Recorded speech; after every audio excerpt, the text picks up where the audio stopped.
Alright dudes, back again. So I decided what game I'm going to play for today's ramble.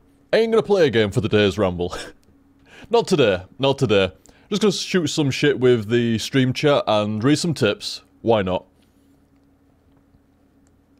Everybody been talking about Metal Gear Solid 5, I believe, in chat.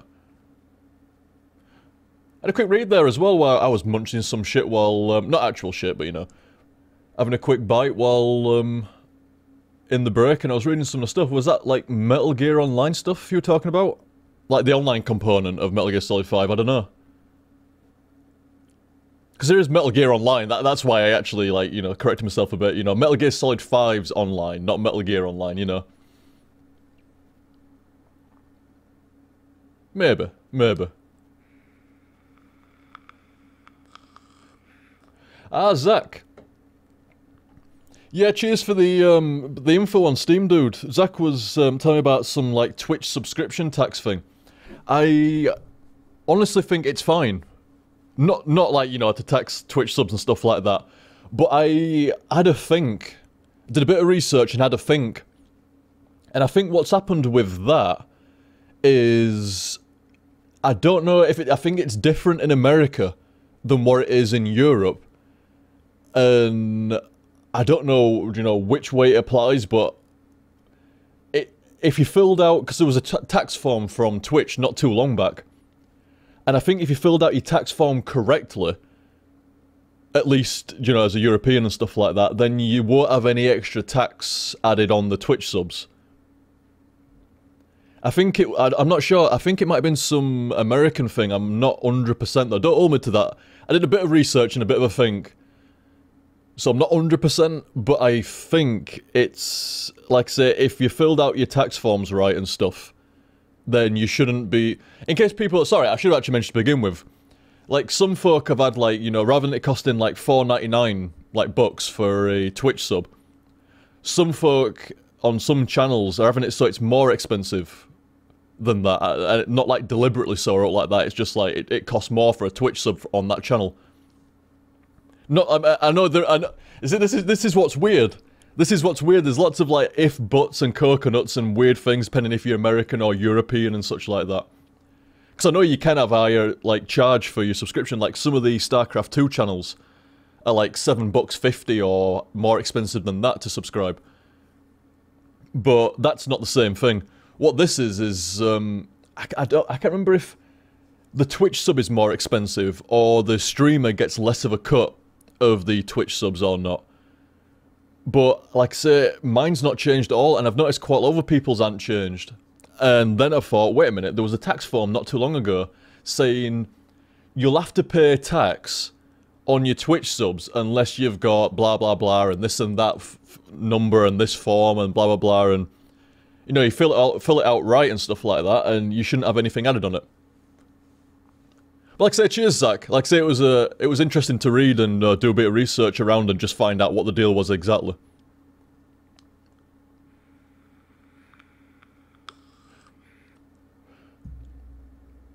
Right, as like I say, I'm gonna shoot some shit with the stream chat and read some tips here. And the first tip of the night was Outlaw, I believe. Was it Outlaw? I think it was Outlaw. It was indeed. Oh, speaking of which, Outlaw, your last tip from last stream was about Netflix. Fuck, I have canned some shows and movies on Netflix since then. It's got a free month. I'm like, fuck yeah, get down. £7.50 for a month, or free for a month. I mean, shit. Not bad, not bad. I actually quite like Netflix. It's very solid. The Netflix video player is like the best video player I've ever seen. Like scrubbing through the timeline, and that is fucking awesome. Like I say, I've been watching a few films and mainly watching Sons of Anarchy. Watching a lot of Sons of Anarchy. That's a good show, is that? Good shit. But like I said, cheers for the, I mean, I've known about Netflix. Everybody knows about Netflix. Outstanding. Outstanding. Oh, Blood Reaper, right, Phil, how's it going? Cheers very much, dude. Cheers very much indeed. But yeah, like I say, everybody knows about Netflix and stuff. Outstanding. Who's it? A Blood Reaper again? No way, dude. Cheers very much. Double drop from Blood Reaper. Cheers, dude. Very kind. Well, yeah, like I said, everybody knows about Netflix and stuff, but I'd never been kind of, like, reminded as such. It's been years and stuff like that, and I've just never gotten around to really trying out Netflix. Like I said, I don't own stock in Netflix, but it's pretty solid. Play is really fucking good. And there's a lot of good shit on there. It sounds like I'm fucking, you know, like, I've got some referral thing. Bloody triple drop. Triple drop.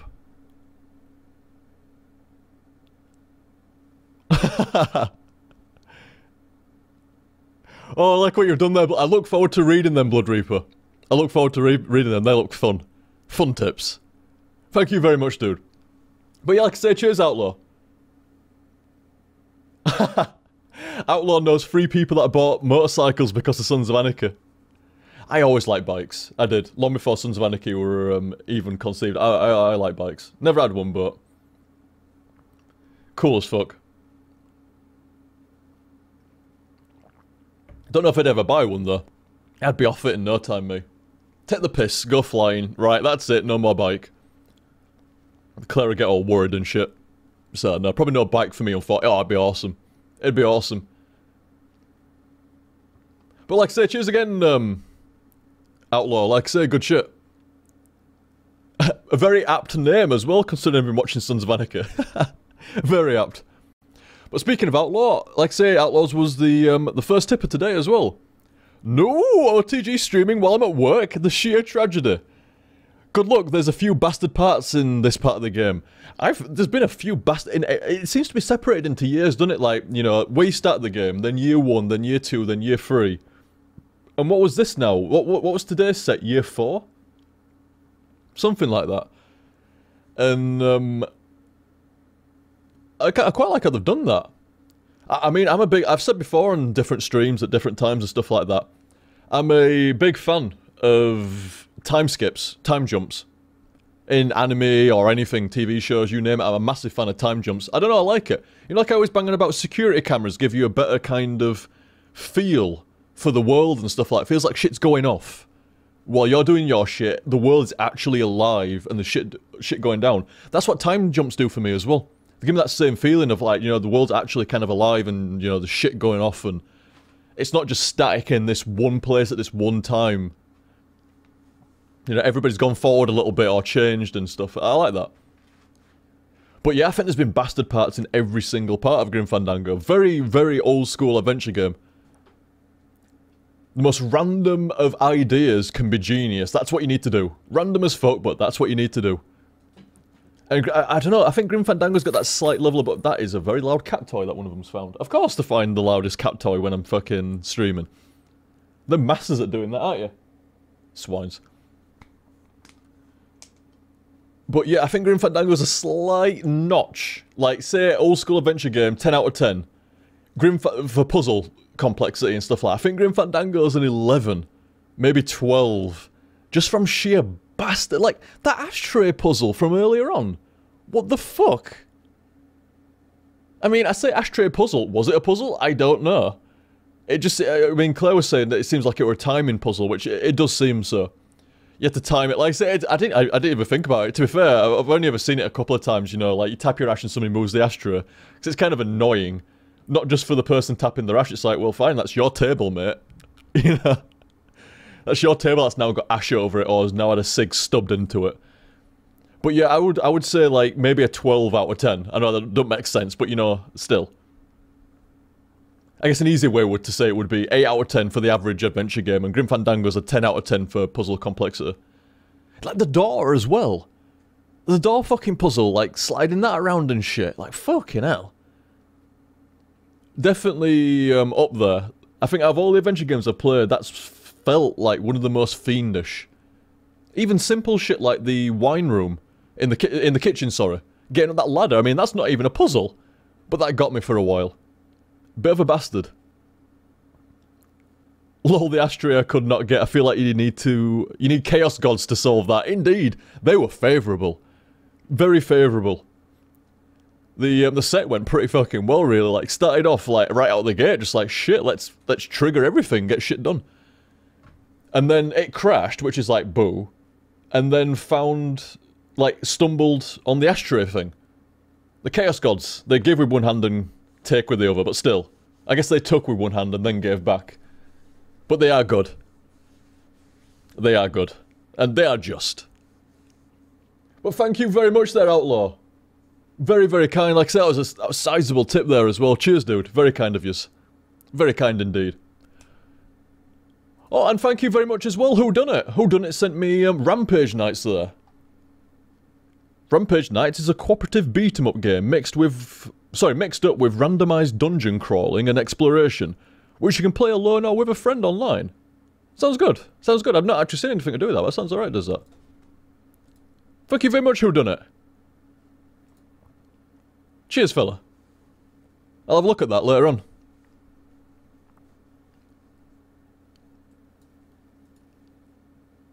Stream chat's still talking about... What is it now? Metal Gear... It's Metal Gear Solid 5, isn't it? The online stuff. Is it the base stuff? I think I remember Jeff saying some stuff about it, like the, Holy shit, Outlaw. I've been subscribed for 15 months in a row as well. Nice dude, cheers.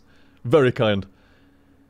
But yeah, I think I remember Jeff saying something about the base stuff. What do you do in it exactly? Like, you've got your base and they've got their base. And you just go like, say, I want to randomly attack somebody's base. And you try infiltrate and nick stuff. And then get out or something. And it's same in reverse, like people try to assault your base and you've got to stop them. Something like that.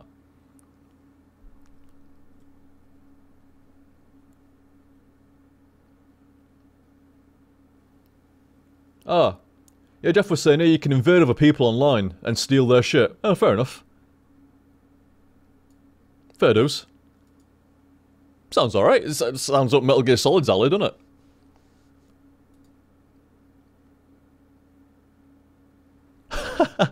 Trying to drive and type not recommended.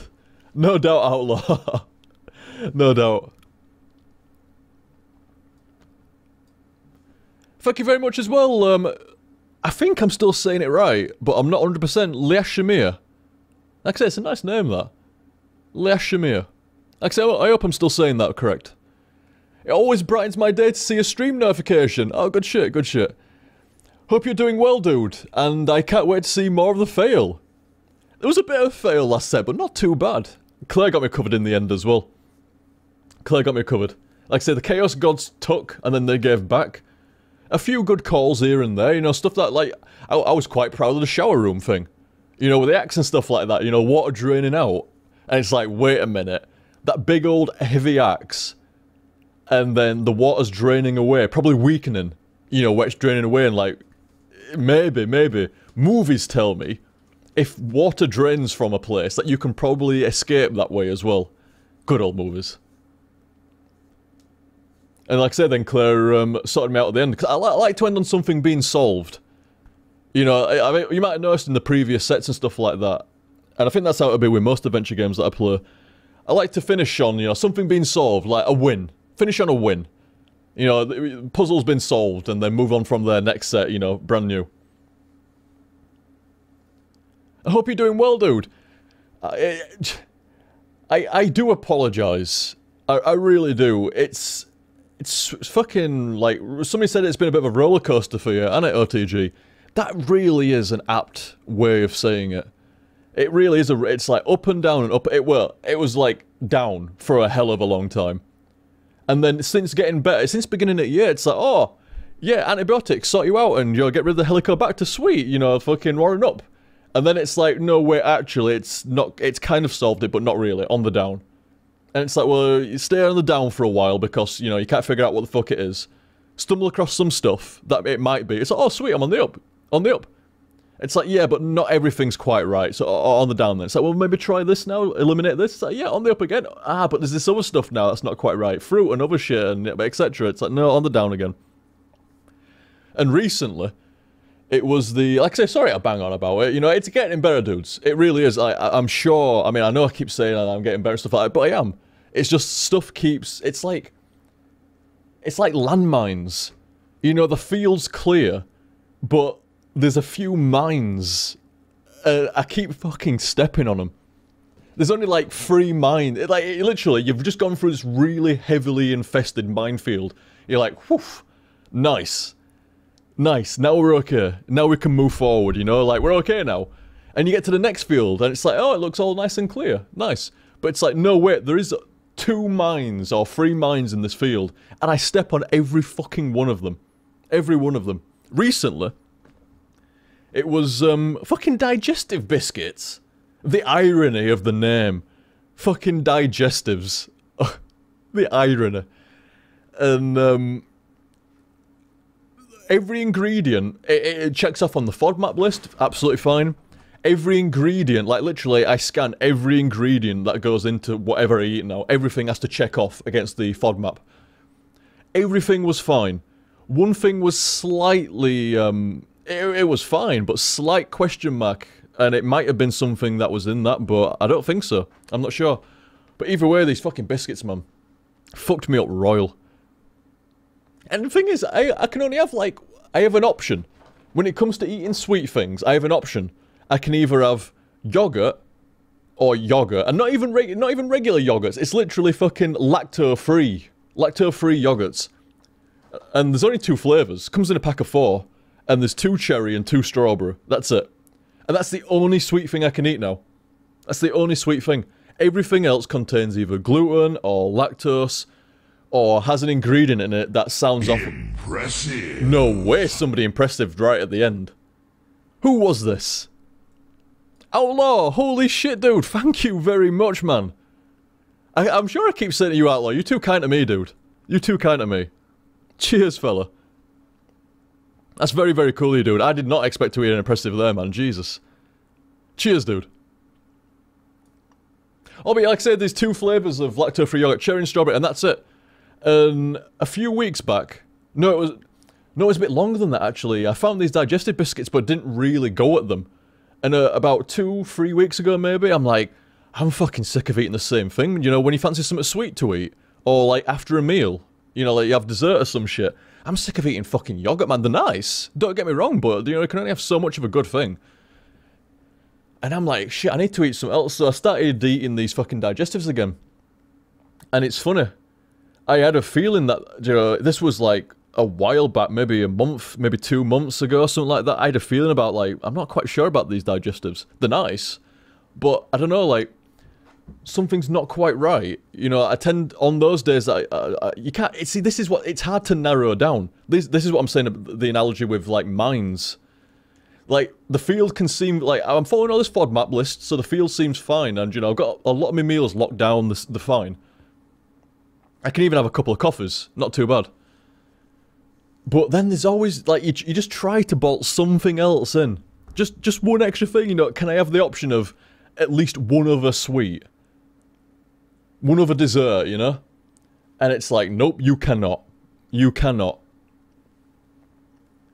So it's like a couple of weeks ago, I thought, oh, I'll try some digestives, why not? You know, mix that, put that into the mix. And see how they go. And fuck. And the thing is, you can't tell. You can't tell exactly where it is. It's like, well, is it this that I'm eating? Or is it that I'm eating? But it's like, no, wait, these were fine, and these were fine before. And it's like, it gets very fucking confusing. Very confusing. I'm sure anybody that's got the same kind of problem, or knows, like, a family member or friend with the same problem, I'm sure they'll all agree. It's like, yeah, that is difficult to navigate. I'm sure it's probably, once you've gone into it, like, it's only been, like, a couple of months, or something like that, on this FODMAP thing. Maybe a couple of months. And I'm sure, you know, once you've gone with it for a few more, like, half a year, and you've, because it's not, even though it might be on the FODMAP list of being fine, it affects people in different ways, does the shit. Like, something for one person might cause agony for one guy, but for the other guy, it's fine. For another guy, he might be able to have it, but only a little bit, you know, in, like, certain, like, moderation and stuff like that. It is very precarious. Like, when people get fucked over by the shit as well. It could be, like, you're out of commission for a day or two. It could be you're out of commission for a week or two. Some people, apparently, if they get, like, some of the, I was reading this for a while back about the gluten folk. If some people get glutenated, you know, they've had gluten when they shouldn't have, and they've got a gluten intolerance, which I don't think I actually have. I don't think it might be something you know, gluten's not great for what I've got because it's hard to digest, so it causes problems in that regard, but I don't think it's a full-on gluten intolerance. I think it's just more on the lines of gluten's harder to digest and that causes problems. Because I've got shit guts. I don't know what the medical term for it is. Malabsorption? Shit guts? Shit guts is what I run with recently. And like I say, it affects people in different ways. And I was reading, like, some people, if they have gluten when they've got a gluten intolerance, it can knock them out of commission for a month. Sometimes more than that. It takes them a long time to get back on track. And that's the thing. Like, you get knocked out of commission for a while, but then it's like you've got to recover from that then. So it takes even longer and shit. It's a bastard, man. But like I say, I am damn sure this FODMAP stuff is working. I have been feeling way better in the last few months than what I have been previously in the previous few months, certainly in the previous couple of years. Definitely better. Definitely better. It's just this, you know, you try to expand your diet, and you just get fucked. Like, really fucked. And, but, like I say, it's getting navigated. You know, I've got a lot of meals set down. It's not even that bad. Like, I don't mind the meal things. The sweet thing's a bit of a bastard, you know, like, you know, you want a dessert, well, you're having yogurt, and that's it. But you can't even have fruit. Not liberally. If you're gonna have fruit, you're gonna have it with a meal. I mean, I guess that counts as dessert and shit like that, but you gotta be careful with even fruit. And veg, definitely careful. God map. It is a God map. As far as I'm concerned, it is my fucking Bible. Because if I follow that religiously, it shows me the way. So I'm not even messing, man. It is like a fucking Bible. Follow it, and it sorts me out. I don't feel shit. The only thing so far that's got me is that these digestive biscuits seemed fine according to the FODMAP list. That's the only thing that's got me. All the ingredients on it were fine, but yet it's clearly been fucking me up. Clearly been fucking me up. Like, I can have a few of them and I can feel it immediately. If I pound, like, half a pack of these digestives, I get fucked. So, like I said, I narrowed it down to them and then I tested it and it's like, yep, it's fucking them, man. So I stay clear of them now. I've stayed clear of them for a couple of days and today I've been feeling fine. So that's why we're back. Yeah. A couple of days without them. And it's like, yep, feeling better a couple of days ago, feeling better yesterday, today feeling fine. Feeling fucking fine. So good shit. Good shit. Sorry, that was... you just asked if I was doing well, Yashimia, and I went off on one. But yeah, like I say, feeling better. Feeling better. I know I've said that quite a few times over the last couple of months. But that's how it is. It's a bit of a roller coaster, but not as bad a one. It's a much tamer... My cat has just picked up a piece of cardboard and is proceeding to kick the absolute shit out of it. What's that cardboard done to you? Huh? What's that cardboard done to you? Just biting it, scratching it, grabbing hold of it and kicking the fuck out of it. That poor piece of cardboard. I hope you're happy with yourself. Of course she is. Of course she's happy with herself. But like I say, it's been a fucking... nasty roller. I don't even know if you can call it a roller coaster over the last couple of years, actually, because it's been more downs than ups. But recently, it has been a bit of a roller coaster, up and down, up and down, up and down. But it's getting there, you know. You can see like the exit of the ride. You know, you can see like one more loop, and that's gonna be fun maybe. But one more loop, and then you know you can see that like the ride exits there. The ride exits there. Holy shit, cat stuff going down. So yeah, like I say, apologies for like repeating myself a few times or more over the last couple of months, stuff like that, but hey man, I'm fucking happy. After 2 years of not so great, I was happy just to finally, what seems like, figure it out for the most part. And, you know, going into the FODMAP stuff, it's like, you know, a lot of the sites are pretty self-explanatory. It's like, look, it's going to be trial and error. You know, just because it says it's fine doesn't mean that it's gonna be fine for you. You need to, you know, follow it for the most part, but if something fucks up, figure out what it is and eliminate that. But that's just how it is, so... But I'm quite happy. Quite fucking happy, man. Much better. Much improved. Much better. It's just nice to have a plan. You know, just have an idea of what's wrong and how to fucking sort it, man. Same when I got the antibiotics for Helicobacter, I was really relieved then. I was fucking gutted when it didn't work out in the end. Well, it did. It got rid of the Helicobacter, but, you know, it created a whole new problem. System shock. It turned my bad guts into shit guts. But still, that's fine. Fucking Helicobacter just wrecked the house on the way out. It's like, right, if I'm being evicted, I'm gonna piss on the walls, fucking shit on the carpet. Little motherfucker. Didn't pay rent all that time, and then fucking shits on my carpet on the way out. You fucking bastard. But, good shit, good shit. Not that, but you know, like, feeling better and stuff like that, good shit. I'd like to say thank you very much for that, Shamir. Somebody in stream chat, it was Kiss My Ear, sorry fella, was saying, did you see the new Dark Souls 3 stuff, OTG? Looks pretty sweet and much closer to Dark Souls 1. It does look much closer to Dark Souls 1. From what I've seen so far, I would agree with that. And it looks fucking nice as well, doesn't it? I think it looks really fucking nice. And, yeah, looking forward to that. I mean, I'm going to look forward to any Souls series game and stuff like that. You're all going to kill me for saying this. You're going to fucking kill me, you know, but still, I do have plans at some point to do a Souls run. But it needs to be done right. Like, I can't just do Demon Souls, Dark Souls 1 plus DLC, Dark Souls 2 plus DLC, which I've got the Scholar of the First Sin? Yeah. Scholar of the First Sin edition. I picked that up on sale recently. But, you know, Demon Souls, Dark Souls 1, Dark Souls 2, then Bloodborne. All in a big fucking chain. Like, literally, one game to next game to next game to next game. People will be mad. You know, if you're not a fan of the Souls series, that will be annoying. So I've got to break it up. You know, maybe do like Demon Souls, then a different game, then Dark Souls 1, then a different game, then Dark Souls 2, then a different game, then finish off with Bloodborne. But that I have that idea in the back of my mind. Well, you see, look, the stream chat sums it up right there. Souls run, oh lord, yes, and then more Souls, ugh. You know, it sums it up. You know, it's... Some folk love the Soul series, some folk can't stand it. And, I mean, I wouldn't say it was a 50-50 split. I think more people like it than dislike it. But still, you know, like... I think even if you're a fan of the Soul series, you might not want to see, like, 4 Souls games with DLC back-to-back. Speaking of DLC, there's Bloodborne DLC as well coming out, isn't there? Bloodborne DLC. So yeah, looking forward to Dark Souls 3, but... that was a guarantee. You know me, I like Soul series. And Da Vinci was saying there as well, does exercise do you any good, OTG? It does. Like I say, there's a silver lining behind all this health shit. I'm eating much healthier now. Way healthier. I'm making more meals, they're healthier and better for me. As well as doing a bit of exercise. Go out for walks, I've got an exercise bike. And I do a bit of lifting as well. No fug stuff. You know, no fug workouts or like that, but you know, lift some weights.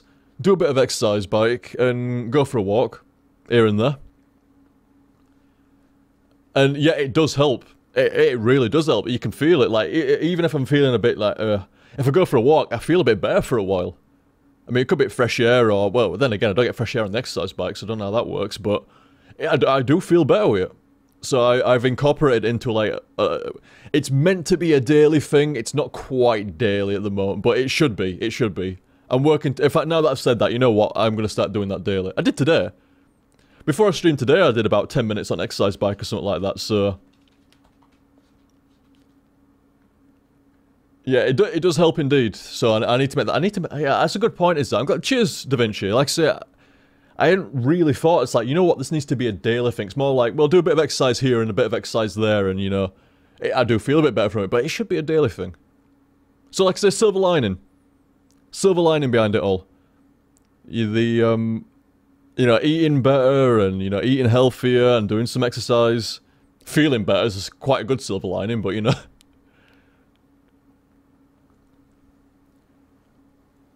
But yeah, good shit. Oh, Alpha.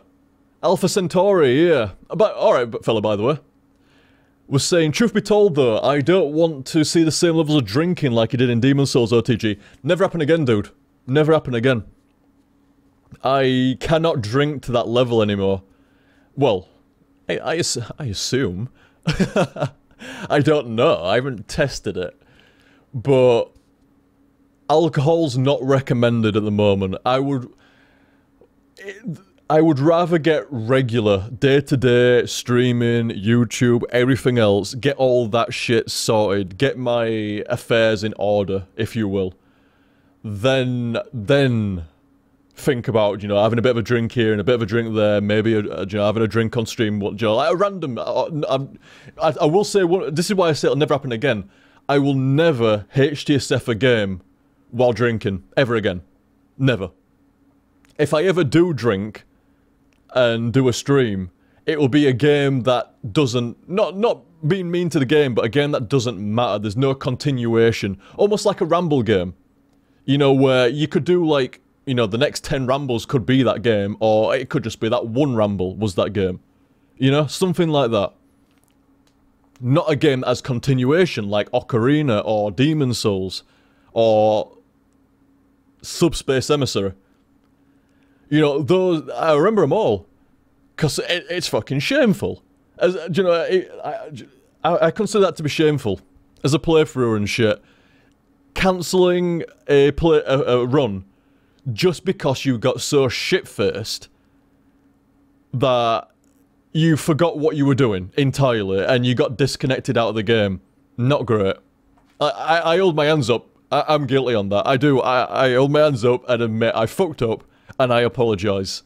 I ain't gonna fucking, you know, try get out of it or anything like that. I'm sorry. Like say Ocarina, Demon Souls, and Brawl. Brawl got fucked up from me drinking to excess, which you're not supposed to do on Twitch nowadays. So, number one, you're not supposed to drink to excess nowadays. So, I shouldn't quite get passing out shit-faced again. Number two, I swore down after the last shit-faced run. I am never gonna do an HTSF drunk again. Never. Because it can ruin the entire playthrough. It just ends. Because I get too disconnected from it. So it'd be the, you know, the non-continuation games. Like I said, I felt bad when I said the games that don't matter. It's like, no, I didn't mean it like that. I didn't mean it like that. Just the games that don't have any continuation, roguelikes and such. All those games like roguelikes. But you know what I mean. You know what I mean. Well, that is true. Outlaw's saying, to be fair, you were drinking just so you could stream. That was fair. That is entirely correct. I was so fucked up that the only idea I had was to get blathered. And it actually kind of worked, but obviously it's a double-edged sword, you know. You get blathered to cover the discomfort, let's call it. It was actually a bit more than discomfort. Oh man, some of the streams... I mean, I've watched a couple of them back, you know, skim through it, and it's not that easy to detect, but I can see it on some of the streams. Like, fucking hell, man, I can tell you're struggling a bit there. But the drunken ones, no. Because I'm so fucking drunk, it doesn't matter. You forget, and it doesn't hurt as much, and, you know, there you go, you're off. So, like I said, cheers, Outlaw. That is correct. I'd forgotten about that. No, I don't think every drunk stream was because I was feeling real shit. I think what happened is I started doing that as like a band-aid so I could stream, you know, drinking and shit. And then it kind of spiraled out. I think there's a patch, I think it's on the tip list actually. There's a patch of like 5 Autumn Harvest streams. And I think the last couple maybe, like, that was just continuation, man. I don't think I was feeling that bad as such. Not to the point of Java and I get wrecked. But... I got carried away. That's what I'm going to say. I got carried away. I'm sure somebody said something else that I was going to say from chat here. I've forgotten. Oh, that's it. Jorby. Jorby K was saying, hey OTG, any chance of playing some Fallout 4 or Star Wars Battlefront? I can't wait for them. Fallout 4 will pass me over. Because I've not played any of the previous Fallout games, so I have, like, no... You know, like... I'm not invested in the license or anything like that, so Fallout 4 will probably just pass me over and I won't play it until I finally get around to playing the Fallout series. But Star Wars Battlefront, I'm actually quite eager for. I'm actually quite eager for Star Wars Battlefront. I mean, it shouldn't sound too weird. For a start, it's an FPS game. You know, I'm all... as much as people hate me for this, I actually play Call of Duty a little bit here and there, you know? Each year it comes out, it's a guilty pleasure, you leave me alone. You leave me in Call of Duty alone. we have an understanding. All Call of Duty has to do is let me shoot the shit out of a lot of people and feel like a one-man army. And it does that better than any other license does at the moment. You know, FPS games that come out each year, generally, with the exception of a few games here and there in the Call of Duty series, Ghosts, and another one that I can think of, but some people don't agree. You know, other than that, I only asked that they entertain me by blowing the shit out of a few people and then, like, you know, next match and blow shit out of some more people, like, Excellent. Oh, thank you very much, Jorby. Jorby just subscribed. Cheers, fella. Most excellent indeed. But like I said, don't get me wrong, if you put something like Call of Duty next to something like Counter-Strike or Quake or Unreal Tournament, there's gonna be a clear winner. There's gonna be winners and there's gonna be losers, and I know where Call of Duty is gonna land. It's gonna land on the bottom end of the spectrum. But, like I said, all I ask is that it entertains me. And it does. And I know, like I said, some folk hate me for that and shit like that. Like, I like Black Ops 3. I played the beta for Black Ops 3. I really liked Black Ops 3. Oh, I'm gonna get Black Ops 3 on the PC. Crazy. I'm a little bit worried about the PC optimization, I've gotta be honest. But I was playing the beta, and it was, not the beginning was fucked, but not about a day or two afterwards, it was fine. All the way up to the end of the beta, it ran fine for me. I didn't have any lag problems, I didn't have any frame rate problems. The game ran silky smooth, it was fine. But but that's put the worry in the back of my head, like, please don't be another fucked PC port, I can't take it, man. I tell you what'll kill me. If Street Fighter 5 comes out and it's a shit port, that will just break my fucking heart, but I don't even want to think about that yet. It's too painful to think about. But like I say, I quite enjoy Black Ops 3. And it's same with Call of Duty most of the part. I'm not saying like, you know, a Call of Duty game comes out, that's my game for the next year. You know, I play it for about a month. I used to play it for a bit longer than that, but it's generally about 3 to 4 weeks that I play a Call of Duty that comes out. I get my money's worth. You know, it's about 40 quid, and I play it for about 4 weeks. You know, compared to like a single player game and stuff like that, you know, I feel like I get my money's worth out of it. I do. I don't feel ripped off. The only Call of Duty game I feel I was generally ripped off with was Ghosts. Ghosts was a rip-off. It was such a fucking terrible game. God awful. Bad in both design and execution. Terrible fucking game. And, I've got to be honest, I didn't like Black Ops 2 multiplayer. I didn't. I know some people don't like me saying that and shit, and I actually thought it was good, but it ran horribly online, and I don't know, I just... It didn't sit right with me. I wasn't right keen on the maps, I wasn't right keen on how it played out. It didn't interest me. And that's the thing that does with Black Ops 3. I'm not selling Black Ops 3 to you. There's not going to be Black Ops 3 streams, like, out the arse or like that. I might play a bit for a ramble, who knows. But I'm not going to fucking, you know, it's not going to interfere with HTSF, don't worry. Don't worry, I don't have to lay into it going, well, I better sway him off of it or up like that, because, we don't want Black Ops taking up stream time away from HTSF. It's not. HTSF is locked in, dudes. Locked in. I can't remember what I was saying about now. It was something about Black Ops 3. Oh yeah, but I like Black Ops 3. I'm a big fan of, like, just the way everything is. Where they kind of got Advanced Warfare and dialed back some of the stuff, so it's a bit more like regular Call of Duty, but not like regular Call of Duty, and it's a bit like Advanced Warfare, but not like Advanced Warfare. It's literally the midpoint between boots on the ground Call of Duty and spending 100% of the time in the air almost, Advanced Warfare. It's like in between the two. And I quite like that. I quite like that. Crazy Concern here, TB hates the new movement system in Black Ops 3. I disagree. I like Black Ops 3's movement system. I think it's fine. You know, you get to spend a bit of time doing shit on the walls and running around, and the maps are quite nicely designed for it, you know, running alongside of bridges and jumping off and around the sides of building. It works nice. Like, you know, like you've got wall running in Titanfall and a few other games. I tell you so, I think the Black Ops 3 wall running it feels natural to me. Like, I attach to a wall when I want to, and I stay running on it for the amount of time that I want to. And when I disengage from the wall, I go roughly where I expect I'm gonna go and where I want to. It feels nice. Like I said, I have no problems with Black Ops 3 movement. I think it's nice.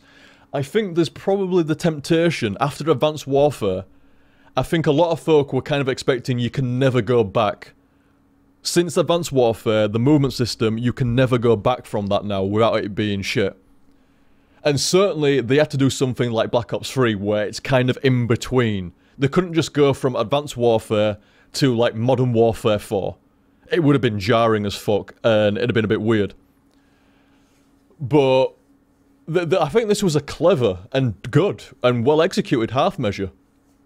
Very, very good. Like I said, I've no problem. I like the sci-fi setting in Black Ops 3, you know, all the, like, fucking cyborgs and robots and, you know, minigun arm. You know, it's a fucking minigun arm. You know, fucking railgun crossbows. It's a fucking railbow. How many games have fucking cyborgs that can... I'm sorry, these are... I'm going to say a few of the things that kind of sold me on... I'm not saying, like I said, I'm not saying we're playing it for ages, or I'm not saying it's going to be Game of the Year. I'm just saying that I'm probably going to buy it, and I'm probably going to enjoy it, at least for a while. A few of the things that I actually really did like about it. For a start, there's a fucking robot that has a fucking minigun arm. A minigun arm. It deploys out of his fucking arm. That's some straight up Shadowrun shit there. That is awesome. Sign me up for minigun arm. That's awesome. Secondly, there's a rail bow. It's a fucking railgun, but it's a bow. And it pins you up against walls and makes you explode all over the fucking place. Fucking sweet. And, what else did I like? I like the fucking cyborg guy. Was it the Prophet or something like that? The cyborg guy, he's got Weaver's ultimate from Dota 2. You can just rewind back in time. Sweet! I appear to have gone into a situation I don't like, but I'm on a kill spree. How about I just... No. How about I nope.jpg the fuck out of here, and then I come back in a much stronger position? Awesome. It's so fun, is that fucking ultimate. Somebody was saying, like, oh, here we go. Chris is going to say, what are your thoughts on the specialist? Overpowered guns okay with you? I see it like a super meter. You know, like, you've got the call-in type stuff with the, Yeah, look, I mean, look, Crazy Con saying here, the robot is called Reaper, and his minigun arm is called Scythe. You can see why this is favourable to me. And, but yeah, I see the overpowered guns, like, on the specialist, or the overpowered ability. I think fucking rewinding back in time is pretty overpowered. More overpowered than any gun is. Certainly for saving your kill spree, it is. And I just see it as a super meter. It's better than anything in, like, just Street Fighter 4, where it's Ultra. That's fucking... Street Fighter 4's Ultra system is way worse than what the super meter is on the specialist in Black Ops 3. That's my opinion. That's just my opinion on that. I think it's not too bad. I think for the most part, they're pretty fun at the specialist abilities. I mean, they're overpowered compared to what you've got, you know, on spawn and shit, but they're kind of meant to be. And, you know, they ain't too bad. I mean, on the flip side, you could say, well, it's stopping the really overpowered shit from coming in. You know, you get hit by a grenade launcher or a railbow or a minigun arm. It's stopping you from getting the big fucking choppers and planes and shit calling down fucking stuff, bombs and whatever. So, it's almost like, it's almost got a balancing effect. You see, I mean, it's consistently regenerating as this super meter. It's like an ultra almost. And it's almost got like a leveling effect. You see, you get killed by insta-kill shit more often, but as a result, you get killed by large insta-shit less often. You know, people don't go on kill sprees as much because of the specialist abilities. And another reason is, as fun as kill sprees are, the majority of players never see a kill spree above like 7. 5 or 7 or something. 5, 6, 7 kills. They never go above that. They never go above that. So this is a way of letting more casual or lesser skilled players actually get something satisfying. And to be fair, that's what Call of Duty is aimed at. I know there's some people that will hate me saying that, and certainly the more competitive Call of Duty players would fucking despise me saying that, but that's what Call of Duty is aimed at. It's aimed at casual folk, casual FPS players, and just having fun. I'm not saying it's super casual and you can't be good at Call of Duty, because you can. And you don't have to take it casually, you can take it a bit more seriously, but not to the same level as something like Counter-Strike. No fucking way, man. I mean, you could say that's a subjective opinion, but I don't know, I think that's pretty objective. You could take Call of Duty as seriously as what you take Counter-Strike, but that's kind of on you, as opposed to how serious the two games would be by contrast to each other. You know, the skill ceiling on one is incredibly high, and the skill ceiling on another, you know, it's alright, but it's not, this is the thing. Like, sometimes people level complaints against Call of Duty, but what the complaints are based on what the quote, the pro players are like, you know, the more competitive, the people that take it seriously take the game. And the game itself, the developers, and the game itself completely acknowledge that it's not meant to be hyper-competitive. It's not meant to have this massive skill ceiling. It's not meant to take you half a year to memorize a spray pattern. It's not meant to be really difficult to move and shoot, and it takes finesse. You're not meant to memorize every angle of the map and hold angles and do stuff like that. Call of Duty has one simple aim. Very, very simple, very clean. All you've got to do is spawn with a gun, find somebody to point that gun at, and press the trigger. That's all you gotta fucking do.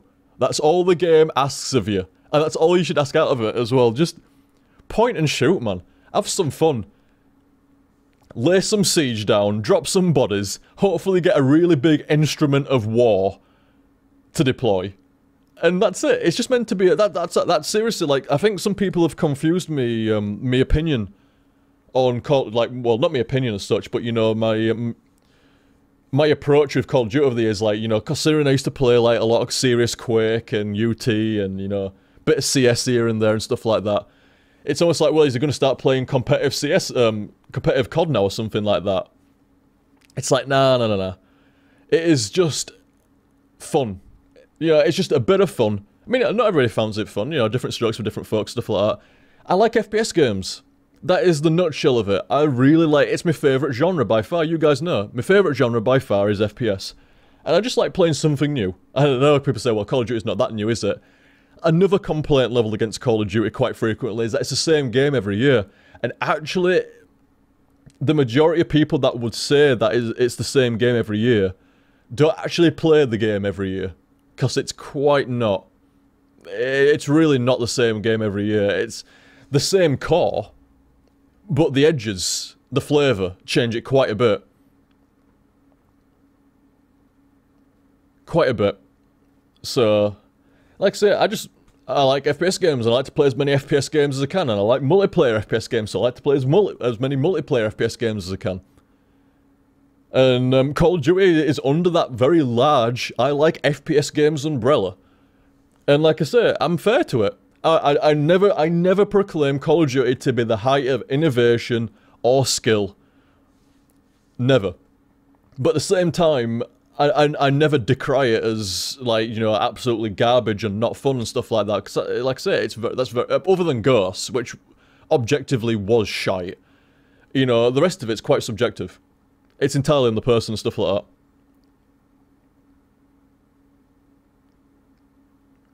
So, sorry, I went off on something about, it wasn't, you know, it wasn't even about Black Ops 3 there. It was, but yeah, like I say, I'll probably pick up Black Ops 3 when it comes out, and it'll probably be alright. And somebody was mentioning about Star Wars Battlefront. I don't know how I got into Black Ops 3, but was mentioning about Star Wars Battlefront. That looks awesome. Like I said, I'm looking forward to playing a bit of Black Ops 3, but I'm not stoked, I'm not psyched, I'm not counting down the hours and the minutes and shit like that until release. But Star Wars Battlefront, I'm actually quite stoked for. I used to play a shit ton of Jedi Knight. Jedi Knight 2 back in the day and stuff like that. So I'm not a huge Star Wars... I used to be a bigger Star Wars fan when I was younger. But I still like Star Wars. It's a good license, I like Star Wars. And I like, as I was just saying, I like FPS games. Maybe that's how I got on a fucking Black Ops 3. I like FPS games and I like Star Wars, so mix the two together. I've also got a bit of a history with playing Star Wars FPS games from Jedi Knight 2. So I'm actually fucking stoked for Star Wars Battlefront. I'm a little bit worried because DICE don't seem to have the best track record with releasing games recently. It's... there's always bugs in there and problems on release and shit like that. Although Hardline seemed alright. I don't know, I didn't detect anything really nasty from Hardline and shit. Man, OTG's hype for some shit games. You don't know that, Koi. How could you know that yet?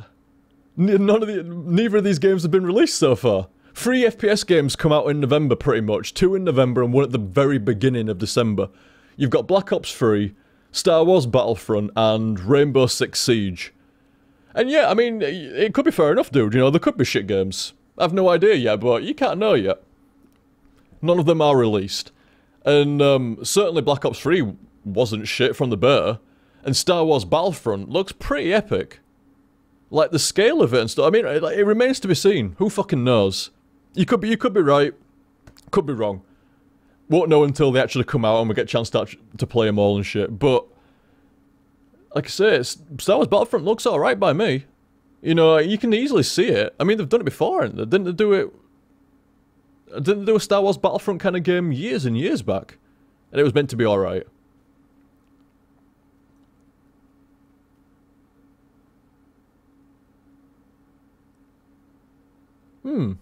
Apparently all the previews for Battlefront range from it's okay to terrible. Why is it... I don't know, I didn't even know there were previews out yet. I'll check out on that later on.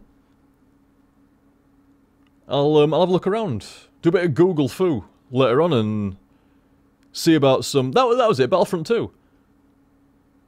Yeah, OTG Battlefront is the 3rd Battlefront. I thought they'd done some Star Wars Battlefield games before. But... yeah, I've not heard anything about, like, how it was, or, you know, people that have played it like that. What's wrong with it, then? You know, seriously, when I hear Battlefield and Star Wars being put together, all I imagine is, like, shit tons of fucking really obvious shit, like, you know, aircraft being X-Wings and TIE Fighters, and, you know, tanks being fucking Star Wars tanks, and AT-ATs and AT-STs and shit like that. You know, the ground combat, it's like there's a bazillion Star Wars guns.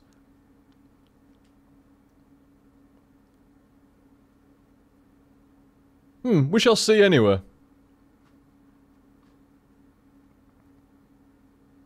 We shall see.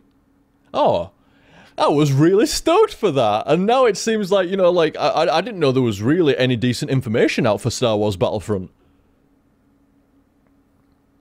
And it seems that the information is out, that from the preview and stuff like that, it doesn't seem favourable. So, that's definitely hype. Well, not removed, but dampened. Yeah, dampened down. You know what? I'm gonna check myself on that now. Because, I don't know, I wasn't hype. You know, I wasn't stoked. I'm not hype for any of these FPS games coming out in November/early December.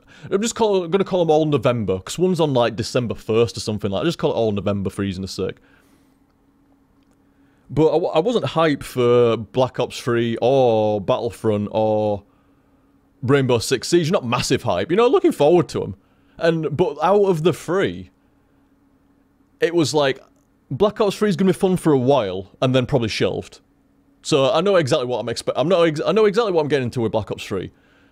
Rainbow Six Siege, I don't know what to think. It seems like it's going to be alright, but how alright? It's not like, I'm not expecting it to be bad.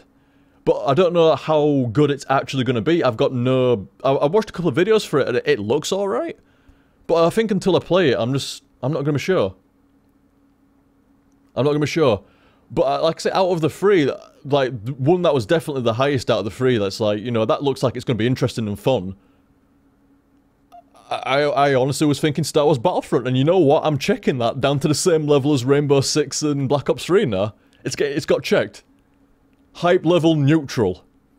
Neutral on all 3 games now. Because I was neutral with Black Ops 3, and I was pretty neutral with Rainbow Six. And Star Wars was the one that was kind of like standing out like a bit brighter than the other 2. And no, it's exactly neutral now. You gone neutraled. My fucking Star Wars Battlefront you did. Stream chat neutraled my hype. Now, like I say, I want mega hype and shit, but, you know, still, looking forward to it. Now, just, yeah, wait for it to come out. We'll see. Wait for it to come out and see. Yeah, there is one big fucking problem, though. The one thing that I wasn't looking forward to with Star Wars Battlefront. Fucking Origin. Really?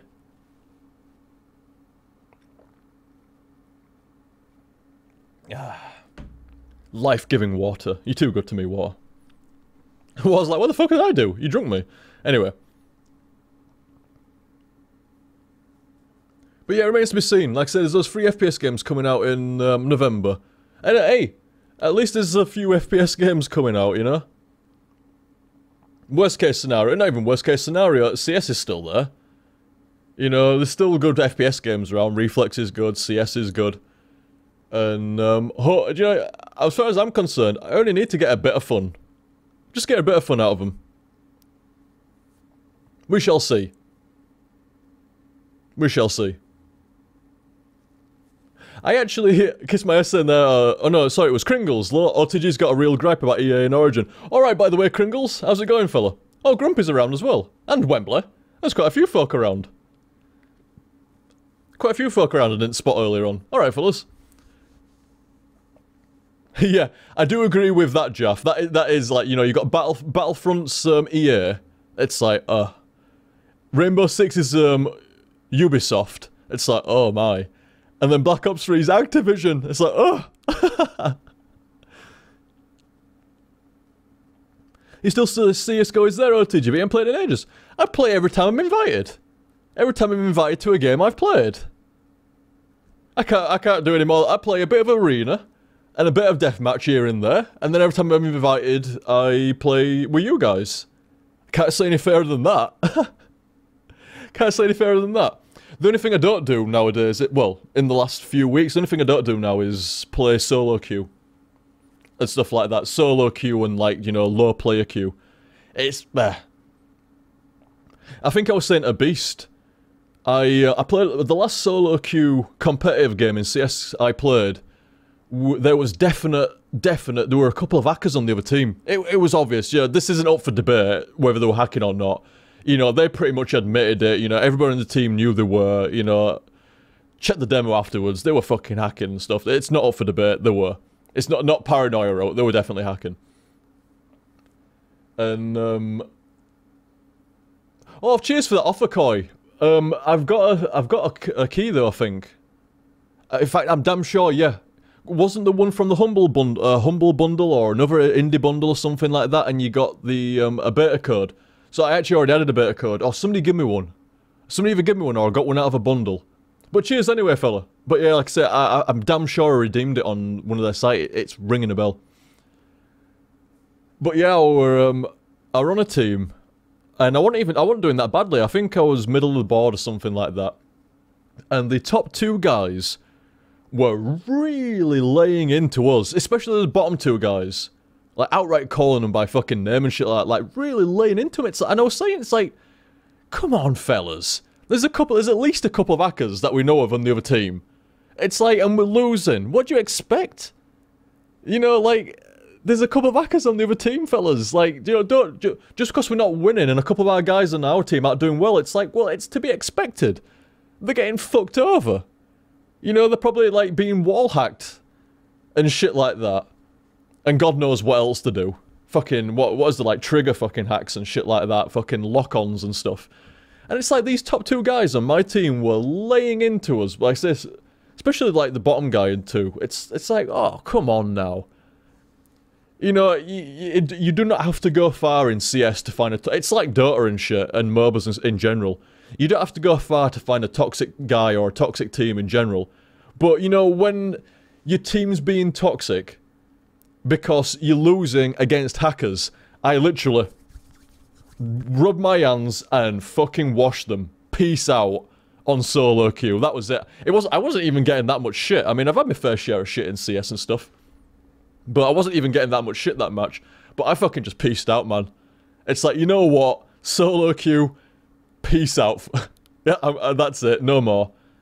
No more. Because like I say, it can be frustrating at the best of times. Not the game. I mean, the game's innately frustrating, but I don't get frustrated by the game. The people, man. Some of the people. Oh. Not so nice. They're not so nice. And like I say, seeing people that are being hacked on be really slammed and have toxic comments towards them. You know, the typical shit, get cancer and die and stuff like that, and uninstall the game, and, you know, like fucking, or you know, the usual shit, I'm just like, as soon as I'm out of this game, that's it for solo queue, man. But thankfully, I went and found Arena. The, like, on custom servers, dedicated servers and shit, the Arena mode that a lot of them run. And that's pretty fun, is that? That's just like 1v1, and you kind of like move up the tiers, so like, just like 10 arenas. And like, if you're in the 10th arena on CT, you'll fight the 10th arena guy on T. And if you win, you'll go up to the 9th arena. So now you'll be a 9th arena on either T or CT, it doesn't matter. Fighting the 9th guy on the other team. And you're working your way up like that. Really good practice, and quite fun as well. So like I say, I just play a bit of Arena and a bit of Deathmatch. I play a bit of Arena if I want to really practice, try lock down some aim 1v1. I play a bit of Deathmatch if I'm just fucking about, I just feel like playing like, you know, 10 or 15 minutes, a couple of maps. And yeah, like I was saying, Jeff, if I'm invited, I join in. Or I have done. Every time I've been invited in the last couple of weeks, I've joined. So there. You just got told. So there.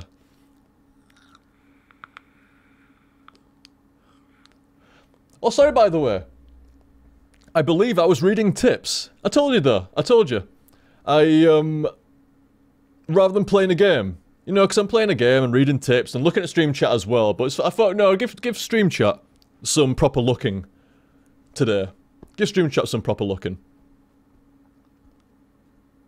And that's what I've done. But I've got through 2 tips so far, so I'm definitely going to pick up the pace on that. My apologies, tippers. My apologies.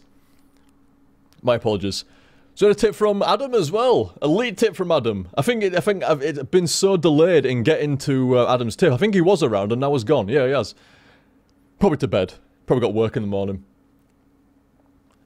And what was Adam saying? Adam was saying Friday night, no work, and no work tonight. I assume it means no work and an OTG stream. Fuck yes.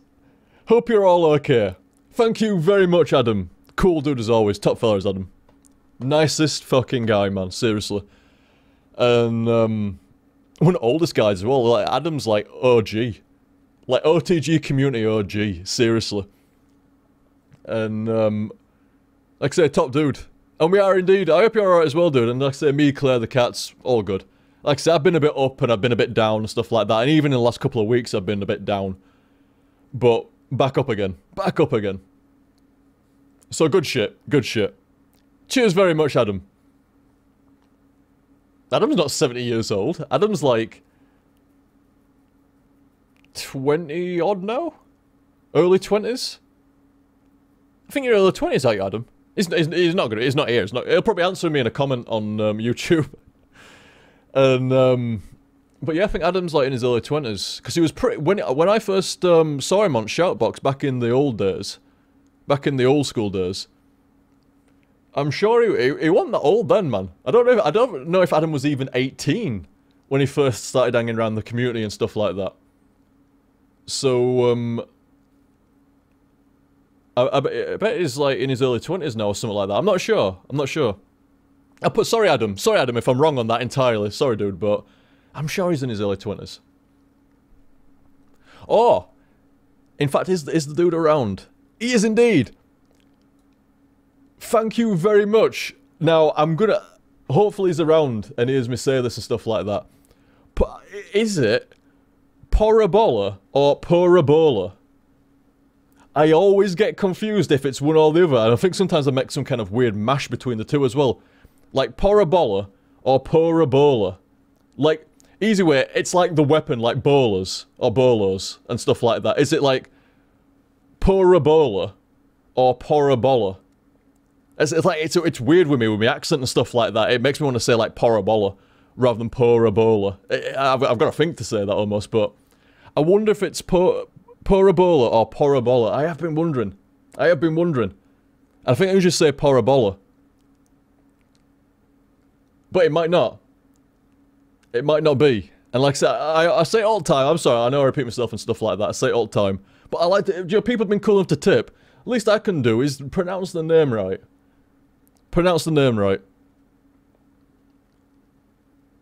Oh no, he parted.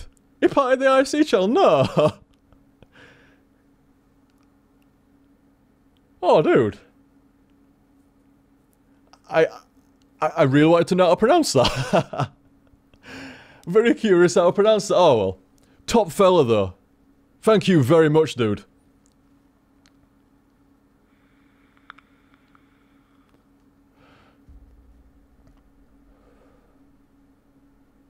Top dude, top dude. What was he saying here? Oh, I don't know which how am I gonna pronounce it?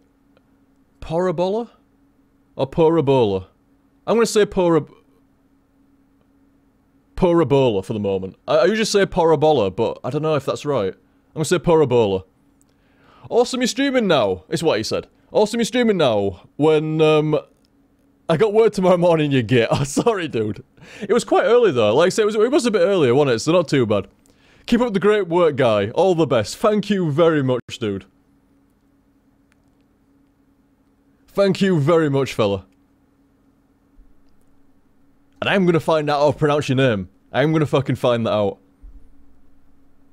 Parabola or parabola? It's gotta be one of the two, surely. Maybe I got both wrong. Maybe I got both wrong. But like I say, if I ever pronounce somebody's name wrong, just let me know. Parabola or parabola? I don't know, I think I've been saying parabola, Anna. Parabola. Yeah, and like I said, I don't know, I don't know if it's right or not. I don't know if it's right or not. But thank you very much, dude. Like I say, very kind of you, very, very kind. And I feel bad that I couldn't learn how to pronounce your name now. I feel bad. Nah, it'll be alright. Next time I see you, dude. Next time I see you, I'm going to ask you again. Porabot. Oh, but Buckle saying here, pora. Not pora. No, wait. Ah, yeah, parabola. Parabola. That's what I said. I think before I've said parabola. And like I say, it didn't sound right. It didn't sound right. Parabola. Like bolos and stuff like that, you know, parabola. Yeah, I think that's how to say it. I think that's how to say it. So like I say, thank you very much, parabola. Hopefully I am pronouncing your name correct. And like I say, I'm gonna find out. I'm gonna find you. I'm gonna find you. You were here. You were here. I'm gonna find you next time. Next fucking time.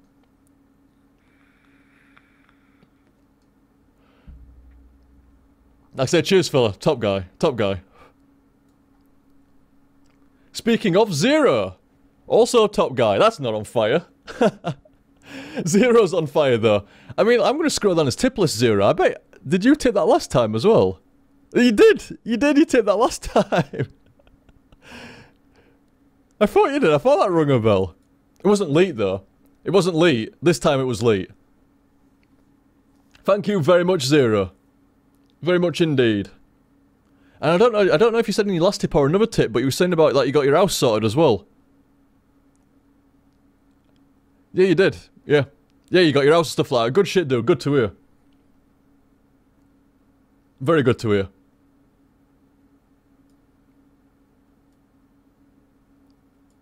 And another Adam tip. another Adam tip. This little tip of mine, I'm gonna let it shine.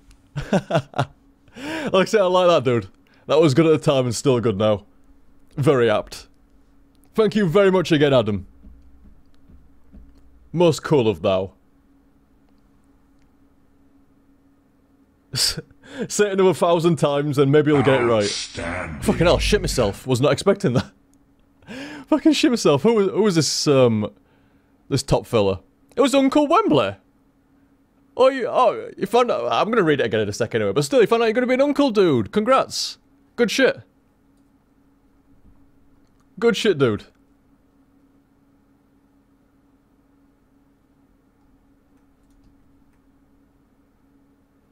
Good shit.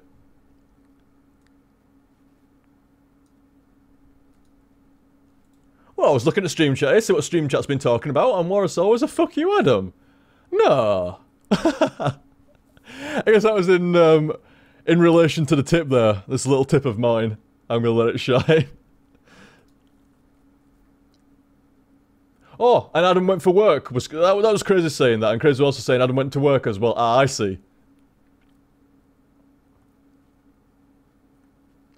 Alright, Mr. Grumpy Gills.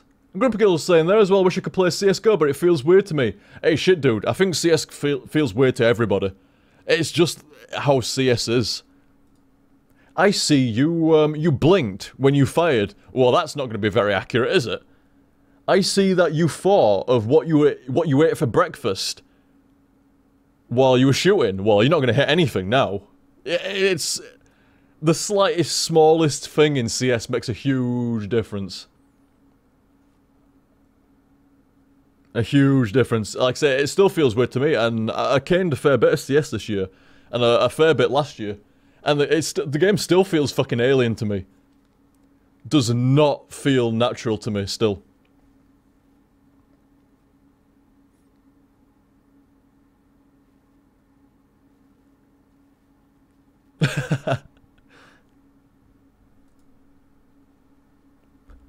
Jeff's saying there, don't worry Liam, I'll carry you back to Supreme. I don't want to be Supreme. I said to you many times, I did not want to be Supreme. For some reason, like, I got right funny about the ranks, like, I do not want to be Supreme until I actually feel like a fucking Supreme.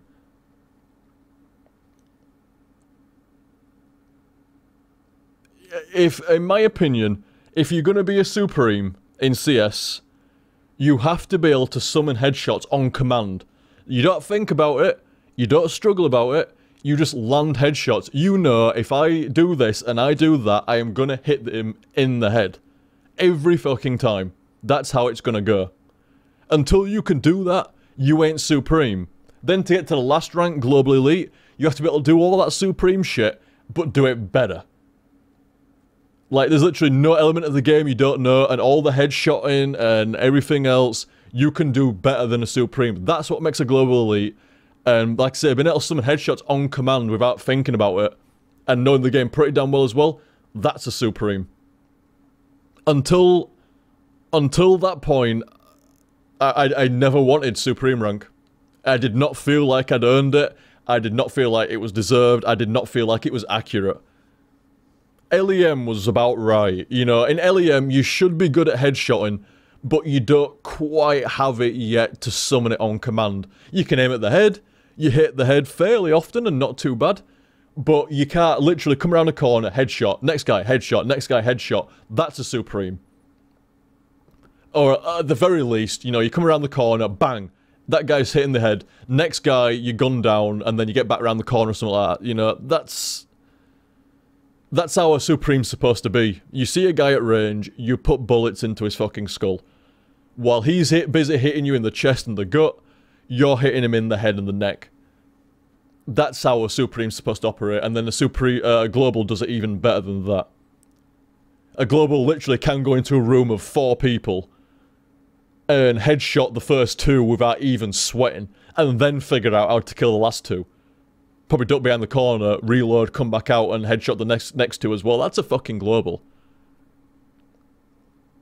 I mean, not quite that great. And certainly if you fought another Global like that, there's no way you could just, like, you know, 5 Globals versus 5 Globals, and, you know, one of these Globals can go into a room and headshot, like, 3 people down instantly. It's like, obviously you hit a wall of their skill as well, and it's not going to be as easy, and you're going to get headshotted yourself. But still, you know what I mean. You have to be able to summon headshots without really working for it, without really thinking about it, without missing a lot. And I can't do that in CS. It would be nice someday maybe, but I don't think so. I don't think that's going to happen. I'm quite happy how it is. I don't play CS too bad. Yeah, I don't play CS too bad at all. I'm not saying I'm awesome, but I'm not terrible either. You know, I'm quite happy with how it is. You know, I can play some games I play alright, and some games I play really alright, like really solid. Some games I play a bit naff. It just don't work out for me. But it's alright, you know, overall, quite happy with how it is. Quite happy with how it is.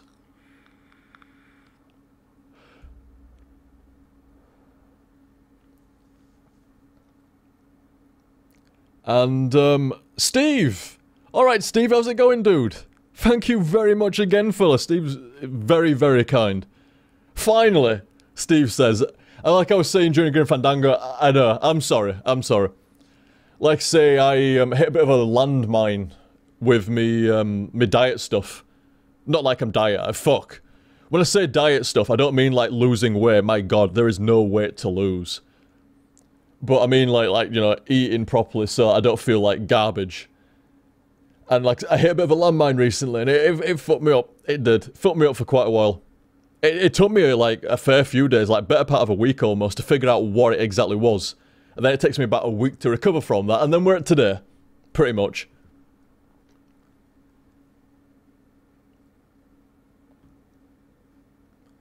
Do you remember your Bioshock level 1-2 ramble, says CrazyCon. I don't actually, dude. I do not.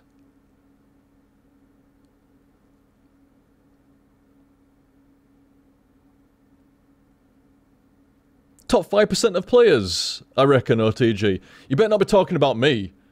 Maybe it's talking about, like, global elite sort of, like, that's how many, like, the top 5% is global elite. Well, I don't think it's that high, is it? But you're not talking about me in the top 5%. You're being fucking... Why are you being nice? You making me suspicious. Like I say, if that was aimed at me, being in the top 5% of players, A, bullshit, and B, suspicious all fuck. Suspicious as fuck. What you being nice?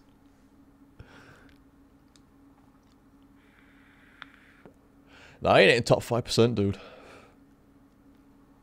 I don't think I'm even in top 10%, man. Let's be real. Let's get some fucking real up in here. But like I say, Steve, thank you very much, dude. And like I say, I ain't forgotten, dude. I want the report one day. If you're ever in a helicopter shooting a minigun, I want the report. I want to hear that someone's lived the dream. That is the dream one day. A minigun out of a helicopter, that sounds awesome. Big fucking stogie, man. Huge fucking cigar. I want a bandana, a huge fucking stogie, and a minigun being shot out of an helicopter. I'm not shooting at people, I'm not a dick. But, you know, into a field, or whatever like that.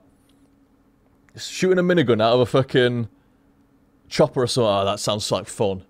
That sounds like a good fucking night. It has to be night as well, for added effect. For added effect, it has to be nighttime so you can see all the fucking muzzle flash and shit like, oh. Some fucking machine gun or whatever like that. I don't care what it is. Something that fires fast and loud out of a chopper late at night. Cigar and shit like that. Just badassing the fuck out of it. Yes. Sign me up. Oh, before you started the game in Bioshock, you were saying you're a level 2 FPS player, then spent like 10 minutes explaining what that means. Outstanding. Outstanding? Oh, thank you very much, Kringles. Very kind, dude. Cheers, fella. Yeah, and I don't know even what the levels were about anymore, man. Like I say, you know, that's how it is with playthroughing, you know, you ramble. Well, I do anyway. Yeah, I ramble shit, and fuck knows, in the end, you know, the cohesion of it all. Yeah. To be honest, like I say, like, FPS levels, I mean, let me think, what would that be like? Oh, well, I don't know, was it like a level 1 was like your average kind of little FPS player, level 2 was like somebody that's kind of like played with the best in a certain game at a certain time, you know, like you've played against like these players are, you know, everybody would agree that these are the best players and stuff like that, and you've played with those best players, so you're a notch above and stuff, you've taken it really seriously, you've played against really serious people. And what, level 3 was, oh wait, no, it was going in reverse order. It was going in reverse order, so maybe level 3 is your average kind of thing, level 2's the, like, you know, like I was, you know, you play, like, UT and Quake and TF2 against, like, top-level clans, like the best clans at the time and shit like that. And level 1's, like... Oh, yeah, level 1's, like, a natural. Like, there's something there, they almost don't need to work to play the game well. It just comes out, you know, it's just innate to them. They were born to play either FPS games or this FPS game in particular. And to train, you can train to that level, but it's very difficult and you might not be able to. Like, if they work really hard and you work, say, like, you're not the natural and you work really hard, you might be able to play on the exact same level as that natural. And practice for that natural might mean nothing. Like, you can practice like 12 hours a day. It doesn't improve him. It's just how it is. So you might be able to get up to their level, or it could be a natural that just has a higher plateau than the average. Like, his plateau of skill is just like top 8, top 10 in the world sort of shit. And you just cannot train to that level. But maybe you can, because everybody's different and stuff like that. You like say you might not be a natural, but your training can put you above a natural that's even in practice. It might put you into the top 10, even though you're not natural. It's weird. It depends how it is and stuff like that. But I have played against some people that I would consider to be natural FPS players, born to play FPS games, and it's fucking scary. Fucking scary. Like, I love FPS games. It's my favourite genre, hands down. I love the immersion, I love how they play, I just fucking love FPS games. Like I say, COD's a guilty pleasure and shit. I don't care, it's an FPS game. And, but I wouldn't consider myself, like, you know, intrinsically natural to FPS games. There is a natural element. I do feel in my element. It does feel, you know, comfortable. But I don't think there might be a little bit of, like, you know, you're innately good at them. Like, you know, however you think and however you know, you interact with the mouse and the keyboard and how, you know, everything else and shit, how you strategize and how you aim in a game, in an FPS game. It's like, that's a little bit above average, maybe. But like I said, I don't consider myself that kind of natural. There's a bit maybe in there, but not like a full-blown natural. It is very obvious and very noticeable. Very obvious and very noticeable. When you get to those upper echelons of FPS games, and you can see people that literally work away all day, every day, and it's a good idea, even if you're a natural, it's a good idea to work away all day, every day, if that's what your bag is. But you can see a difference between, like, say, these natural-born FPS players and somebody who's worked at it. I'm not saying that, I mean, the guy that's worked at it might actually be better. There's no, like, guarantee one way or the other. But, I don't know, I can see it. You can see the difference. Like, the natural player makes movements and decisions that don't quite line up with somebody who's practiced to get to that same level. Like, I find the practice players to be more mechanical in how they operate and stuff like that, and the natural players are a bit more random. They throw, like, caution to the wind a bit more. It's a bit more on the fly. It's not really... It's still... Obviously, you got to think and stuff like that, but it's not quite the same. It's a bit different. It's hard to explain, but that's kind of the gist of it. That's kind of the gist of it. And yeah, like I said, I would not consider myself to be, like, a level 1 FPS player. I would consider myself to be a level 2. Flashes of level 1 from... When I'm having a good day, and the gods are good, I get flashes of level 1 from time to time. But I don't sit at level 1, I sit at level 2. A top end of level 2. Like I said, I'm not bigging myself up. I just feel like I'm being honest there. I'm not bigging myself up. But on a normal day, I consider myself in the upper part of level 2. With some flashes into level 1. The bottom end of level 1. But, like I said, that's just my own bullshit way of looking at it. I'm not saying that's fact. It's entirely in my opinion. But, like I said, that's how I always saw it. And like I say, I can see it on players. Like I say, even watching, there were a big CS major recently. About a month ago or something. I could even see it on the players. They're the ones that were, you could tell, like, which players were the more natural kind of players, like, to the game, and which players were the more practice-heavy ones. Like I say, I'm not saying one's a negative and one's a positive. You know, I've run across quite a few natural players that have been lazy as fuck when it comes to practice, and it does injure the game. And I've come across quite a few, like, trained players that are just too mechanical. They're too easy to read. Like, everything they do is by the book, and you can read them like a book. So, yeah, like I say, I'm not saying one's better than the other, they're both different, but natural tends to end up on top more often than not. Like, if I had to, like, as a rough thing, out of the top 10 positions in an FPS game in the world, something like 6 might be people that were just really natural to that game and shit like that. The practice as well, but I'm saying they were really natural to it, and the other 4 I had to practice to get to that, like, really fucking hard. And like I say, with me personally, it's a little bit of both. It's more mechanical practice, but there's a bit of, like, natural element in there as well. But what makes it weird to me, I've had a few people comment over the years. I used to get it a lot in Quake, particularly, and a little bit in UT, and actually quite a bit in TF2. People saying, like, you're random as fuck. You're a random motherfucker, Liam. And I'd agree. I mean, shit. Just in general. Not even just in FPS games, man. In general, a bit of a random motherfucker. And I'd agree, and I do it deliberately as well. It comes naturally, and then I deliberately do it as well. I like the random element.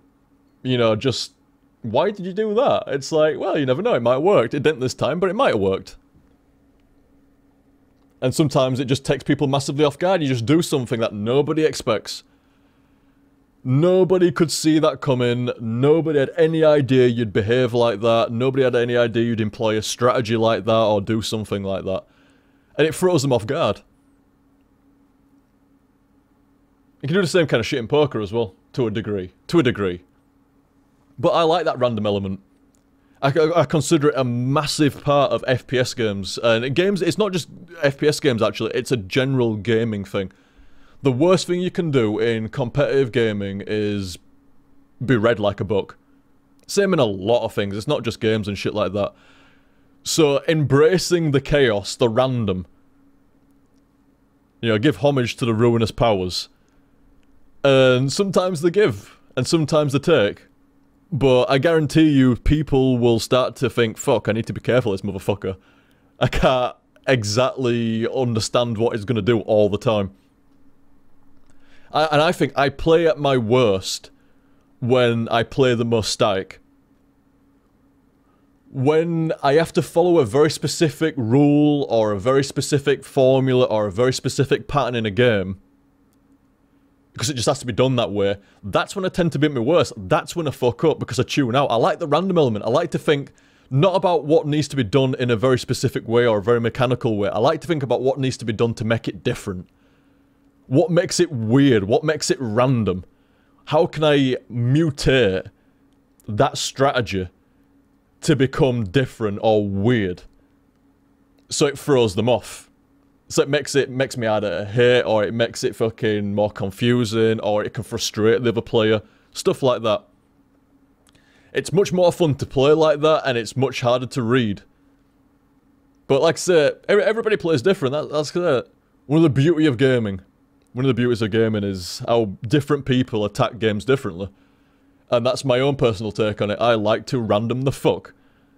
You know, I like to train like fuck. Really dedicated. When I practice a game, I become very dedicated, very focused. Like, literally everything else falls away and there is that one thing. Very dedicated when it comes to practicing.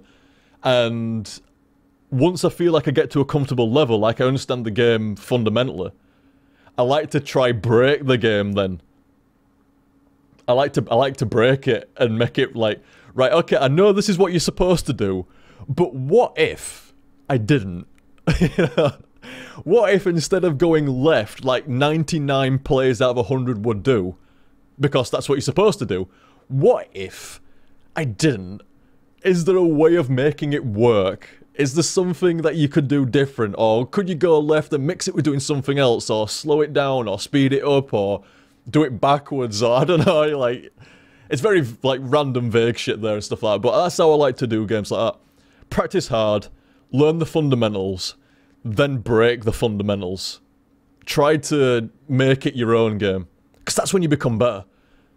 That's when you become, like, that's when the game, when all the fundamentals are down, and then you start trying to break apart the game, that's when all the muscle memory kicks in, that's when the game feels natural to you. Good shit. Like I said, just my approach. Just my approach.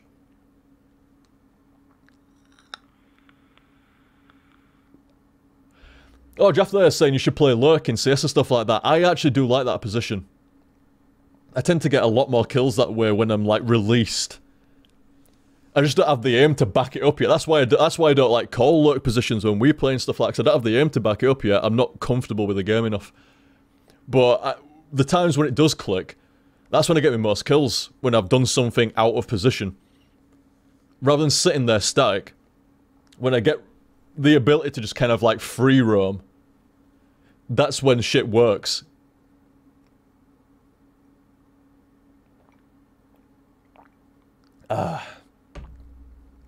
Rejuvenating essence of water.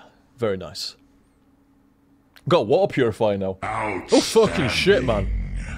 Whew. I was all chilled out there. I had some water and it was like, it was good. And then somebody tipped and I entirely shat him almost. Who was this kind soul? It was Brigadier Guy. It was Brigadier Guy. Thank you very much, dude. Brigadier Guy. Cool shit. Thank you very much, fella.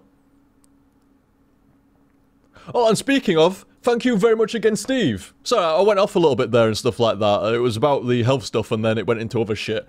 Who mentioned FPS games and deep level theory crafting and shit like that about skill levels and naturals and stuff like that? Who the fuck brought that up, man?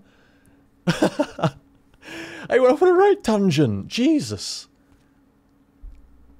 Good shit though, good shit. Like I said, I wanted to spend a bit of time with Stream Chat tonight. It's been a while. It's been a while since Stream Chat got me undivided attention.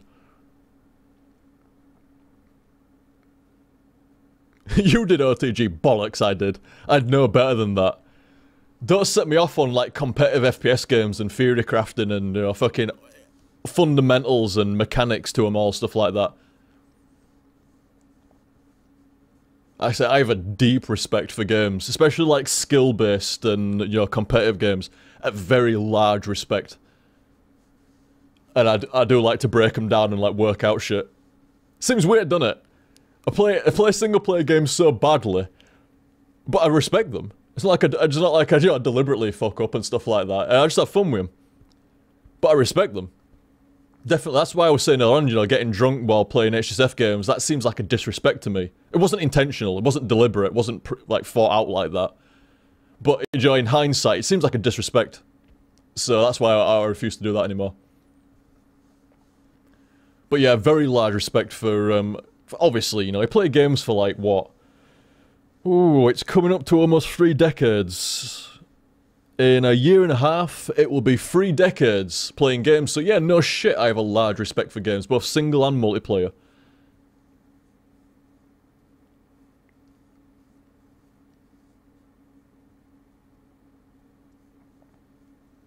But yeah, a very deep respect for gaming. But like I say,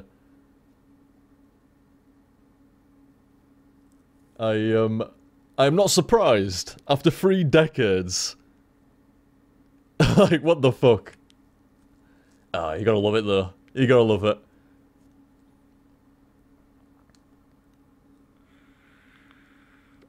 You want playing games on the day of your birth? For shame. I know, right? I know.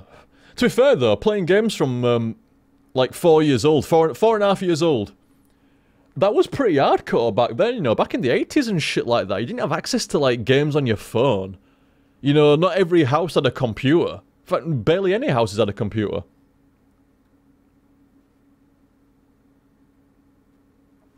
Good shit.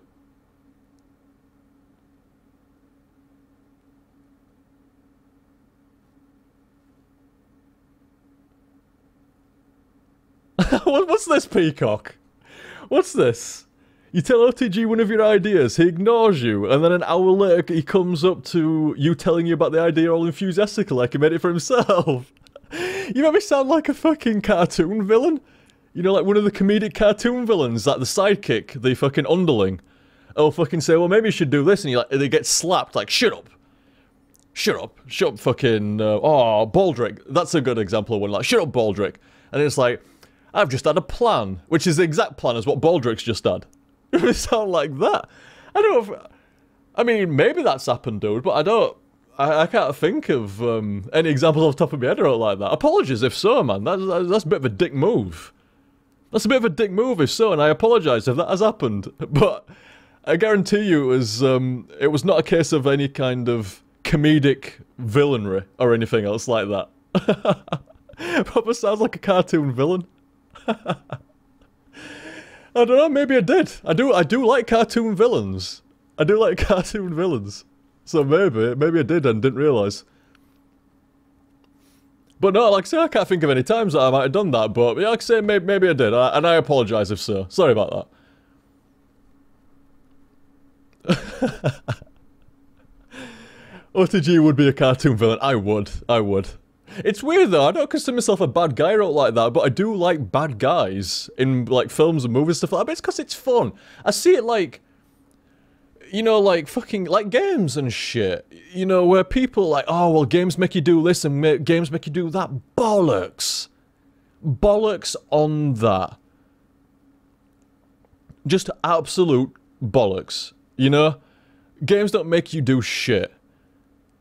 If anything, they're a damn good stress relief, you know, and like, they're quite therapeutic and shit like that. And, like I say, I certainly don't consider myself a bad guy. I ain't a fucking bad guy. But I do like villains and movies and stuff like that. It's, like I say, it's fair enough, you know, like movies and TV shows, anime and games and stuff like that. This is going to come to a shock. I know it might not be common knowledge, but they ain't real. I gave a pause there just to add extra impact. Because, once again, they ain't real. So it's fine. You know? It's just for entertainment.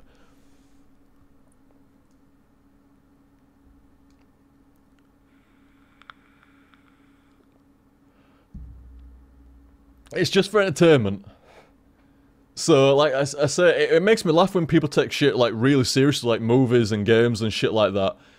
And, like, oh, that villain's really cool and stuff like that. It's like, what, are you siding with villain? What, are you some kind of bad guy? Are you some kind of dick or something? It's like, I just liked his dialogue. I thought it was quite cleverly written. And he was like a likable, not, kind of like a likable character in an unlikable way.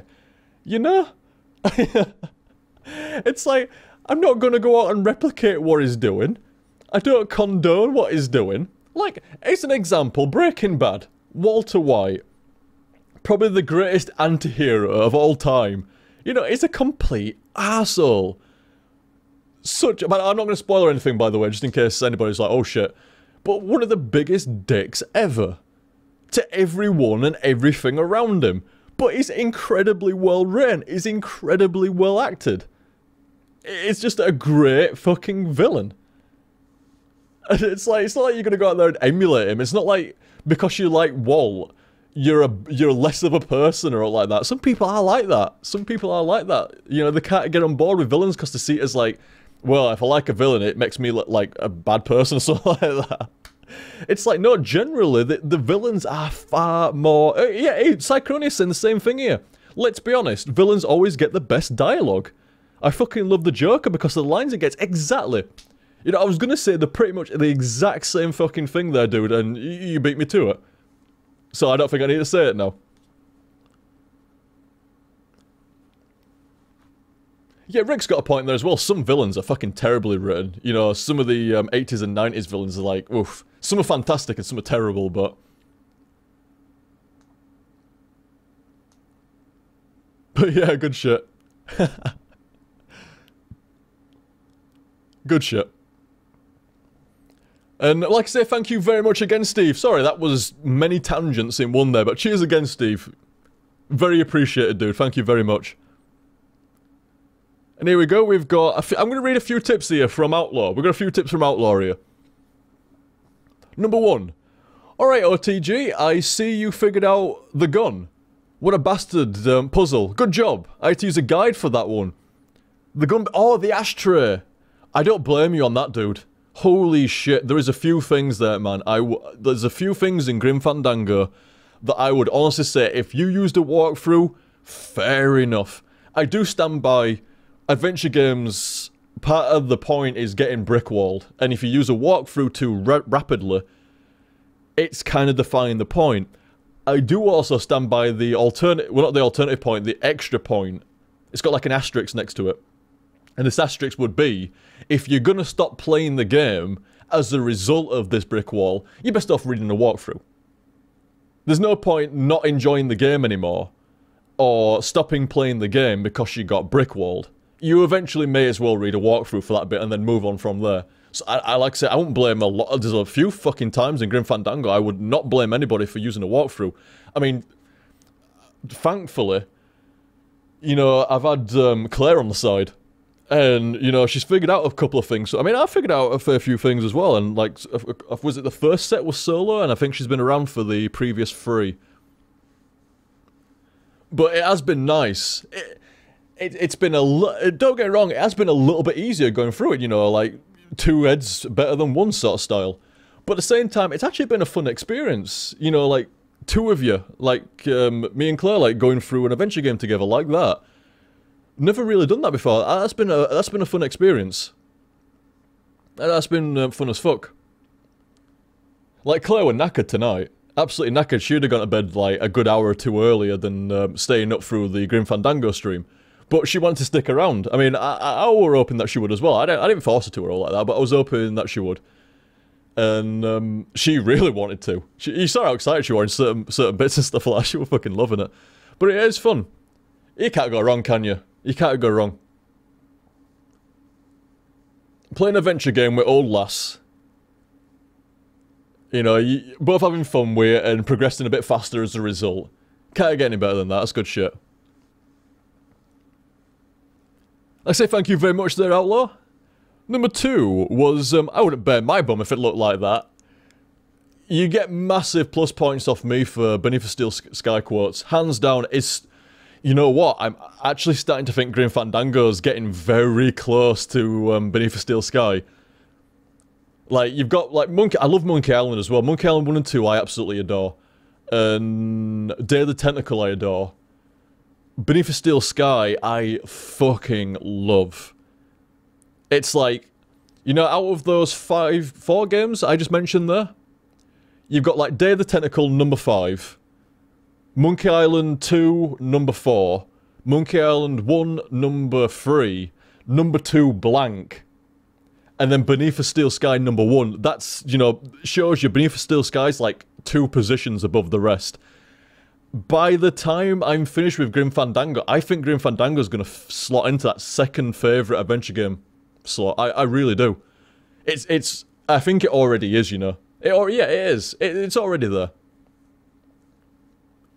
It's already at that number 2 slot, but is it gonna nudge? I'm starting to wonder if it's actually gonna nudge Beneath a Steel Sky, like tie with it. I don't think it can knock it off. There's too much nostalgia around Beneath a Steel Sky for me. I got it in a bundle with my CD drive and a sound card. It was the first game that I heard like proper dialogue, like proper audio dialogue. Before that was all fucking beeps and boops and text. And then I got a CD version in a bundle with a Sound Blaster 16 and a CD, 2-speed CD-ROM drive.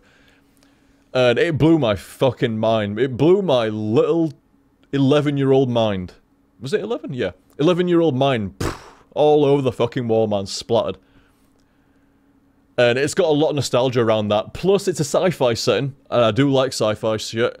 There's a bit of, like, AI in there with Link. You know what I'm like with AI stuff. I love a bit of fucking AI in games and movies and shit. It's got everything. I like the characters, I like the story, I like the setting, you know, AI in there. Massive nostalgia around it, very difficult to beat. But Grim Fandango's got a fucking scythe. Like, all the time. And loads of fucking skeleton dudes and shit around everywhere. And the story's great, the dialogue's great, and it looks great, and fucking sounds great. It's very fucking close. It's definitely got that second position, and I think it's getting fucking close to tying, but I think there's just that nostalgia around Beneath the Steel Sky that can never be nudged. Would you consider a refill of Beneath the Steel Sky? Damn fucking right. Oh shit, yeah, I would. Definitely, Zach. I would love to go and do like a modern HTSF. Because I do believe that it's probably is Beneath the Steel Sky Generation 1 HTSF? Just a brief recap. I've got different generations of HTSF that I call them. It somehow makes me feel better about being worse at playthroughing and a different era and, you know, everything else, stuff like that. I like to generation them up. And I've got, like, Generation 0. Basically all the really early shit. Pac-Land, Portal, Turkey, Mega Man X, maybe. And a few other ones that get up to about Resident Evil 1. Maybe a bit after Resident Evil 1. Somewhere around Resident Evil 1 HTSF. The original one. Then it goes into Generation 1, which was all the fucking, you know, the heyday on YouTube, all the good time on YouTube and shit like that, when YouTube was great. And, all the way through there, you know, Resident Evils, Metal Gear Solid 1, and I believe Beneath the Steel Sky's in there as well. All that kind of shit was, Generation 1. Then Generation 2 is kind of from the streams. You know, Generation 1 was, like, solid, like, competent commentary, not bad. Not bad. Yeah, like the Mono TG was basically Generation 0. Then Generation 1's like just pretty normal. And then Generation 2 was like the better mic, the better equipment, streaming, and all that kind of shit. Roughly around that kind of area. A little bit before the streams. And then into the streams. But it's been kiboshed by being so fucking unwell and shit like that. It's a very peculiar gen. And I'm actually considering, like, when I've been well for a while, you know, give it a while, I might draw a chalk line under Generation 2 and just go, that was a weird generation of HTSF. It was when all the monetization came in on YouTube and, like, Twitch and everything else. Like I said, better equipment. The commentary, I believe, was more competent. In my opinion, it's definitely up for debate. Definitely up for debate. But like I say, it was a weird one. It was like everything was in like I say, Gen 2 was just weird. Nothing settled as such. You know, it was like on Blip, I had to change the formula for Blip. In fact, you know what? I think Gen 2 started with Blip. I mean, there was monetization on Blip as well. And Blip changed a few of the ways that he approached it. Stuff. Not the monetization didn't change the approach of shit. But what you had to do on Blip to not get booted off, it had to be all like episodic formula.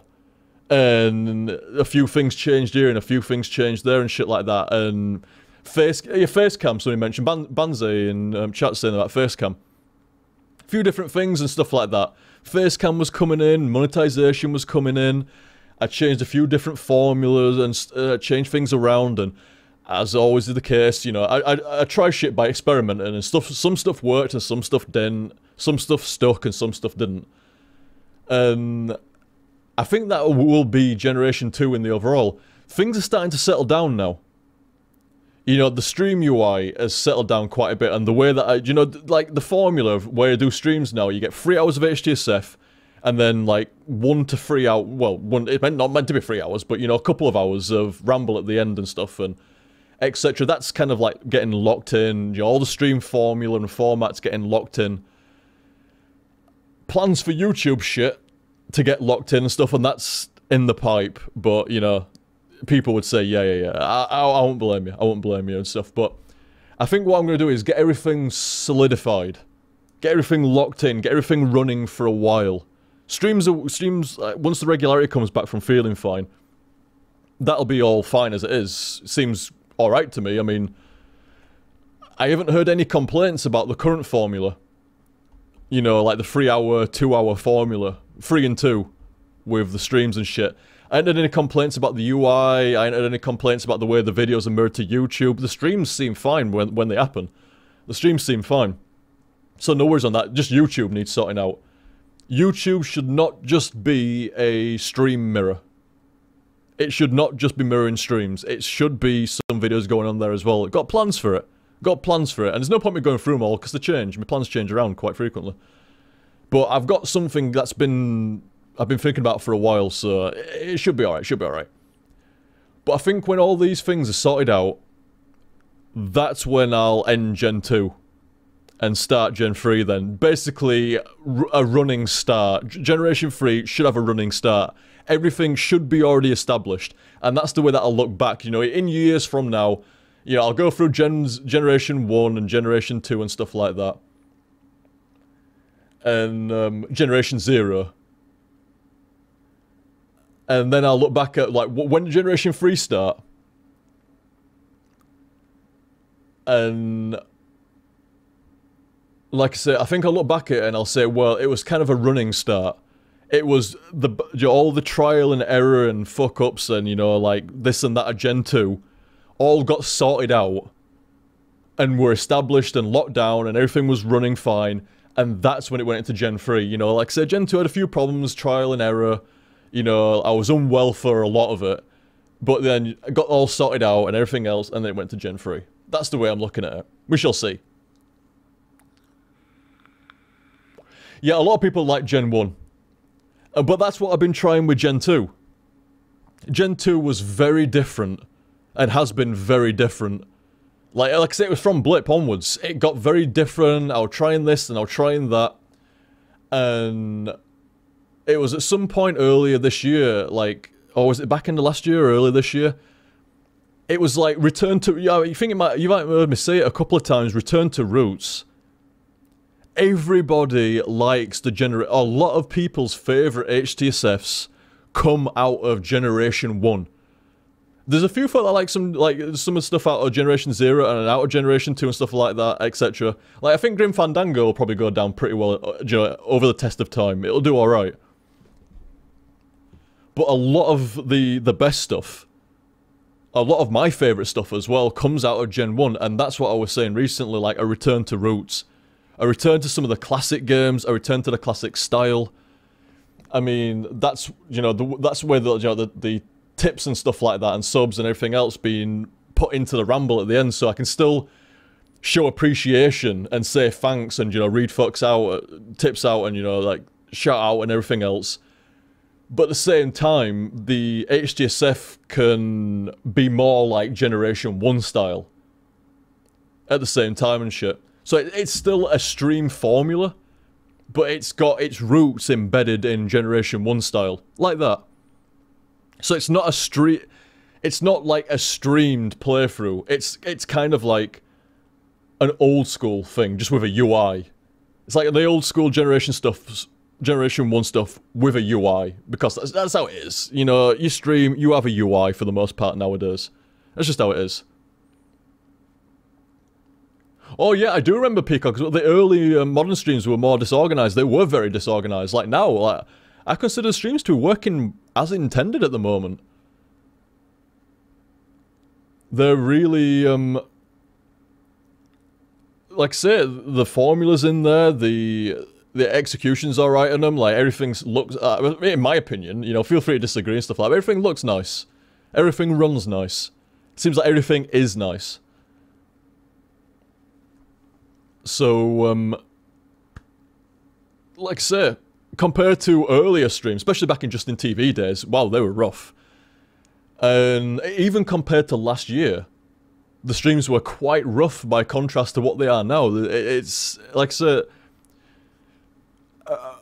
a bit more organised, like organised chaos sort of shit, and a bit better put together.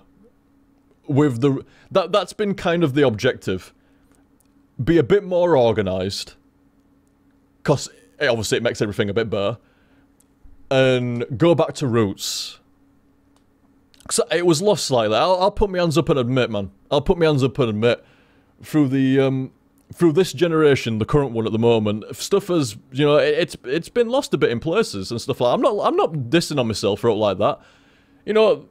But it's how it is, you know, stuff's been trialed and errored, or some stuff's been alright. I mean, I wouldn't have got to this point if this is the thing as well.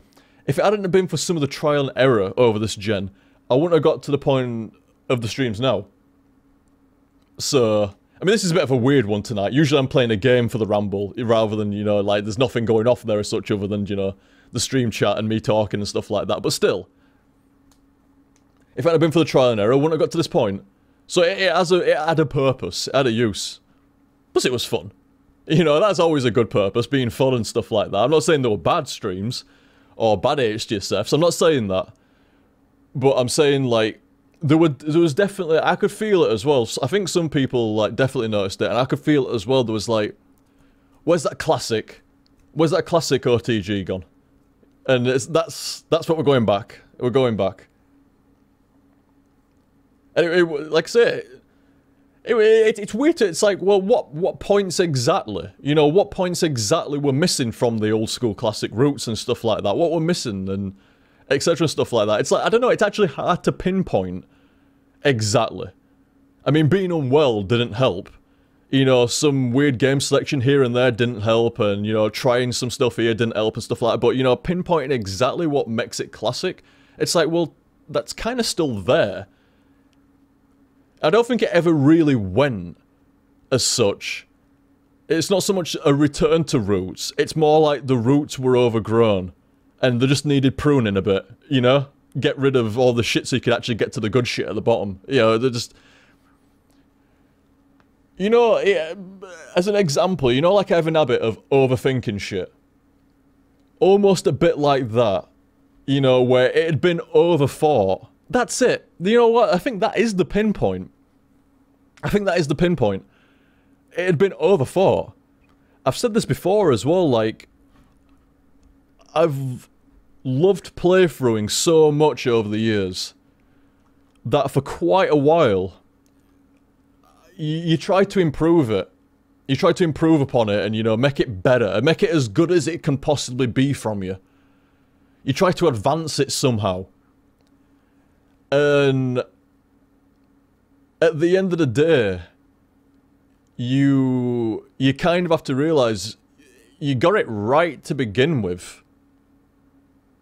Playthroughing is kind of how it sounds. You're playing through a game with commentary. That's what makes it good.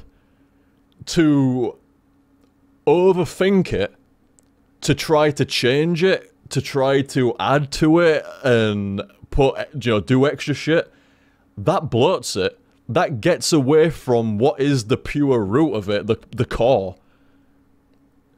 You know, it hinges on the game and it hinges on the commentary.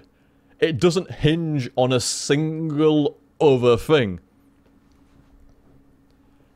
But, like I say, when you enjoy it that much and when you strive to make it as good as it can possibly be at any given time, obviously you try stuff to change this or to change that or to add this or remove that and stuff, and it became bloated. It became overthought, I think. I think it became bloated and overthunk. I don't know, that's not a word, but still, it suits it. Overthunk. It was overthought. And that's what I mean when, like, return to roots and stuff like that. It's not actually right to call it that. Because, like I said, it sounds like it was lost, and it's like, well, geez, man, you know, I'm the same fucking dude. Been a bit ill for a couple of years, but you're not the same fucking guy. You're right, return to what? You're doing the same now as what you were doing 6-7 years ago.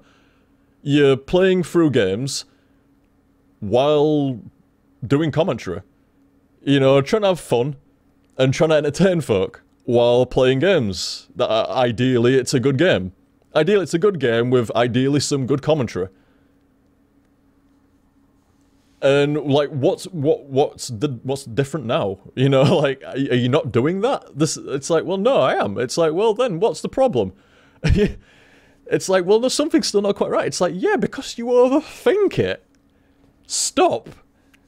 You know, just do what you always did. You know, you're not on Blip anymore. You don't have to change any formula or format. You know, everything's, you know, you've got it nailed down to the point where it's like classic old school YouTube HTSF, but streamed. Like, it's as close to a classic HTSF that would be uploaded to YouTube as what you can get while streaming it. And I don't know what more I can do outside of that. That like I said, that I think that's the nutshell. Nail on the head shit there. That's it. Like I say, I think that's it. The objective there would be to do HTSF as it's always been, but in a stream format. And like I say, I think that's it now. I think that's it. You know, saying cheers to folk and thank you for tips in the middle of it and having a stream UI, I don't think that really dampens the game and like the playthrough and shit like that. So yeah, I don't know. Like I say, thinking about it there and like I was kind of like thinking aloud with that there and stuff like that. And thinking aloud with that there, I think that sums it up. I think there's been a period of, you know, being unwell and overthinking shit in this generation. Overthinking to begin with, when all the monetization came in and trying to improve the playthroughs and everything else and stuff and etc. And then being unwell. You know, that's gonna like mess things around a little bit. And this year, between feeling better for the most part, well, I wouldn't say the most part, I actually worked it out the other day. Until the last couple of months, I think I'd only been like alright, like maybe like, it wasn't a case of like, you know, every 12th day I felt alright, but I think it was like 1 or 2 days in every month. That was the only times I'd been feeling alright, up to about the last couple of months and stuff, which is, I've had like, you know, periods of being alright for a week or so, 2 weeks.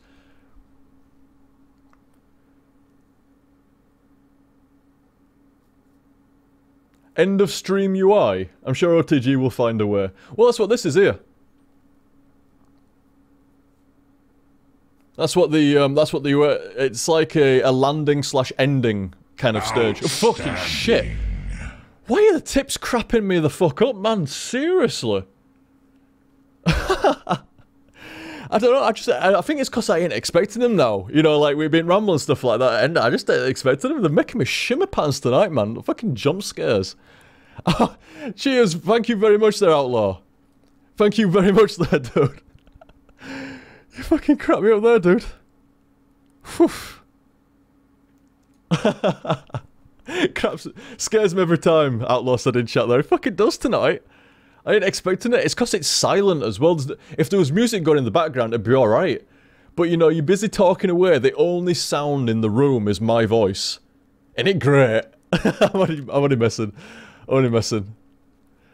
And, yeah, like I said, there's no sound in the room except for my own voice, and then suddenly, outstanding. Makes you shit yourself, man. It does. Wow. I've just realised the tangent that I've gone. That was Outlaw's second tip about Beneath a Steel Sky, and I've gone off on a tangent. I've gone off a tangent. But like I say, anyway, in a nutshell, like I say, sorry lads, if like I say, there's been a funny period of time over the last few years and stuff like that. Gen 2 has been a bit weird, a bit dodgy here and there and stuff like that. I don't think it's been particularly bad. I just, like, it's like I keep saying, like, there's always that drive to make them as good as they can be. I mean, I think I even said this shit, like, just, like, I think Dark Souls 2, even though it's, no, Dark Souls 1, sorry. Dark Souls 1, it's not even an HTSF. It's Dark Souls 1 full play. The fuck? Anyway, even during that, like, saying then, like, I'm just driven to kind of, like, make it as good as it can be and blah, blah, blah, and that was probably part of the reason why I'd called it that and shit like that. I probably, at the time, it seemed like a good idea. And, like I say, it just shows you during that generation, like, trying new stuff out and overthinking certain stuff. But there is one thing that was always the same. That drive to make it as good as it could be. And, like I say, I'd apologise for stuff being a bit weird. And stuff being a bit strange here and there over the last few years. Settled down now, though. Settling down by far, innit? You know, like, say, streams this year have been fine and stuff, and it's settling down, and once YouTube kicks back up again, absolutely fine. Absolutely fine. That's when I'll draw the chalk line. And say, right, Gen 3, lads. We go in Gen 3. But, like I said, I'd apologise for that stuff, you know, I've been a bit random and weird. And being unwell's not helped. But I wouldn't apologise for just trying to make stuff better. It might have not have been for the best in the end. A lot of the stuff that I tried might have been scrapped. But I wouldn't go at myself for trying, at least. But then, like I say, I hit this point, like, not that long back. Like I said, beginning of this year, back in last year, at some point. Liam, everything with you is weird. I know, it's great. I love it. I do like that. That's good shit. I fucking know what we're saying about now, man. I've lost the train of thought. But yeah, like I say, I wouldn't apologise for just trying to make things better, though. Whether it worked out for the best or not in the end, I could apologise for that. You know, like, well, that wasn't great then, and that wasn't great then. Fair enough, but not the attempt, not the try. But you hit oh, that's it. Yeah, I was saying, you hit a certain point, and well, I hit a certain point, and it's like, no, you've got it, dude. Like an example, like, do you know, like with games, like they got the idea right during the 8 and 16-bit days. And then they fucked it up. It's a perfect analogy. Perfect analogy here. Like I don't know, like a platform, any 8-bit or 16-bit platform game, doesn't matter. They got the mechanics right. They got the art style right. They got everything right. Back then, everything was absolutely correct, and they fucked it up because they overthought it. They spent too much time thinking about how to make it better, how to make it just like look better, sound better, play better, and ended up doing they might have made it look better, they might have made it sound better, but they didn't make it play better. And that's what happened for a little bit with me as well. Like, you know, you can forgive them for that, you know, trying to make it better, that's no problem, you can forgive them for that, but the end result wasn't that it was better. It looked better, sounded better, but it wasn't better. And I think the real epiphany comes when you realise that. When you realise that and you go, aha. Alright then. So what we can do now is, we can keep it looking better. We can keep it sounding better. But we can make it so it goes back and we go backwards. We'll make it play better. We'll make it play better. So get that analogy and apply it to playthroughing. There we go. There we go. That, like I said, that is the analogy that I'm going with.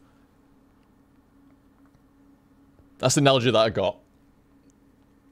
And that's the analogy that I'm going with. That sounds about right. That's no, seriously, that was it. An attempt to make what was already fine better, but it only ended up looking and sounding better, not playing better. So you had to realise that at some point you were going to hit a point and realise that, and work it backwards. So you've got that old school that the game developer liked, or the playthrough, etc. That, you know, everybody liked. Get that back, but keep all the nice shiny. Get the old school back, but keep the shiny. And I think that's the right balance. Oh, Aggie, alright, dude, by the way. How's it going, Aggie? Aggie's saying here, I think the process you're describing is a pretty typical creative process. You see the same thing with bands and musicians that start strong, kinda struggle, then settle in after a while. Perfect, dude. Exactly. Perfect. That is pretty much, yeah, I do. That sounds right to me. And now you say it like that, I can actually think of a few examples. So yeah, that sounds about right. That kind of, you know, on top of things, and that slump, and then that back up to the top again and shit. Yep, I can definitely see that. Even just from a personal standpoint, I can definitely see that. Ooh, that's scathing. So Liam is the virtual boy. Ooh, that's scathing crazy. That's scathing as fuck. Possibly the worst console ever made. Ouch. Right in the feels. Ah, I'm only messing. Funny though.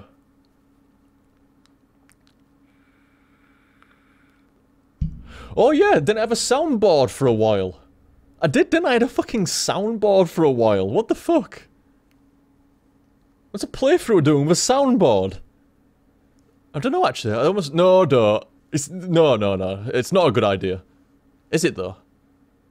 Is it? No, it's not. It's not. 'Cause it's more like a fucking radio show at that point if you've got a soundboard and shit. Start making a joke and like suffixing it with a fucking toilet flushing or something like that. It did, yeah, yeah, you're right, Peacock. It was A Link to the Past. What, you guys actually want a soundboard? Really? Oh, well, I got that wrong then. Because I thought, like, didn't like the idea, like, I thought it sounded like, I thought it was a good idea at the time, and then in execution afterwards, I thought, oh, I guess people ain't too fond of that. I guess it's not that great of an idea, and I scrapped it.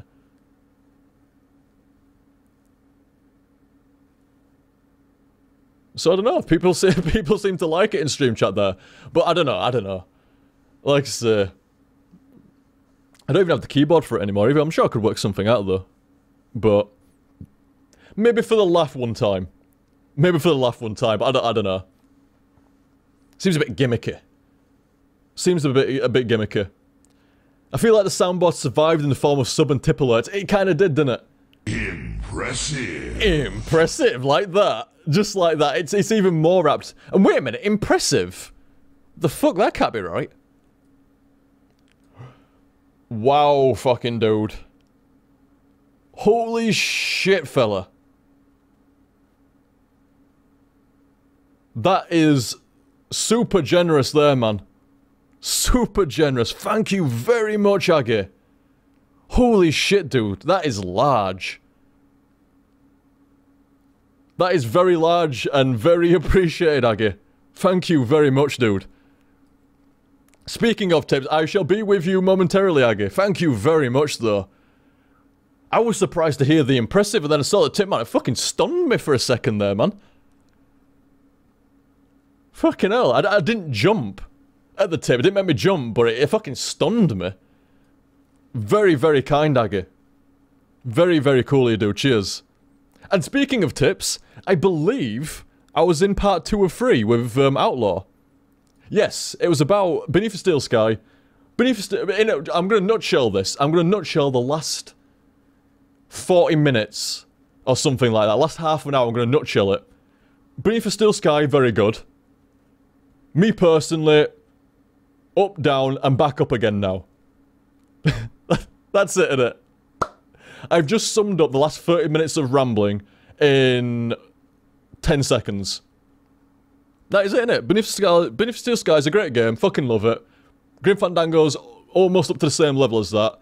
And I feel, personally, with HTSF, it was up there. You know, it took a while to get up there. You know, you had to practice and get up there. Then it slumped down a bit because I was trying to overthink and, you know, I was trying to get it better, but, you know, still, a bit of a slump for a while and then back up again, hopefully. There you go, 10 seconds.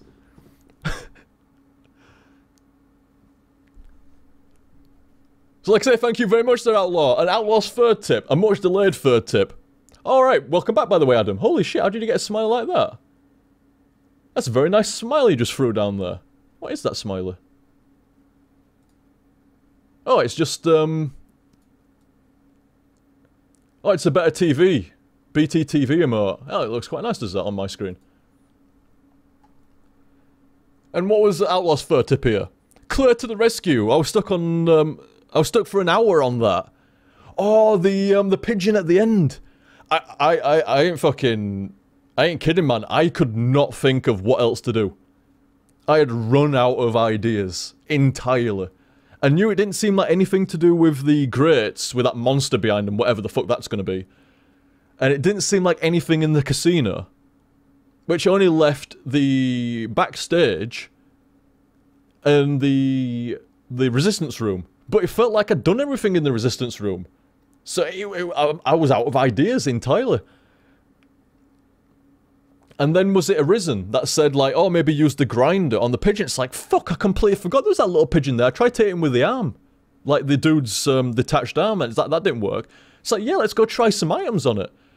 So it's like, yeah, the grinder didn't work, no worries. And Claire's like, oh, how about you try the note and the photo? It's like, there we go.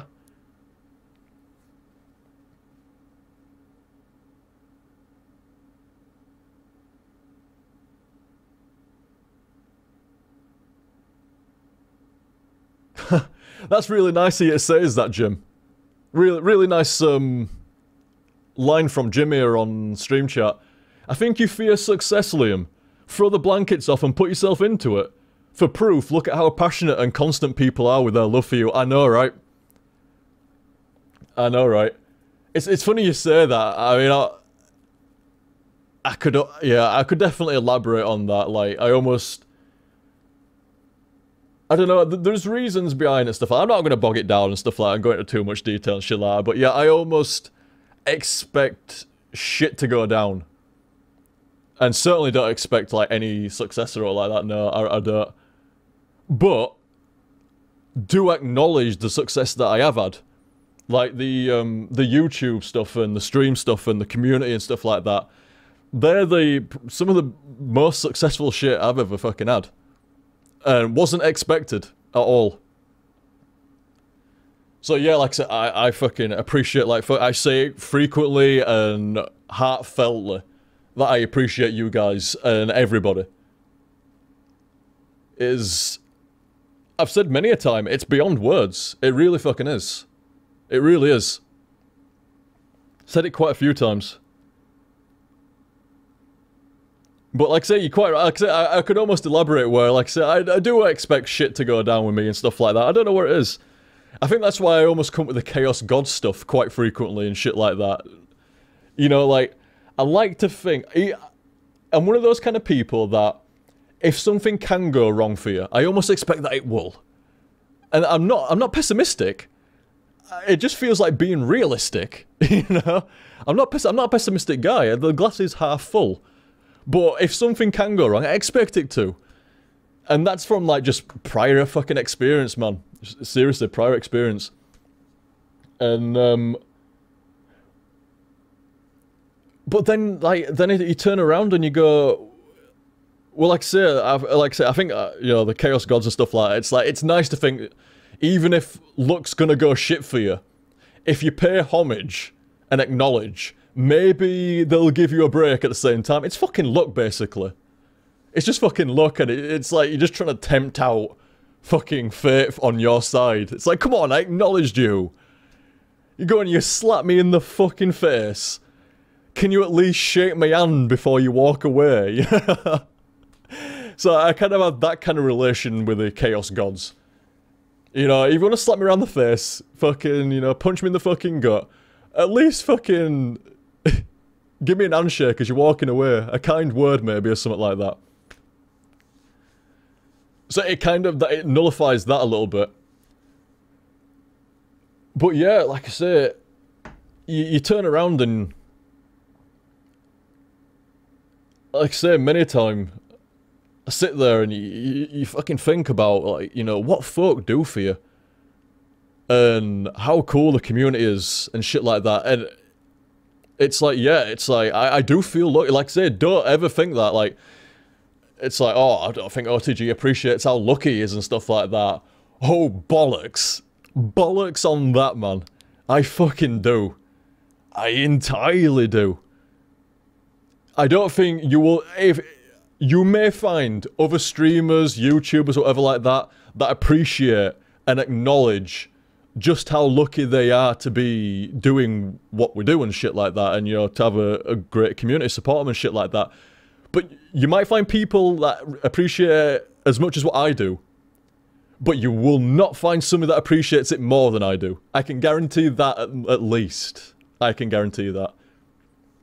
You will not find somebody that appreciates and acknowledges how lucky and fortunate they are to have such a fucking bunch of cool fellas. Great community. You know, like, say, it's like, oh, YouTube could be bigger and stuff like that. I don't give a toss. I stopped giving a toss about subscriber numbers on YouTube once it hit about 4,000. Once it hit about 4,000 subs, well, I don't think it was even 4,000. It's like, it got to the point where you struggle to reply to every comment and stuff like that and everything else, and it's like, that's it. You know, like, I'm happy with that, man. Because I didn't start on YouTube to, like, I want to make this number as big as it can possibly be. Now, don't get me wrong, I know some people call bullshit on this and stuff like that. You're entitled to think that way and stuff like that, but I'm fucking laying it down for you as straight as it can be. Never started on YouTube to make a number as big as it could be. Started on YouTube For a start, I made my YouTube account so I could watch videos that were deemed as mature. Because, you know, there was the age lock thing on YouTube. If you're not over 18, you can't watch the videos. So that's how my YouTube account fucking started. Actually producing videos on the channel, that started because I liked editing videos. I discovered, like, you know, making poker videos and Warcraft videos and other montage and stuff like that. Fun as fuck. And I put them on there to share with other people. You know, link it to folk that I knew and shit like that. Never even expected just a number to grow or like that. It got to like 300 odd during the Warcraft montage and stuff like that. I'm like, holy fucking shit. There's like 300 people that, like, when I upload a video, they see it. That's amazing. And I still think that's still good. You know, if you get like fucking 300, 500,000 views on a video, so like that, that's fucking rocking, man. And like I say, some people might call this bit bullshit. But I didn't give a shit after that. You know, once it got up to the point where videos were getting like fucking even like half of like 500 fucking views, up to 1,000, especially I can guarantee once it got to 1,000 views on a video, stop giving a shit about like subscriber numbers or anything. Like, don't get me wrong, you like you know, in the early days it was fun every day to wake up. Did I get any more subscribers today? Oh, I did. Like, I got an extra like 10 or something like that. And you know, like. Follow it for a while. It was fun for like a fair while, maybe a couple of years or something like that. But it was never like a driving factor. It's like, well, if I do this, I'll get more subscribers on YouTube then. It was never that mechanic at all. It was more amazement. It's like, fucking hell. You know, I've uploaded a playthrough part today, and, you know, it's gonna have like 4-digit views on it within like a week or two or something like that. That's amazing, and more than you could ever like. That's like fucking twice the size of my old high school worth of people watching a fucking video that I've made. Like, happy, very fucking happy with that. And like I say, I don't think it even got up to 4,000 subs before I stopped following it so much after that. Obviously I still look, not every day, but you know, I look from time to time, see what the sub count's at and shit like that. Excuse me there, I need a drink. But it was never a driving factor, was gaining subs or like that. It was a creative outlet. It was, like I say, YouTube account was made to, like, view 18 plus videos. Then it was like, oh, I can share my videos around with folk that I know, because YouTube's... But bear this in mind, like, you know, being able to link people a website link, and then watch a video in a browser, was amazing shit back then. Amazing shit. You know, fucking 2000 plus whenever now, or like 2006 or something like that, 2005, 2006. Being able to watch a video in a browser window rather than downloading it was fucking top shit. So being able to share your videos like that, make some montages, which I always get really into and enjoy and stuff like that, and then share them with folk was fucking amazing. And then all of a sudden out of nowhere, there's like hundreds of people subscribed. Not in one day, obviously, but you know, over a period of fucking years, stuff like that, there was like hundreds. And then there was thousands of people that subscribed, and like, holy shit, that's amazing. But it was never like, well, you know, maybe I could do this, and maybe I could have done that. There was one point, there was like there was a point in time, it was Portal. There was like, there was two paths. Came to a fork in the road at Portal, and when I uploaded Portal and it was so successful, it was massive. Like, even the playthrough parts of Portal, I'm not talking about Still Alive, I'm talking about the actual playthrough, the HTSF of Portal and shit like that. And no, wait a minute, this can't be right. Yeah, no, it was a bit after Portal. Sorry, got my dates wrong here. It was a bit after Portal. And I realised if I wanted to chase subs, it seemed like the best way of doing it was to jump on every new game that comes out. Now, before I even go any further, don't take this as a slight against every person that jumps on every new game that comes out. It's just how some people want to do that. You know, some people like playing every new game when it comes out, so they record it and they make videos on it and everything else. Absolutely fine, you know, what folk want to do is what folk want to do. Some people, however, do it entirely to chase subs. They know if they upload videos of a brand new game that's just come out, obviously there's more people searching for that game, obviously you get more subs and more views. And like I say, just the notion of that, ooh, it makes me lip curl. Like, that deliberate, like, I might not enjoy this game. I probably won't enjoy this game because it's some modern dreck and I know it's going to be shit. But it's modern and it's new and it came out this week, so I'm going to do it anyway. That is so... It feels like against the spirit of it all.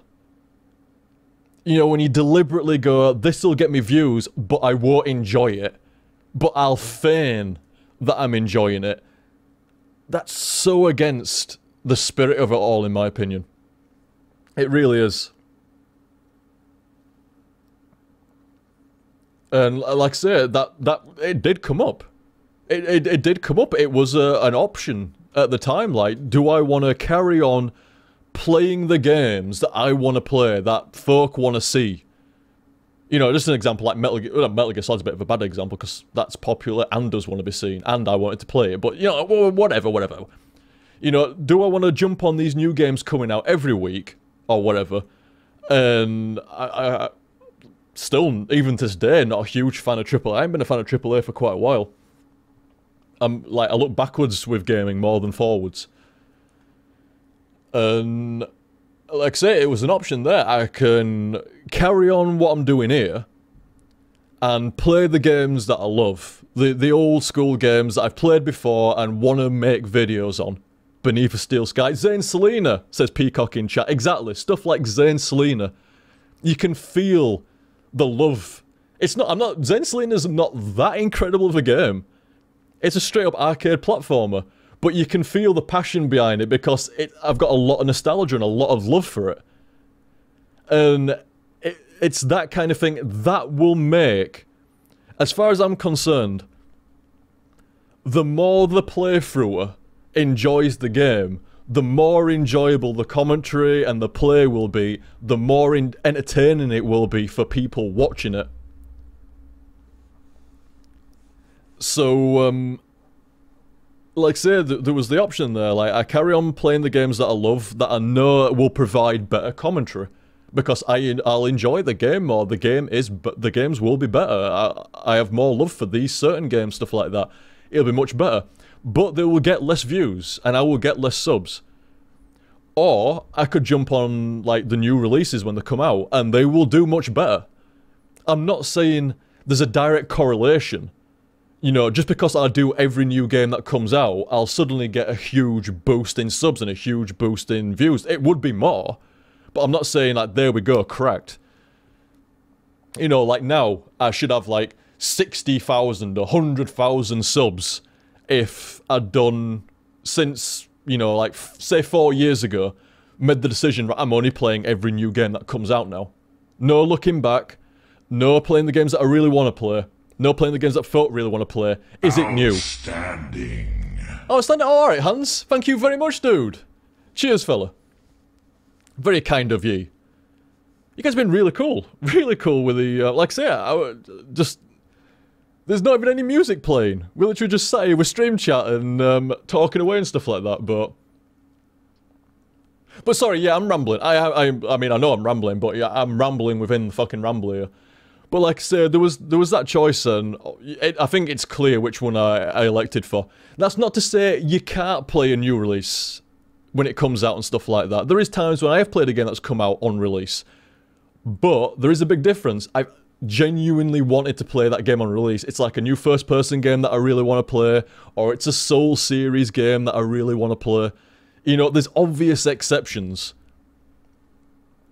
You know, and I think the exceptions are obvious, and with good reason behind them. So, you know, I didn't play Dark Souls 2 on release because it was going to be popular.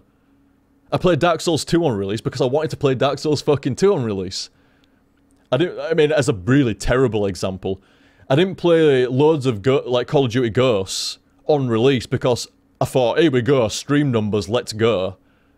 YouTube subs, here we come. You know, it wasn't like that. It was like, it's a new first-person game, and I enjoy Call of Duty usually. I didn't know what quite was in for with that one. But still, it's like, it's a new first-person game, and I want to hammer the shit out of it and get some fun in. You know, it's like it's an entirely different mentality. And there's a lot of playthroughs and a lot of streamers and a lot of YouTubers that have that same mentality. I'm not saying I'm a unique special snowflake, but all I'm saying is that is the way that it goes. That is the way that I go about it all. That's the way that I've always gone about it all. Like I say, we were saying earlier on about, you know, the dip and stuff like that through Gen 2 and stuff like that. You know, the end result might have dipped, but not the core. The core was exactly the same.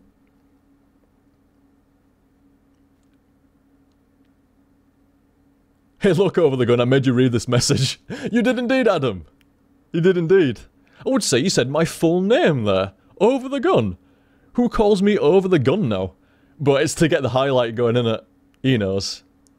He knows that typing that out gets it highlighted. But like I said, there's a lot of streamers and a lot of playthroughs that work like that, and I'm glad. Because there's a lot of streamers and playthroughs and YouTube and stuff like that that don't. And like I say, it just seems against the spirit to me, man. It really does. You know, I don't know.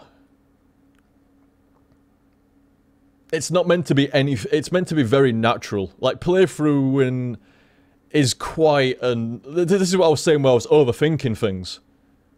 Over the previous years, I've been overthinking things because playthroughing is quite pure at its core. It's not all bells and whistles, it's not all strategy and tactics in how to get subs or views or anything like that. It's a guy, or a girl, but you know, it could be, you know, before anybody jumps on me and shit like that. You know, it's a person, a game, and a mic. That's what it is. That's what it always has been, for the most part. And that's what it always will be, for the most part. There we go.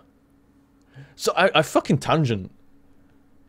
You know, I was saying, like, you might find people that appreciate the community and, you know, how lucky they are as much as what I do, but you won't find anybody more that appreciates it more than what I do.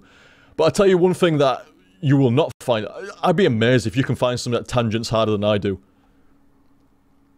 If you ever find somebody that can ramble and tangent like that, you fucking let me know, because I would like to meet this person. I would like to meet this, this kindred spirit. Oh, Crazy Common there was saying, I wonder how many girls watch Slim. There's quite a few, actually. There's actually quite a few. Some cool lasses around. Quite a few.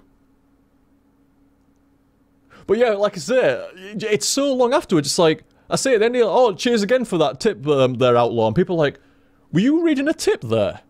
Didn't fucking seem like it. It's like, no I did, I read the tip, and I was talking about what he said, and then it tangented off. That's not my fault. That's not my fault, that's the way it goes. That's the way it goes, you know, you read the tip and you elaborate on what's been said and stuff like that, and then it sets off a tangent, that's how it goes. Not every time and stuff like that, but you know, when it's appropriate and stuff, when it's approps. That's how it goes.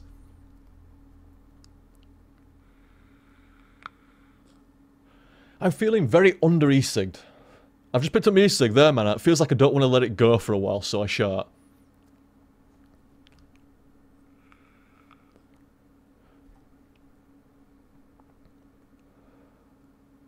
Oh, that's old school crazy. I remember the Chloe versus Liam videos, like how they met. Indeed, they're old school, man.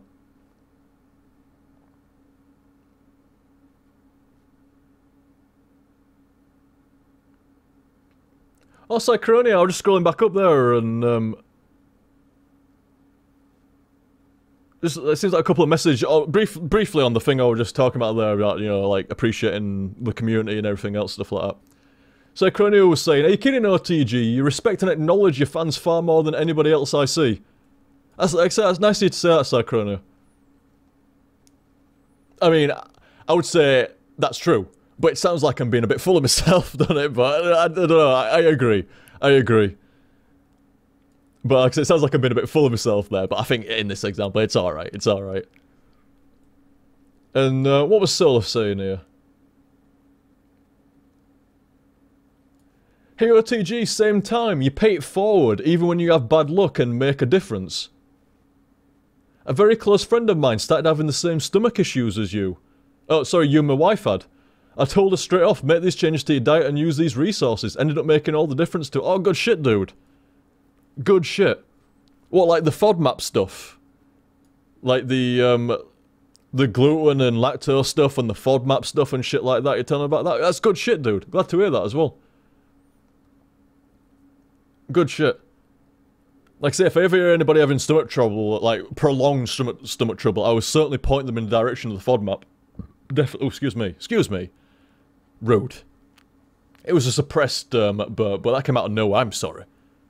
You know me, I don't like burp down the fucking mic. But it came out of nowhere though. I blame the crisps that I had earlier on. God, they're not. What are they now? They're quinoa chips. I don't even know what a quinoa is. I've got like a quarter of the bag that I didn't get a chance to eat them all during my break and stuff like that. I didn't get a chance to eat them all. So I've got a quarter of these quinoa chips left. Don't worry, they're alright. I checked out every single ingredient, they're absolutely fine. I've also been trialling them for on and off for the last few weeks and they're fine. Nothing in there, like I said, I've read all the ingredients and there's nothing in there as far as I can tell. They're also in the gluten-free section. They're in the gluten-free section at Tesco's, and I've checked the ingredients, and it sounds off fine against the FODMAP, so if there's anything wrong with them, I will be pissed. But I ain't been having any problems with them, and they're also tasty. Mmm. Quinoa chips. Sun-dried tomato and roasted garlic flavour. Ah. Making me mouth water. They're only fucking crisp, man.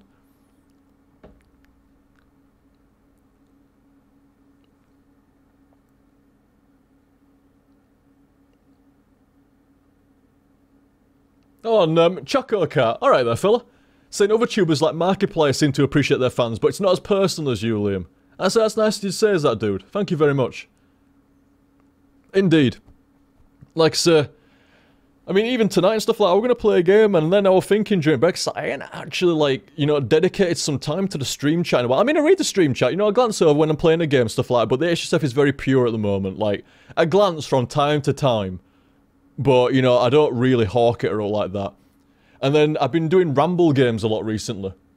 So between the commentary and, you know, the game and reading tips and stuff like that, stream chat's still, you know, like, in the distance a little bit. No, you know, I still look and, you know, certainly a lot more during the Ramble. But I'm like, no, we give stream chat some time tonight. No game tonight. We just read stream chat and see what folk are saying and stuff like that. Nice and easy. I don't have to divide my attention between a game and the tips. Just stream chat and the tips. Good shit. So, as I was saying, thank you very much, Outlaw. Very kind, dude. Outlaw did like 3 tips in a row there. Speaking of 3 tips in a row.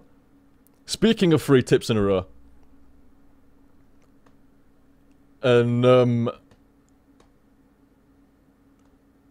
yeah, I do remember Liam versus Cloud. I do remember those days. They were actually quite short. You know, the fight, shall we call it, slightly. Oh man, I was full of piss and vinegar back then, man. Man, I had a fire that burned. And you get older and it chills out, man. It does, it fucking chills. And, yeah. But it worked out alright in the end, man. You know, I learnt a bit, Cloud learnt a bit.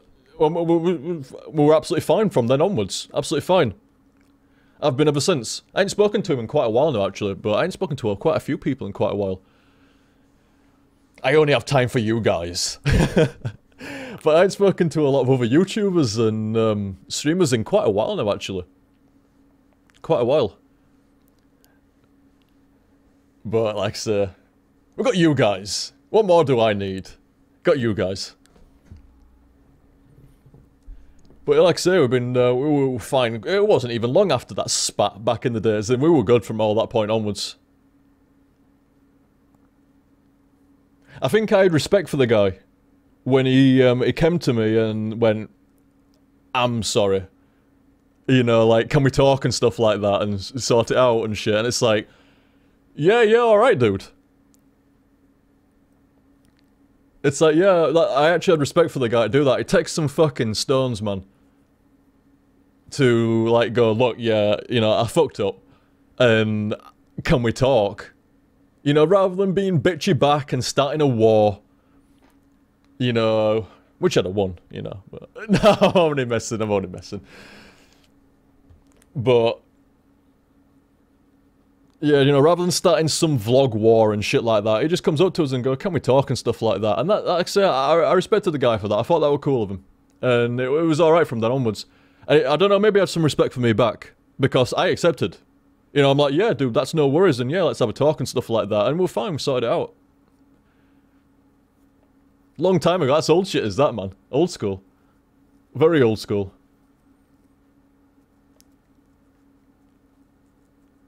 Yeah, sorry, I'm going down memory lane there. I was literally just sat there thinking for a few seconds there about the old school shit, but that was old school. I ain't spoken to Claire in a while.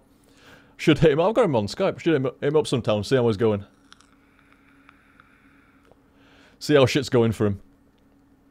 So I should do the same to quite a few folk. I think, you know, I mean, to be fair,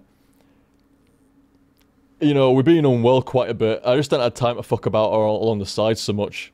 And then when I have been alright, I've kind of like jumped on it just to either get shit done or just relax and feel better for a while, so... Not helped with not feeling great for a while. Anyway. As I was saying, 3 tips here from Blood Reaper. These look fun. These were at the beginning of the Ramble, actually, quite a while back. Ooh, yeah, shit, man. Quite a while back indeed, like 2.5 hours ago. Here we go, though. Number 1 from Blood Reaper. I'm sorry, I just need a drink, one sec. Throat's gone very sore.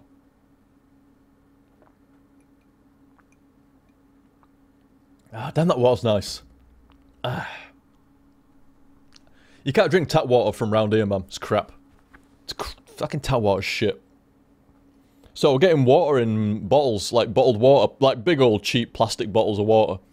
And it was alright, but, you know, not a big fan of drinking fucking water out of plastic bottles and shit all the time. For a long time. So I finally got a water filter. It's fucking great. Should've got one long ago. Anyway. Thank you very much, Blood Reaper. A little play. Wait a minute. Oh, it's a little play, I see. It's a little play. Right, here we go. It's a little play. Here we go. Viewer says, die, streamer. You don't belong in this world. And then over the gun's like, it was not by my hand that I'm once again given flesh. I was called here by viewers who wish to pay me tribute. I knew this was going to be fun. Second one here. Viewer says, tribute? You steal men's tips and make them your views. And then Overgun's all like, perhaps the same could be said of all channels. Fucking great, dude. Here we go, last one here. Viewer's like, your shoutouts are as empty as your soul. Fandango needs such a voice as you. And Overgun comes back. What is a fan? Throws Mike. A miserable little pile of comments. But enough talk. Have at you. Good stuff, Blood Reaper. That was great. I had fun with that. Very well done, dude. That is great. Very well parodied. And I had fun reading that out as well. Good stuff, Blood Reaper. Oh, you're getting 10 out of 10s in stream chat and shit.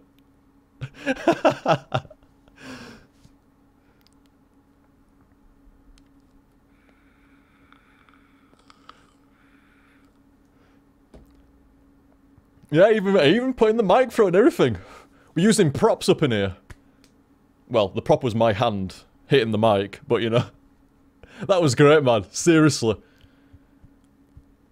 I feel comfortable in saying that may be the best kind of, like, string tips that I've had so far. Very, very good. You know me, I love a bit of parody and shit like that. And Symphony of the Night parody. Very, very good, sir. Very, very good. Cheers again, Blood Reaper. Very kind, sir. And very cool at the same time. Did IGN rate my Yorkshire accent 6.5 out of 10? That sounds like an IGN review of my accent. That sounds just like what IGN review it. Motherfucker, dare they review the Yorkshire accent at 6.5? Yorkshire accent is at least a good 8.5, maybe 9. I love the Yorkshire accent, it's fucking great. I fought the Yorkshire accent for so long as a kid. Thought it were daft. And then I got a bit older and a lot wiser, and it's like, actually, it's fucking great. I like, that's not me bigging myself up, you know, I didn't make the Yorkshire accent, it just happens to be where I was born, but I do like it. It's got that earth to it, you know, down to earth shit. Which suits me just fine. Suits me just fine, in my opinion.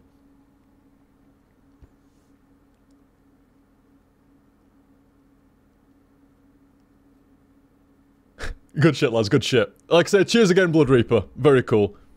Probably hands down, like, the best string tip. Best chain. Best chain tips I've had, that.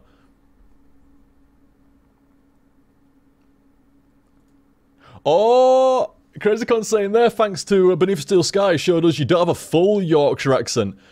Well, there's one slight reason for that. Number one, Lamb's accent is thick as all fuck. That's a Barnsley accent. That's down the road. But down Road, it's Barnsley accent. It's well brewed. Very brewed. And, that is the thickest Yorkshire accent you're gonna get around Barnsley and stuff like that. It's literally like only down fucking road, man. It's not that far off. Leeds, Yorkshire, is not quite as broad as that. And secondly, you know, being a YouTuber, man, there's a lot of American people that would not... If I had a really thick Barnsley accent, you know, you gotta clean it up slightly so that people... You just enunciate better so folk can understand it. If I went full-on Yorkshire, full-on Barnsley, I think there'd even be English people that would struggle to understand. Even, like, seriously, even fucking folk from here would struggle to understand it, unless you're from actually, like, here, but, you know. I'd guarantee Southerners would struggle to understand really thick Yorkshire. So, good luck if you're from Europe or America or something like that. You would not be able to understand it, man. I guarantee it. It is awesome. It is awesome, but borderline unintelligible if you're not from Yorkshire, or at least from the north or something like that. It's almost like, you know, really thick Scottish or really thick Irish accents can be really hard to understand for foreigners. Like that. Imagine like a really thick Scottish or a really thick Irish accent. That's the Barnsley Yorkshire. Seriously. Just like that, man. Just like that. But mine's a bit weird. Because I've always loved America and shit like that. So I've got a lot of Americanisms. You know, YouTubing for 7, 8 years? Something like that. How long has it been? It's been a while. It must be like 8 years or something. So, like, say, that makes you posh up your accent ever so slightly. I'd never posh it up. It'd sound daft, for a start. Secondly, I don't want to. I like it how it is.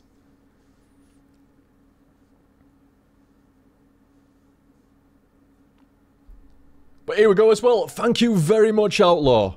Very, very kind. I mean, Outlaw, like, tips so much during a stream, like, pretty much every stream as well. Like, really cool of you, dude. Thank you very much. Outlaw was saying, thanks so much for showing off Grim Fandango. My pleasure.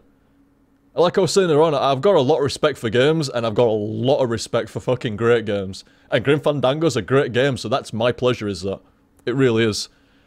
I never heard of it until the HTSF, and loved playing through it. Oh, yeah. Oh, so, wait, yeah, I remember you saying now, yeah.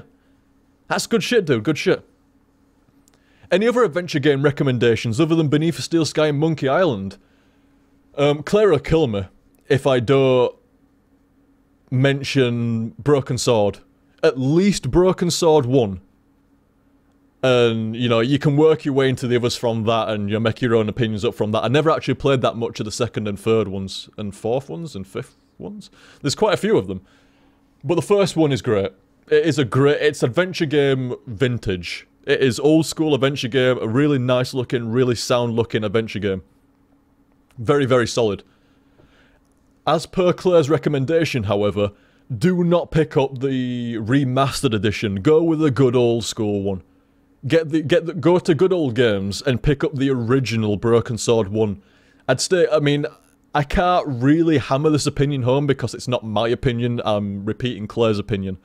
So you could probably make up your own mind as well, but it seems more recommendable to get the original one. Get the original Broken Sword. That's a great game. Day of the Tentacle? Like any LucasArts. I mean, if you played Monkey Island, you may have played Day of the Tentacle as well. I'm not sure, but any LucasArts adventure game you cannot go wrong with. Indiana Jones depends on the person, but are good. Some people think they're incredible. Some people think they're a bit, But they are good games. They are good games regardless. But Indiana Jones, good. Day of the Tentacle, like I was saying, Day of the Tentacle is awesome. Very, very awesome adventure game. If you haven't played Day of the Tentacle, that's probably the one that I'd recommend right off the bat. Sam and Max Hit the Road, the original Sam and Max adventure game. Also very, very good. Oh, here's a classic one, but I've never played it.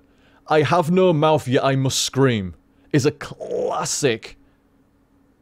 In adventure game circles, it's classic, but I've never played it. It was very, very difficult to get a copy. When I remember seeing it when I was a kid, reading it in about it in PC Gamer. And I was like, shit, man, I loved adventure games back then. And I'm like, shit, I need to play that. I could never find a copy of I Have No Mouth and I Must Scream. I could never find a copy, and then I forgot about it until the YouTubing days. And,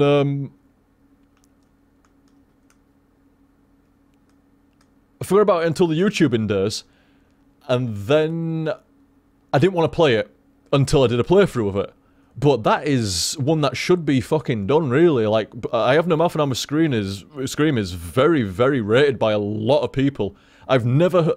I think the only negative thing I've ever heard about that game is it's a bit weird and it can be hard to get it's like multiple endings to it. And it can be difficult to get all the different endings and see all the game in one play or even two plays. You need to know what you're doing or read a walkthrough to get everything out of the game. But other than that, it's meant to be a very, very good, though like bit difficult apparently, adventure game. But I've not played it personally, so I can only recommend it based on other recommendations, so. But yeah, I would seriously, like, I'd attack any if you hadn't, I'd attack, like, every LucasArts adventure game, dude. If you haven't played them already, any LucasArts adventure game, like I say, I Have No Mouth and I Must Scream. I'm trying to think of some other ones. Simon the Sorcerer. They're not bad adventure games. They're not LucasArts level. This is what's so good about Beneath a Steel Sky. LucasArts is the #1, it was the #1 game in town for adventure games. And Beneath a Steel Sky was a serious competitor. Like, there weren't many adventure games around that time that could compete with a LucasArts adventure game. And Beneath a Steel Sky could.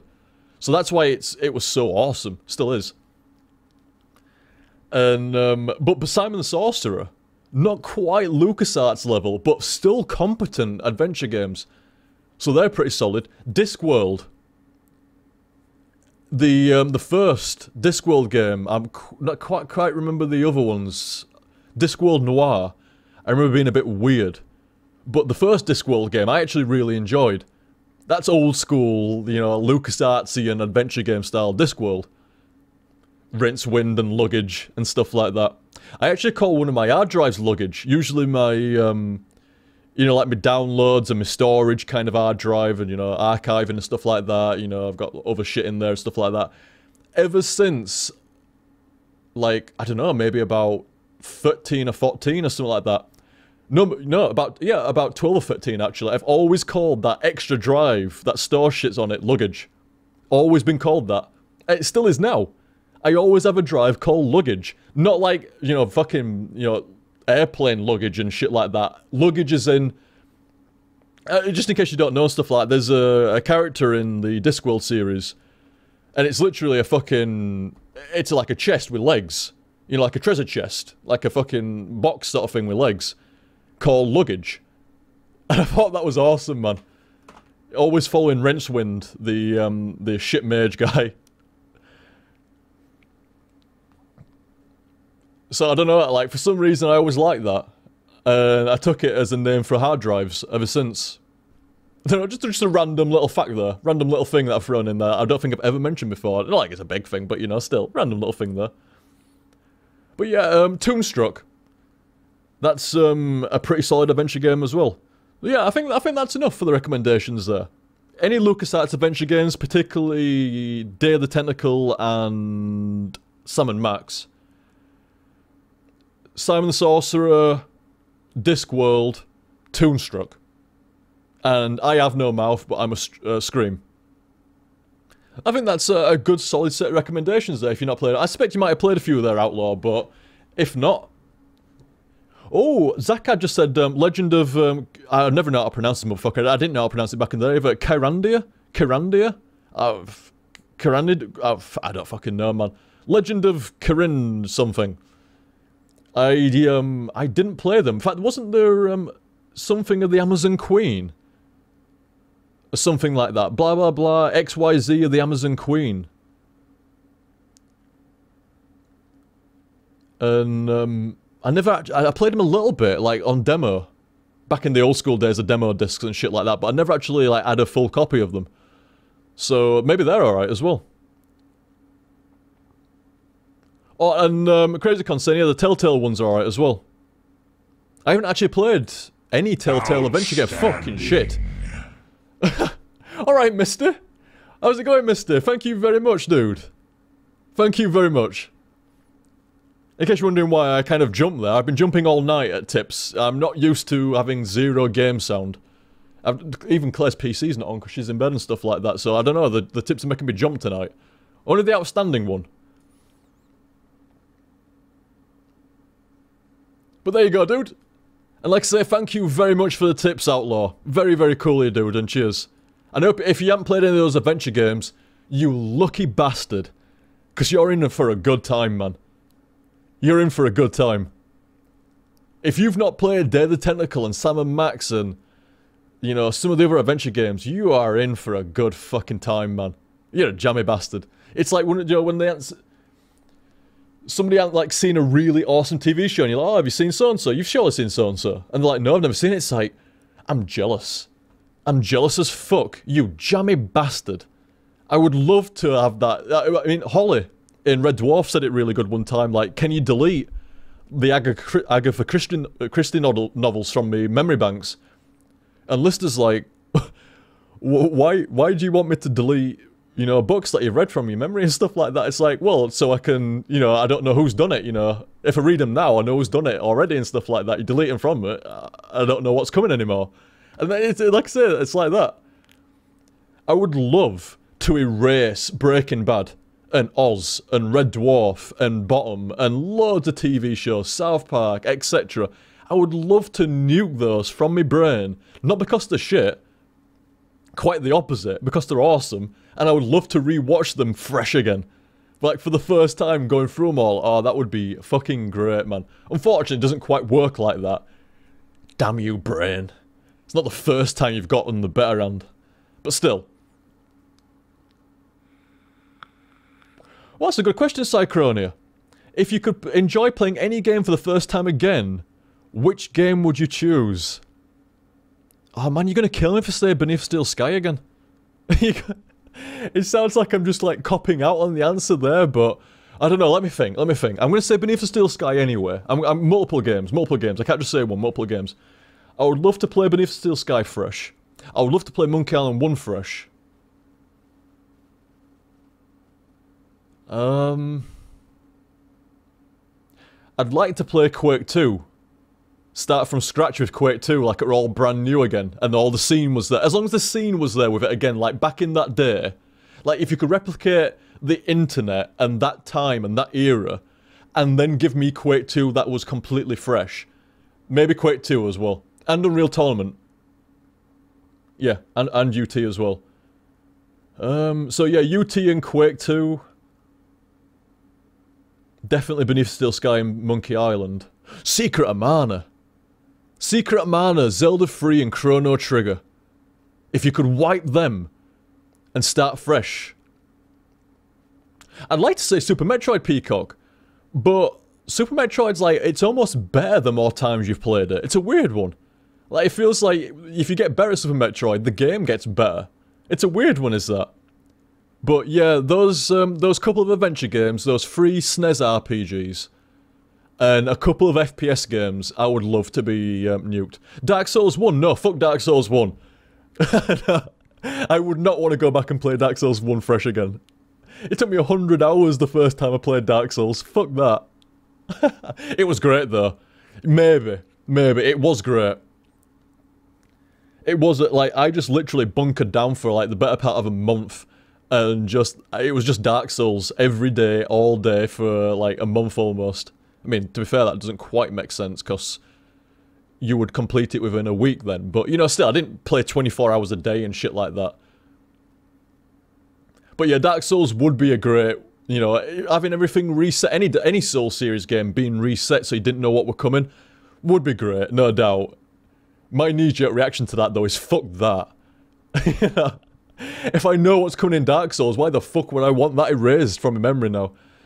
That's like, no, I know what's coming in Dark Souls now, this is good. Yeah. But it is great, the first time you go through a Souls game, it is kind of great, not knowing what's going off and what's coming, and it is great, don't get me wrong. It is also, I like it on the flip side as well, though. It's great playing it fresh, it's also great to know what's coming, so you can kind of try to beat the game, you know? Not have the game beat you. It's like you get battered on your first run, and then you come back for revenge, and I like that. It's almost like, you motherfucker, you made me look so bad. Now is the fucking time. Now I'm gonna make you look fucking bad. You seemed right difficult the first time through, now I'm gonna make it look like you're fucking easy.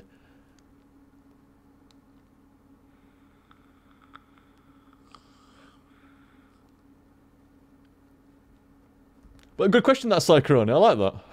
Good shit. Oh shit, what's happening with me sig there? Why is it not balanced? Is my desk becoming warped a little bit? Like, that doesn't seem level to me. Oh well. I do need to have a new desk. This desk is like 20 years old. Is it? Let me think. Yes, this desk is 20 years old. It's time for a new desk maybe. At some point.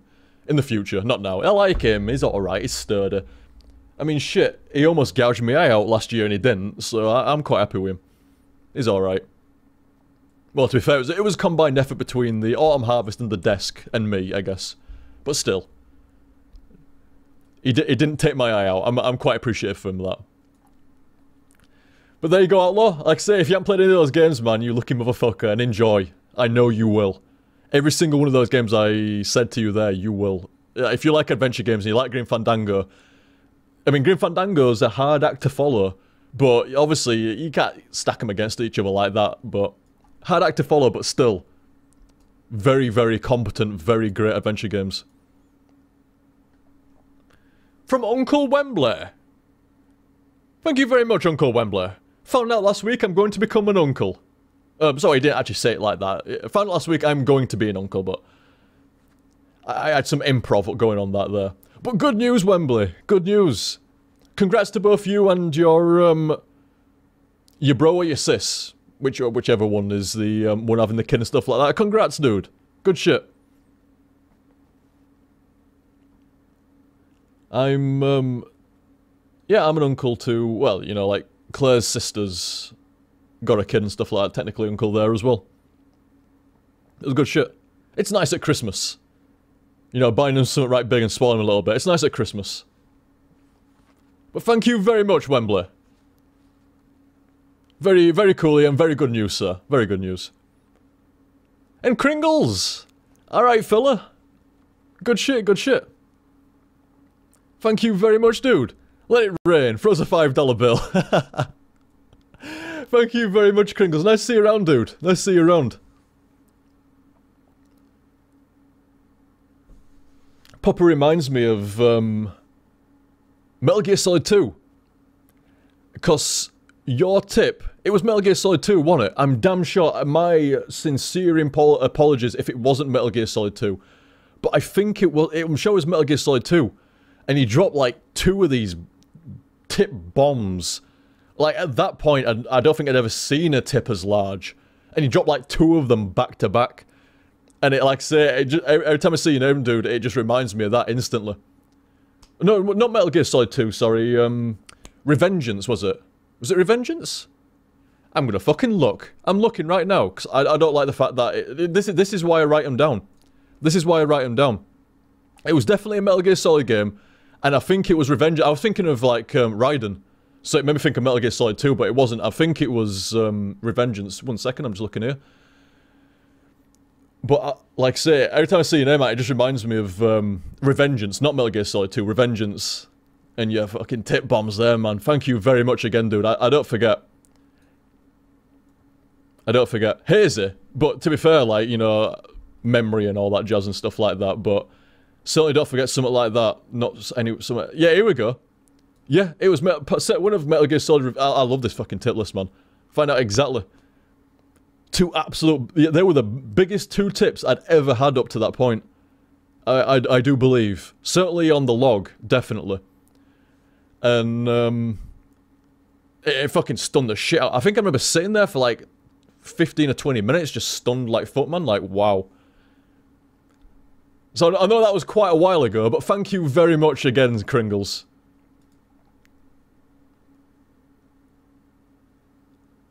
Oh yeah, Misty there saying Metal Gear Revengeance and stuff like that. Yeah, like I said, I thought it was. I was thinking of Raiden, and I came out with Metal Gear Solid 2, and it's like, no, wait, it's not. It's Revengeance. Oh, good night there, Blood Reaper. Good night, dude. Have a good one. My wait a minute, I just scrolled up and saw from Kringles here. My E6 sounds like shit, OTG. It bloody... Wait, it kind of does, actually.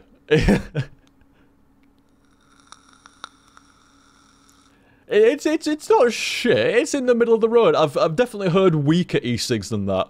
I've definitely heard louder E6 than that. It's in the middle of the road. It's all right. You leave the fucking Supreme. Yeah, Electron to Supreme. You leave the Supreme alone. It's a fucking... This E6's been discontinued now. Damn shame. It's a great E6 as this. Just solid. Solid all around. But yeah, like I say, sorry, that was ages ago, was Revenge and stuff like that, but I don't forget, and I appreciate that as much now as what I did, like, back then, dude, in Revengeance. I appreciate that as much now as what I did then. Like, some folk might think sometimes, like, oh, you know, it was a long time ago I tipped Liam and stuff like that, he's probably forgotten and stuff like that. Bloody don't. I've made ever since the tips, I've made a conscious effort to fucking remember and stuff like that. And it is actually, like, to be fair, it's difficult to remember every single tip. I mean, the large ones do stand out, don't get me wrong. But difficult to remember absolutely every one. So that's why I started doing the tip list. So I can just literally go and reference it, go and have, I look at it from time to time and just, like I said, it's staggering. It really is.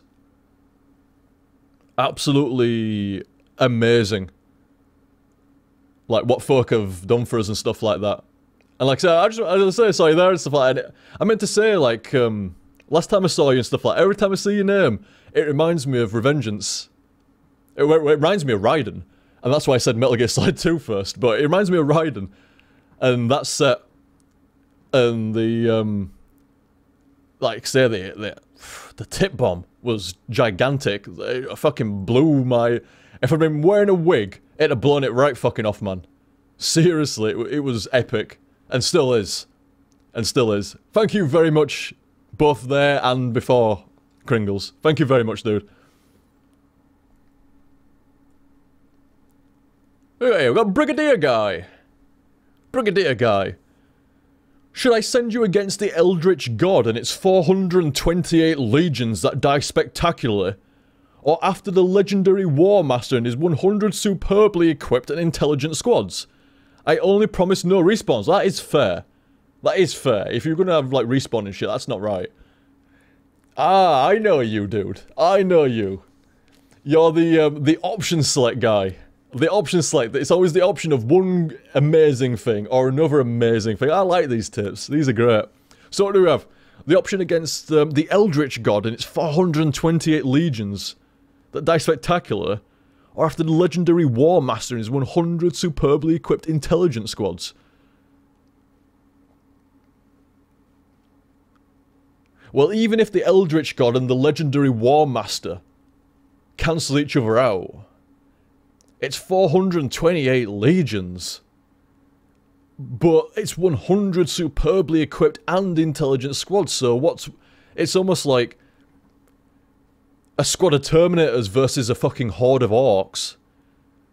You'd think the Terminators could hold their own, but, you know, the orcs get off lucky shots. It only takes 1 out of 100 orcs, and suddenly the 5-man Terminator squad is only down to... It's getting geeky up in here. It's getting fucking full-on Warhammer geek. But that's good shit, man.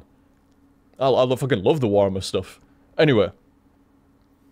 You know, yeah, I always place the money on the crack team. The crack, not the crap one. You know, on the little elite... I like the little elite units that can fight off, like, shit tons of other stuff. But it never works for me. The Horde always fucking manages to get some lucky shots in. My dice rolls suck as well. They really fucking do. I'm gonna go with the, I don't know though. I'm gonna root... I tell you what, I'm not actually gonna pick one here. I'm not gonna pick one per se. What I'm gonna do is, I'm gonna root for the legendary War Master and his 100 superbly equipped and intelligent squads. But I'm gonna bet on the Eldritch God and its 428 legions that die spectacular. Because they're probably gonna get off some lucky fucking rolls. 6s all over the fucking place.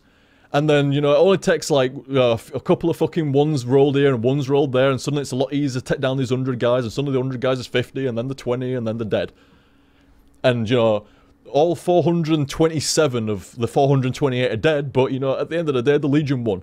So I'm going to bet on the Legion, but I'm going to root for the intelligent squads. That's what I'm going to do. That's what I'm going to do. Thank you very much, Brigadier Guy. As always, much fun in those tips. Much fun. And, Outlaw was saying here, it's time for one of those what are you gonna play next questions. Ah. Lol, any plans to play another tough platform game like Meat Boy or Bloody Trapland? Thanks, dude. Right.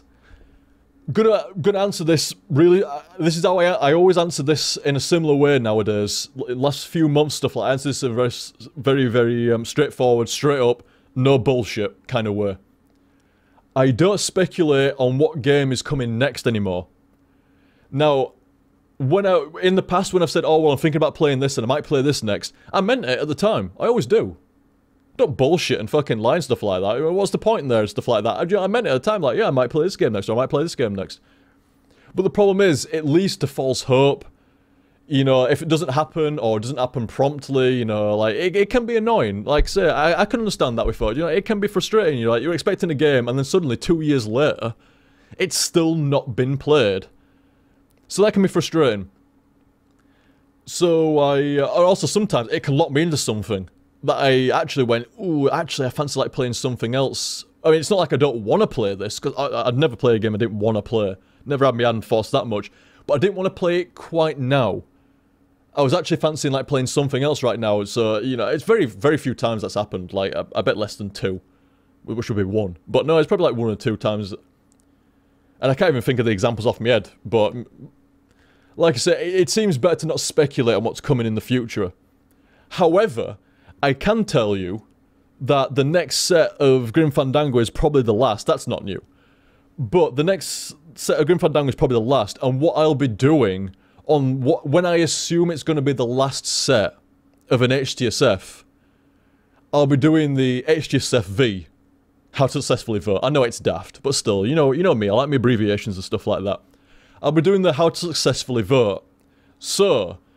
next stream, there'll be a link in the topic, I'll be tweeting it afterwards, and it'll be in the description of the Ramble on the YouTube videos, leading to the straw poll for the next 2 games coming. I won't speculate on what 2 games. I'm gonna have a good think over tonight and tomorrow. I've already got a few in mind. 2 in particular. Like I said, I'm not gonna say what games. I'm not gonna say what games. One of them should have been done a long time ago. And its series was mentioned in the stream chat in the last few hours. Briefly, but it was mentioned once. I saw it. And even talked about it. and one of the games hasn't been done but should have been. I thought it had been done. No, you see, no, people are gonna fucking figure it out now. People are gonna fucking figure it out now. Give us a hint, says Stj. I think I give you too much of a fucking hint there, man. I think I've just, like, when I said that I thought I'd done it but hadn't, I think that might have put people on the right track there. It's not a Metal Gear Solid game. I'll tell you that much. It ain't a Metal Gear Solid game. Not for a while yet. So yeah, one of them is definitely locked in, I think, as that game that somebody may guess. Somebody may guess. Oh, fuck it. You know what? Fuck it. It's going to be Metroid Zero Mission. That's one of the options. And I ain't going to give you a hint on the second one now. You got one of the two. It's Metroid Zero Mission is definitely locked in. Short of any problems, which I don't see because it's on Virtual Console on the Wii U. Zero Mission. That should have been done long ago, man. I've done Super Metroid like fucking 3 times. And I've done Fusion quite a while back. Metroid Fusion. In fact, the kit is... The little kittens... I remember Con stuck her claws into me shin. No, not my shin, my ankle. It was right near the end of Metroid Fusion. And I was talking about something, and then suddenly Con stuck both sets of claws into me fucking ankle. And I fucking yelped out. I always remember that. It wasn't long after that the cats pushed my hard drive off. I think I did Chrono Trigger not long after that. And the cats pushed my hard drive off the desk and it fucking broke. And I lost my save and shit. And so began the curse. It was cursed right out of the fucking gate. Yeah, a Mega Man.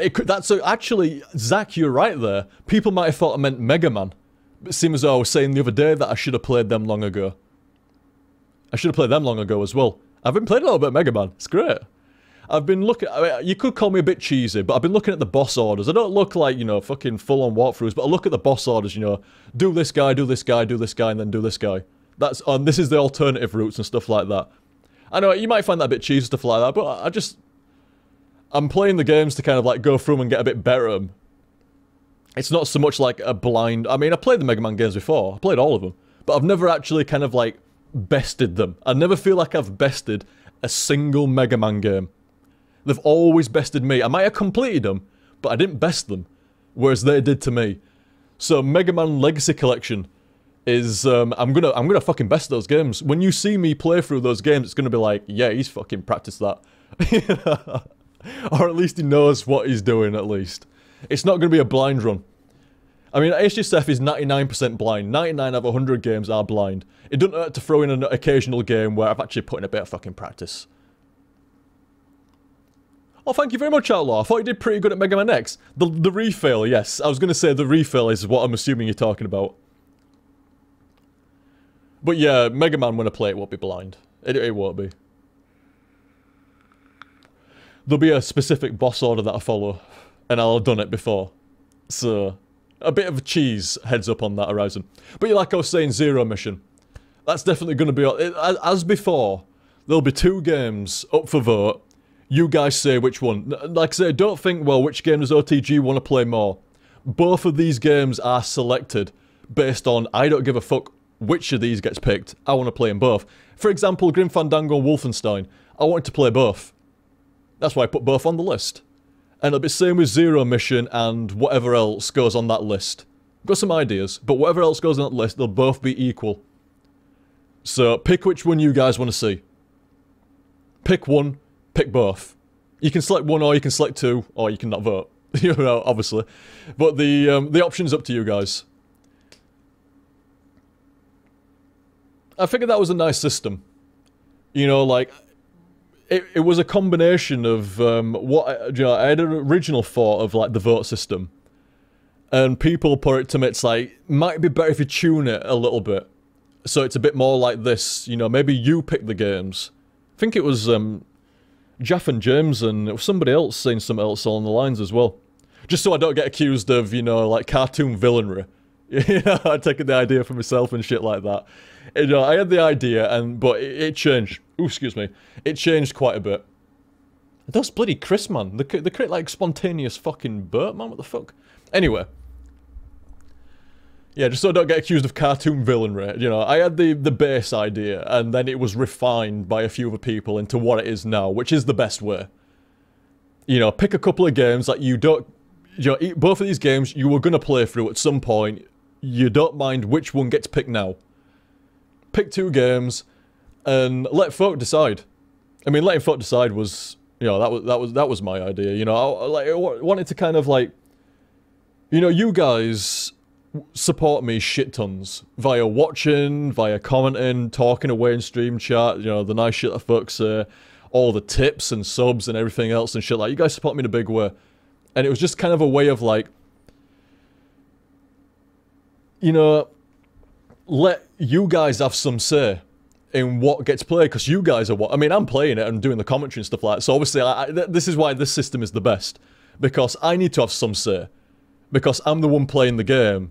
And I'm the one, you know, wanting to enjoy the game, play the game, and do the commentary for the game. But at the same time, you're the guys that are watching it. So, if it's a game that you guys want to see, and it's a game that's actually conducive for commentary, and you know that I'm going to enjoy and stuff like that because I picked it, all the better. It's win-win-win. It's just win across the board.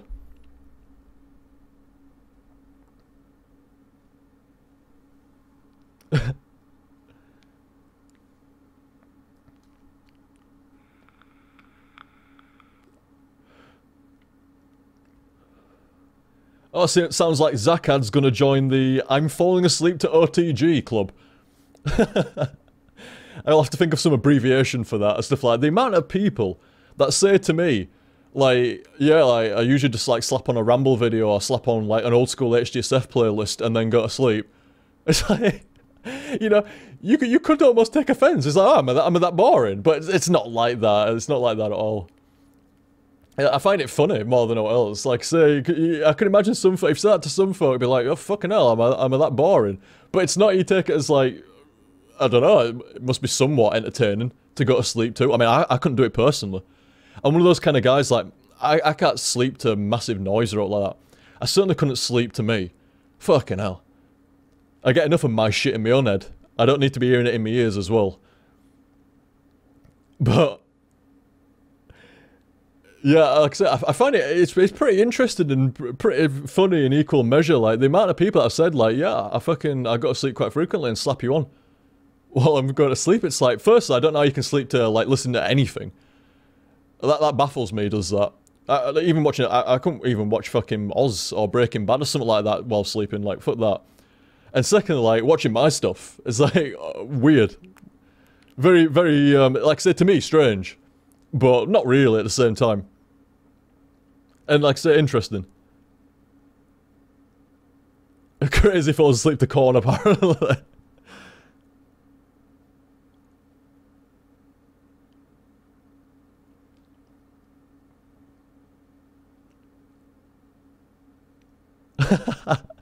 Aggie asks, so is this epic rambling skill hereditary? Speaking of Aggie, it's oh no, sorry, I didn't actually answer Outlaw's question properly, so I'll finish Outlaw's stuff and then I'll, it's Aggie next.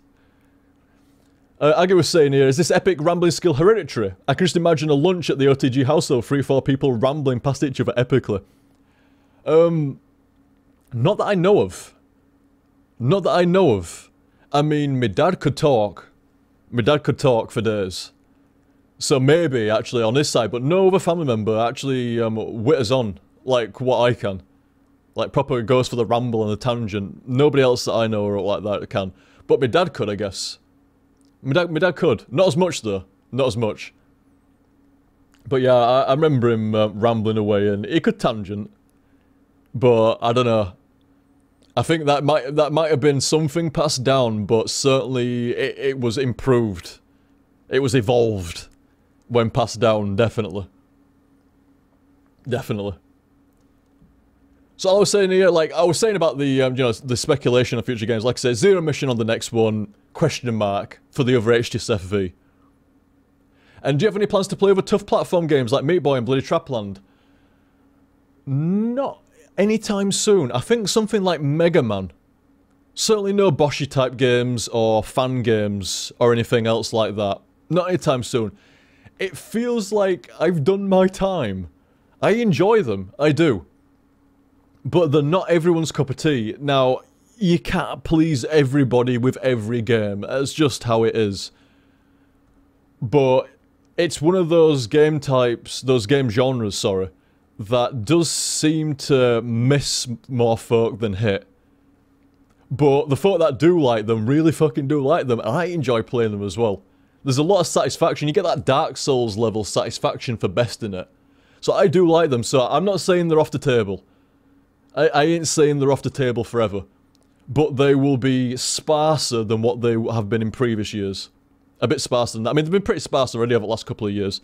And they'll probably still be somewhat sparse, but they ain't gone. I would be surprised if they don't drop one in from time to time.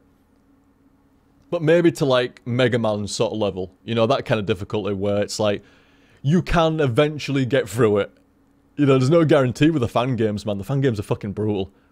But I'll tell you something, dude. I'll give you a good recommendation. I'll give you a very good recommendation, in fact. If you're a fan of watching playthroughs of really tough games, like, Joe, really tough platformers, Chrono Gear is your guy. Chrono Gear is definitely 100% your guy. That guy seems to snort fan games and brutally hard platformers, man. Like, he just lines them up on the fucking table and fucking, it's gone, man. You don't even see his nose hit the table, man. It's gone. Like, very, very, very good at fan games and hard platformers. He's also really good at Souls runs, like really unique, really difficult Souls runs. And, but like I said, I see him as like a platform, like a fan game and hard platforming specialist. He's very, very good at them. Very, very good. And, oh, he's the YouTuber I started out with. I found you from watching him, says Outlaw. Oh, well. Oh, well, it was a good recommendation anyway. It was a good recommendation. So he already knows about Chrono Gear, but like I say, he's your guy, dude. You want to see somebody do a... I mean, like I say, the way that I attack a really hard platformer and the commentary and stuff like that, it's obviously entirely different to the way that Chrono attacks it. But I give respect and I tip my hat to Chrono. Like I said, the dude inhales fan games and hard platformers like it's going out of fashion. And he's damn good at them as well. And like I say, obviously there's a different commentary style, and there's different play style and stuff like that. But considering I've slowed down quite dramatically with the really hard platformers and stuff like that, he's your guy. But like I said, you already knew that. So sorry about that, but you already knew that, but still. He is your dude. And like I say, thank you very much again there, Outlaw. Very, very kind of you there, dude. As always, I was going to say very kind of you tonight, but very kind of you pretty much every night, dude. Very, very appreciated. Top guy. Top guy. And here we go. Aggie's huge ass tip, man. Just gigantic. Thank you so much, Aggie. Here's to phase 3. Cheers, dude. Cheers to you as well, fella. Very, very kind. Kind beyond kind. Very cool of you, Aggie. Really, really cool. I'm sorry, like I say, fucking... like I said, that fucking stuns me. I mean, you don't usually see me very often with lack of something to say. But, like I say, when folk tip like that, and like I say, it's not even when folk tip like that, the sheer number of tips and, like, everything that folk do for me and stuff, it is stunning. It really is. And like I say, then you're looking at that there, and it's just like, fucking $300 from a dude is huge. Gigantic. And incredibly kind and supportive and stuff like that. And like I say, my thanks, dude. Seriously. Very, very kind and very appreciated, dude. It's the phase 3 indeed, indeed. Like I was saying before and stuff like that, I better not set myself off. I better not set myself off on some wild tangent about the HTSF generations and stuff. In fact, yeah, actually, won't that go into the Hall of Legends, the 300 one there? It will indeed. It pulls from a text file that I'll edit, you know, for next stream and stuff like that. But yeah, that actually is that'll go into the Hall of Legends there as well. Yeah, it will indeed. Thank you very much. I didn't even think about that until somebody in stream chat just said, yeah. I mean, I'd have seen it before next stream because there's a few things I need to sort out on the stream UI. Not much, but there's a couple of things for next, not for next stream, but for the stream after. But I'd have seen it. But yeah, it goes on there as that. Like I say, just briefly about the Hall of Legends on the landing stage. Those bloody crisps. Anyway, just briefly about the Hall of Legends thing there. Like you may notice, here's an example. Kringles. I was just saying before, he did like 300 bucks and 350 bucks right after each other. So shouldn't it be 350 Kringles and then 300 Kringles? What I've elected to do is to keep the list with more unique names on it. So, like I say, don't take offense to that or anything else like that. Like I say, it's more like it's the highest unique tip from someone. Just so there's more names on there, because there's only a limited space. I can only get like, what, 3, 6, 7, 8. It seems like there's only space for about 10 names on there before people start getting shunted off. So the way I looked at it is, I wanted to get as many people, like, unique names on there as possible, rather than unique tips. Because all the tips, I guarantee any tip that would be on there is also on the tip list. So the tip lists are already logged, both on video and in the tip list. That's like an extra, like cheers and an extra thank you sort of thing in the Hall of Legends thing there on the stream UI as well. But there's only a limited amount of room because obviously it's a UI and not a list or anything else like that. So I elected to go, to begin with, it was unique tips from highest and, you know, the top 10 down like that. But I've done it with a more unique person, sort of like unique name, highest, you know, the highest tips, but, you know, like in the highest tip of unique name sort of style.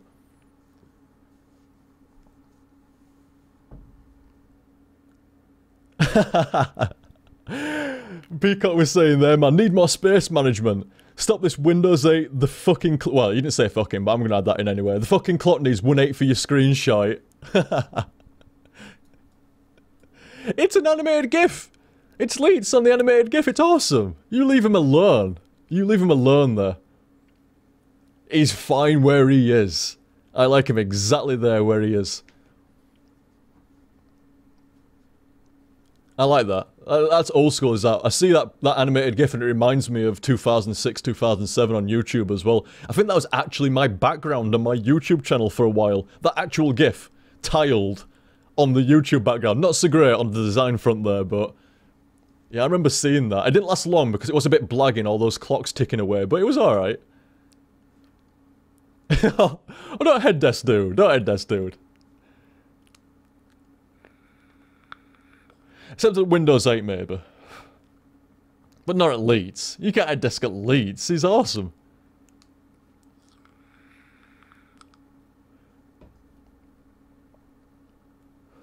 Fucking head desk.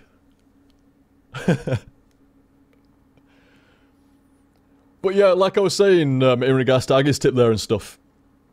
The, like I say, I like... You know, the generations. Have you drawn that? Did you draw that yourself? Asks Darth. I did not. That's done by Banksy, a street graffiti artist guy. So it's like public domain and stuff like that and stuff like that. I'm sure he would not mind me using him as the mascot and stuff like that. But no, I did not draw that. I did not draw that. Just to not take credit and stuff like that. It's like, nah, he's it's street art. It's street art, so it's technically in the public domain and stuff like that. Not like it fucking matters with stuff like that and shit, but you know. It's, I've always liked it. The first time I saw it, because you know me, I love all the Reaper shit and etc and stuff like that. You know me, so it's no surprise I love that. But the smiley on there as well, like the Reaper like sat on the clock with a smiley and stuff like that. Like your time's coming. But, you know, like, I don't know, like, I like that shit.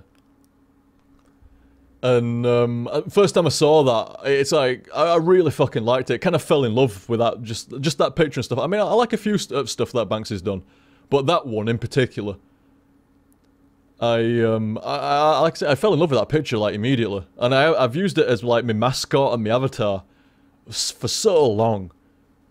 Like a lot of folk will see that picture synonymous with me, but it's not. You know, it's. Like I said, I didn't draw it, to be fair, and to be honest and stuff like that. It's not... This is the thing as well, it's not mine, but that's why I like it as well. It's like, say, though I've used it as a mascot and an avatar, it's not mine, but it's not anybody's. And I think, like I say, I mean, you know, if I ever got to speak to Banksy and discuss it for whatever reason, I would like to think that he's on the same page as me by saying this. You know, he's a street graffiti artist and stuff like that. You know, all the stuff that he does goes into public domain, you know. I think he would openly say, like, no, I don't own that, you know. Like, I might have done it, but I don't own it as stuff. It belongs to everyone as such. It's on the street, you know, it's on a wall, it's on a fucking, you know, a bridge or, you know, whatever and stuff like that. It's in the public.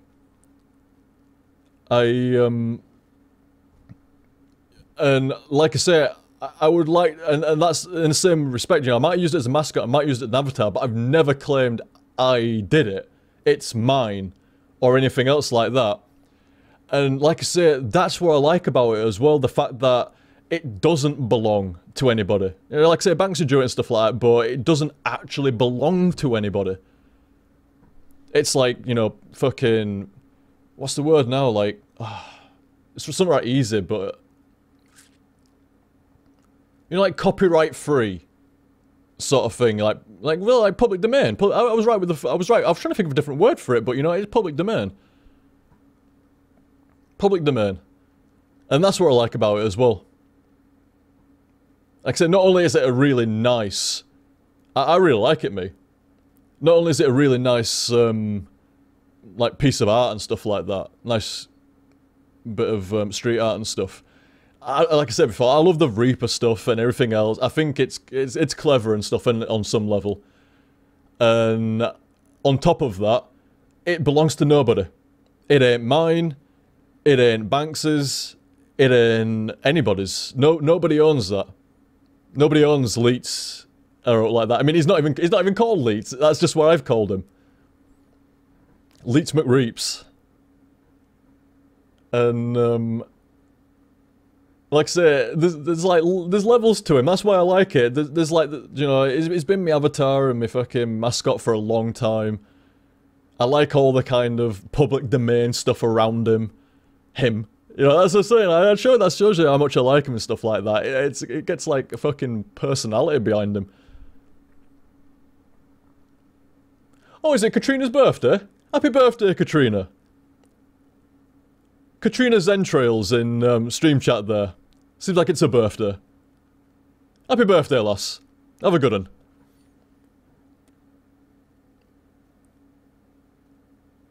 And like I say, multiple levels. Sorry, I do believe I've tangented off from what I was talking about with Agate there and stuff like that, but... And thanks, OTJ. You're welcome, Kat. You're welcome. And, but like I said, there's multiple levels of stuff going off with Leets McReeps as like, you know, like as a picture. And that's what I really do love him. He's great. It's good shit. Good shit. And as I was saying, stuff like that, all the, I like all the phases, the generations of HTSF. And that's, Leets has been around for every single one of them. Every single one of them, Leets has been around in some shape or form. Might not have been an avatar, but it was probably in a video. Might not have been a background picture, but it was probably my avatar. Might not have been the avatar in a video or in the background, but it was probably in a channel banner. You know, it's been around since day one, man. Been around since day one. For as long as, like, somebody might have known me on YouTube or whatever, they've seen that picture. That picture, or and he's probably been around in some shape or form, Or Miss Rainbow's picture as well. Both very iconic with me and stuff like that. It's either been Leets or Miss Rainbow's picture. You know, the one with the scythe and the pad wrapped around it and hanging down. With like the starburst background. You know exactly which one I'm talking about. You know exactly which one I'm talking about. It's either been that picture from Miss Rainbow or the other picture from Banksy.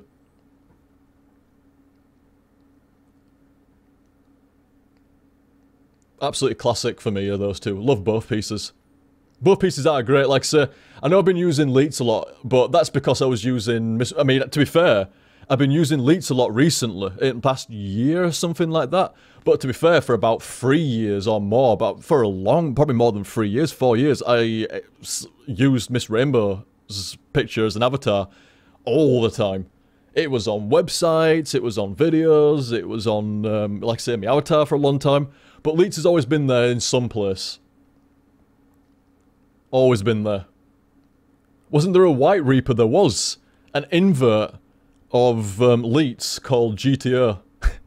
But that's because it wasn't... There was a bit of, like, non-canon kind of HTSF story. Where at the beginning of certain playthroughs, there'd be a bit of back and forth between Leets, who was named as OTG. Like it was kind of like me or whatever like that. And an invert of OTG called GTO. It was like a little bit of weird story.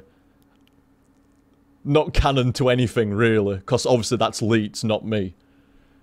And, but yeah, it was OTG and GTO. But it's not canon. That's not canon. They're just like side characters, fanfic. Not actually official as such. But I still remember that, even though it's technically like, you know, it's weird and stuff like that. Like I say, that's Leets, not OTG and shit. But I did like that mechanic of like a little story sort of thing at the beginning, where you've got the one guy that's about to go into the game, and you've got the other guy that's kind of like downing on the other guy being able to finish the game. It seems like it's how to successfully fail and stuff like that. You know, one guy that's kind of positive about finishing it, and the other guy that's been a bit negative about your chances of finishing it and how well you'll do it. I did like that. I really did. Hey, George Lucas now. No, fuck no. But yeah, Jaff is actually, like, that's a really good point there, Jaff. Really good point. You see, the reason why I say it's kind of like, in quote marks, non-canon. I'm only messing around, by the way, guys. You know, there is no story and shit like that. I'm messing around. But, Jaff's got a good point there. GTO is Fear Guy. That's kind of, it's the same principle. Where, you know, like, it's the same kind of, like, idea, you know, where you've got the one guy trying to be positive about getting through the game, you're like me, and stuff like that, and you've got another guy trying to fuck you over and being negative about, you know, finishing the game and getting in the way and shit. And that's kind of what, basically, Fear Guy was born of GTO. And Leets kind of came from, you know, like, not being called OTG anymore, being called Leets McReeps.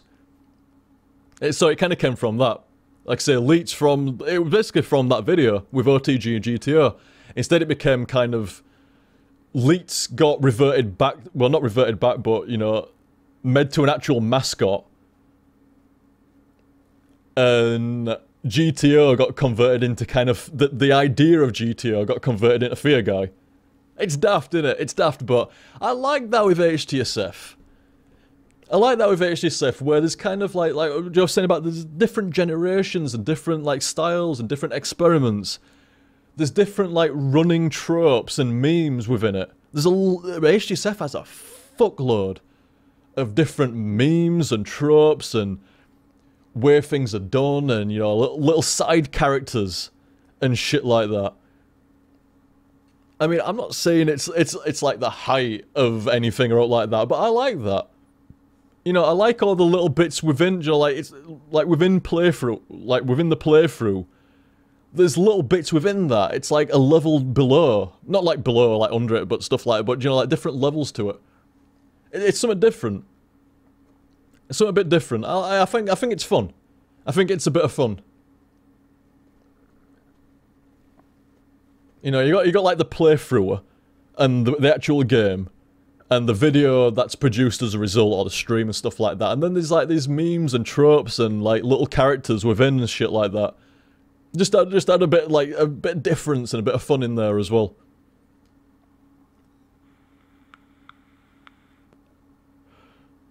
So yeah, good shit, good shit.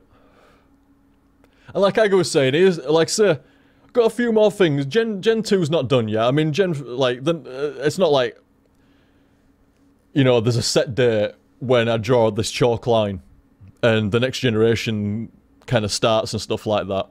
And like I say, I want a running start. I want everything established and working fine, and then I'll draw a chalk line and go, right, here's the next one. Here's like the, you know, when I look back and stuff like that, I go, yeah, that was 0 and that was 1 and that was 2 and this is currently 3 now. But I don't know, like maybe, I don't know. With plans I've got and where things are working out, and you know, like hopefully, like, you know, this stomach shit's like on the fucking, it's getting tamed is a better way of putting it. I'm taming it. And when all that shit's sorted out and stuff, I think like that might be the last like thing after that. I don't know what would happen after that to warrant a Generation 4, but we shall see. Like I said, I don't know what would warrant a Gen 4, but like I said, I can definitely see what would warrant a Gen 3. You know, just being able to like block it off and go right from here. You know, from here we go from here. Oh, Slight James saying there is this still only Gen 2? I can remember at least 7 distinct variations of HTSF. Oh, there is a shit ton of different variations of HTSF in both name and style and format. A shit ton. But they're still within like an overarching period of time. Like a certain amount of stuff which triggers a Generation 0 and then triggers it going into Generation 1. And a certain amount of stuff in Generation 1 getting up to a certain level that we're happy with, that clicked it into Generation 2. And then, like I say, once I get Generation 2 started out to a level that I'm happy with, it'll click into the third one, you know, so it's kind of like that. It's weird, it's weird. You know, this is what I was just saying a minute ago, where there's loads of, like, little weird stuff within what's basically, you know, just playthroughing. It's playthroughing. But there's loads of, like, little weird sort of, like, say, memes and tropes and mechanics and stuff like that, that, you know, get put in there as well for fun. And they are fun. I enjoy them. So yeah, like post-Blip, like Gen 2 started from Blip. Gen 2 started from Blip and stuff like that, and a few other bits and bobs, and like so. And like Gen 1 started from the point that I deemed like the commentary stopped becoming so monosyllabic. You know, do fucking shit. Yeah. I'll just in brief and stuff, like I say, you know, Gen 0 was monosyllabic, and when it stopped being so monosyllabic, that's when I draw a chalk line and say, right, from here, this point onwards, that's Gen 1. And then when Gen 1 got to a certain point, that it improved a bit, because it did improve a lot in quality. And it got to a certain point, and then it clicked on a blip and went, right, that's up to Gen 2. Monosyllabic. Monosyllabic, Steve. And, like I say, it'll do the same again when I feel like I've got up to a certain stream level quality, a certain quality level on Twitch, and a certain quality level on YouTube, and everything's all sorted out. That's when I'll draw the line again. And say, right, that's start of Gen 3 and stuff. I know it's weird, and I know it's arbitrary, but I like it. You leave me alone, I like it. It's fun, and it adds some order. The Gen stuff adds some order to the chaos when I look back and stuff like that. Like I say, it makes me feel better as well. It makes me feel a little bit better about, you know, like the early days, because I can't watch those early videos, man. I cannot. I mean, you've seen me riffing my own Gen 0 HTSF. There's some alright ones, but you see me riffing them, man. I'm brutal. Brutal.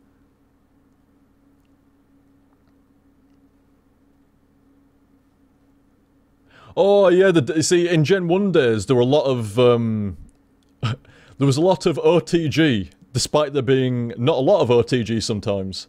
I used to go off the grid quite a lot back in Gen 1 days. You'd see me for months on end, months and months and months, and then all of a sudden, gone. Like, where the fuck has he gone? Just vanished. What's he doing? Where's he gone? Is he still alive? Just gone for a couple of months, maybe. Maybe not quite that long. And then just appears back again, and here comes the flood. It was weird. I can't even remember. I think I was just chilling out, and... You know, like I say, it was a bit different back then. Not the same as where it's been in the last couple of years, where I might have been gone for a month or more. Not the fucking same. That is not going off the grid in the last couple of years. I stopped going off the grid probably around blip days, maybe a bit later than that, but around about then, like, I stopped just fucking off for random periods of time, randomly. But no, not been the case.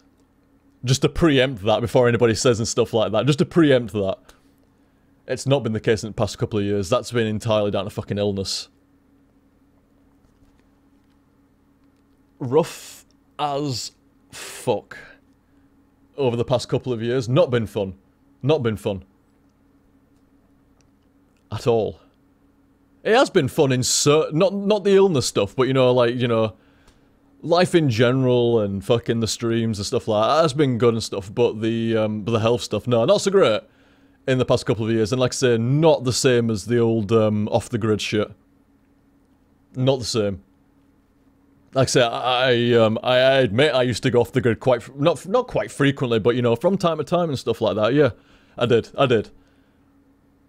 think I'll just, like I say, just chilling out and, like, I'd hang out with folk and, you know, do some IRL shit. You know, to be fair, I was in my mid-20s. And I used to hang around with a lot of different folk and stuff like that. And, you know, sometimes I was just hanging around with a lot of different folk at different times doing different shit. And, still play for him when I got time and shit, you know, but probably storing them until I was coming back. And that's why there'd always be a flood. Because I'd have quite a few videos in advance, if I remember correctly. People tend not to enjoy illness. I found few that do. I concur. I concur. It was not very enjoyable. It was kind of crap. Oh, and thank you, by the way, Cybercobra. Thank you very much for the tip there, dude. It did make me jump. It did make me jump that again. But thank you very much, dude. Very kind. Very kind. But like I say, fuck it. Do you know, this will be another thing as well. This is why I'm kind of looking forward to, like, drawing a line and going, right, this gen, done. Done. Because I don't want to have to mention about illness or out anymore. You know, you guys must be bored of it, man. And same here to a degree. You know, like, bored of hearing it and, like, you know, it getting in the way of stuff and shit.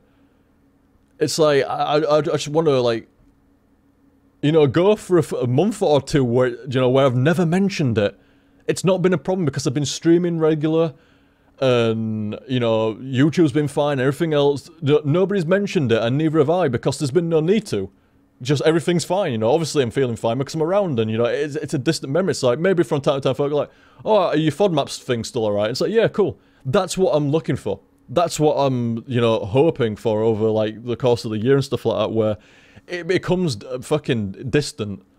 It was like, it'd be one of those things that I remember when fucking OTG were fucked up for a couple of years. It's like, oh yeah, I fucking do remember that. I chime in to the stream chat. Yeah, I fucking remember that. It was a fucking... It was a rough time. Rough time. But it got sorted in the end. Got sorted in the end. That's what I hope it's going to be. That's what I hope it's going to be. Well, like I say, it's a random mention every blue moon, like, oh, I remember when you were fucked up at OTG. It's like, yeah, doing stuff. Many moons ago. Been feeling alright since, you know, I've been, you know, sorting my diet and stuff like that. That is what it should be going towards, dudes. That's what it should be going towards. So, like I say, Aggie, thank you very much again, dude. Thank you very much again, Aggie. Like I say, really cool, you fella. Really, really cool. We also had here the last 3 tips, dudes. Last 3 tips, and then oh shit, I better get something to eat. I didn't realise it. 7.5 hours! Get out! Fuck that. No way it's been 7.5 hours. I thought we were up to like 6. You know, a good 3 hours of HTSF and a good 3-hour ramble with stream chat, and I thought, there we go. It's like, what? It's going to be a 4.5 hour ramble. It's going to be a 4.5 video on YouTube.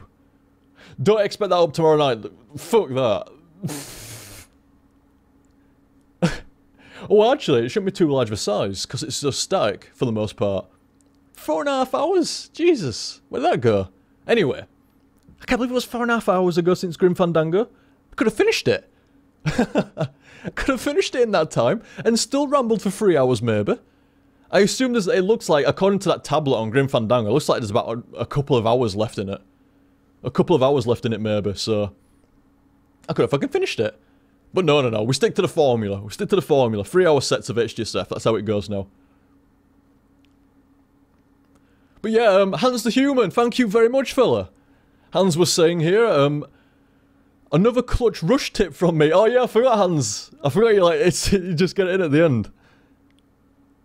Although that was actually a couple hours ago almost, an hour and a half. But that's on me, is that. I should have been going an hour and a half ago at least. So that's on me, is that. Power Walker, and in his last week of work before you, oh, you're going to university, dude. In last week of work before university. Oh, good shit, fella. Good shit, good luck. I hope you enjoy uni. You should. I never went to uni, but I imagine it's like college on steroids. Especially if you go in the dorms and stuff like that. I knew quite a few people that went to uni, and it always sounded fun as fuck. Always sounded fun as fuck. So, I hope you have a good time, dude. Have a good time. You gotta be careful, though. You gotta be careful. It's one of those kind of like... It seems like the best mantra that I ever heard with doing uni was work hard and play hard. You'll get plenty of time to play hard, but you gotta make sure you work hard as well.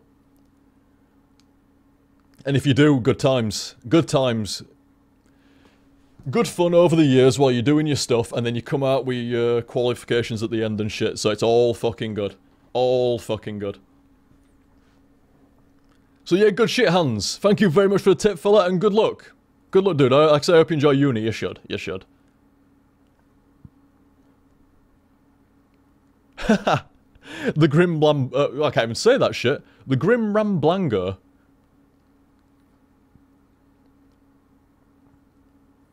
And, oh, 1 sec, let's have a quick drink.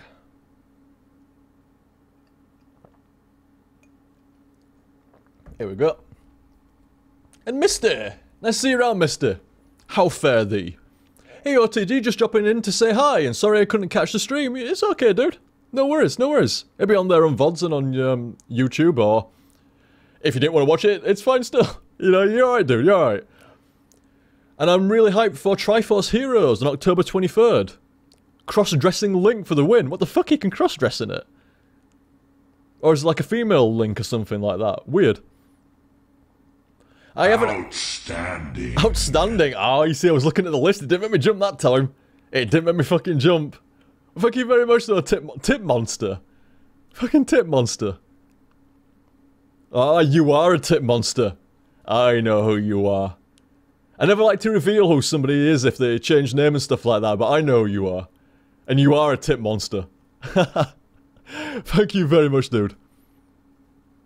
And, but yeah, like I was saying with Misty, I've not seen very much about Triforce Heroes. It is the same one I'm thinking of, innit? On the DS, coming out later on this month. Like a cooperative, almost like Four Swords, maybe. I don't know if it is like Four Swords, but you know, like a cooperative Zelda game.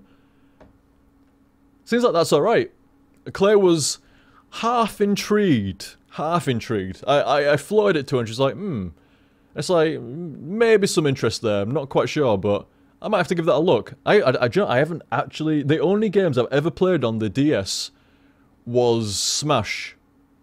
End of last year. That's the only game I've ever played on a DS for a prolonged amount of time. Ah, yes, Misty's saying here, yeah. The 3DS free-player one. Like I said, let us know if it's any good, mister, because I probably won't pick that up on release.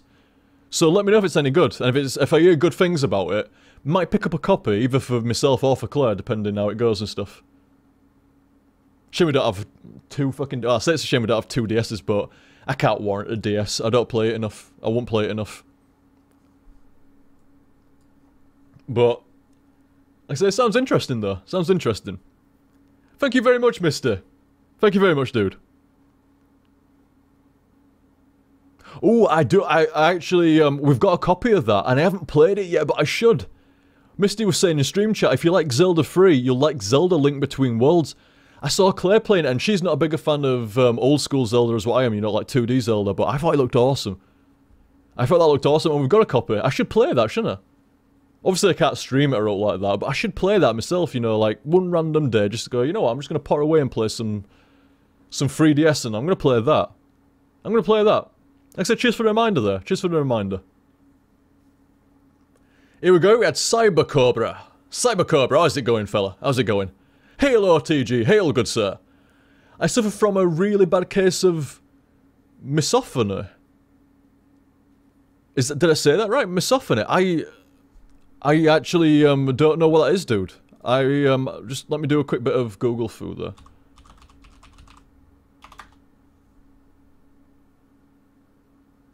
Ah. I'm just reading the wiki entry. Misophonia is something like hatred of sound. Commonly thought to be of neurological origin, in which negative emotions are triggered by specific sounds. Oh, fair enough, dude. And there are few streamers and Let's Plays I can listen to without going into a fit of rage. You are one of the few, so have this. Very, very kind, dude. Cheers. Very kind. Both for the tip and for the I would consider that to be a compliment. You know, like, if, you know, if hearing certain people and certain things, like, really fucking annoys you and shit like that, and you're one of the things that doesn't, I take that as a compliment. I take that as a compliment. So, like I say, thank you very much, twice there, dude. Thank you very much, twice. And plus you get an extra point there for saying hail. That's an EverQuestian speak for me, is that, like, hail. So you got +1 right out of the gate there, Cybra. +1 right out of the gate for saying hail.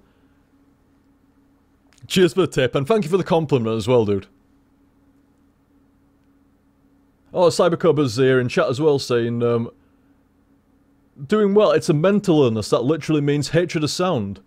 Literally means certain sounds and speech patterns make me go into a blind rage. Like I say, I've never heard of that before. Like I say, like, I wasn't being rude or anything like that by, you know, Googling it and stuff like that. I'd never heard of that one before. Never heard of that one before. So I was, like I say, interesting to, like, read up though. Interesting to read up.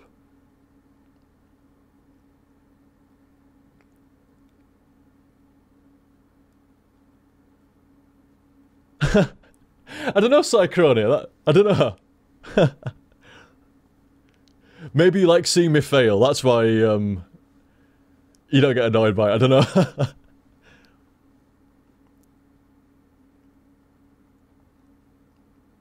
Yeah, Cybercobra elaborating a bit more here, so, like I say, I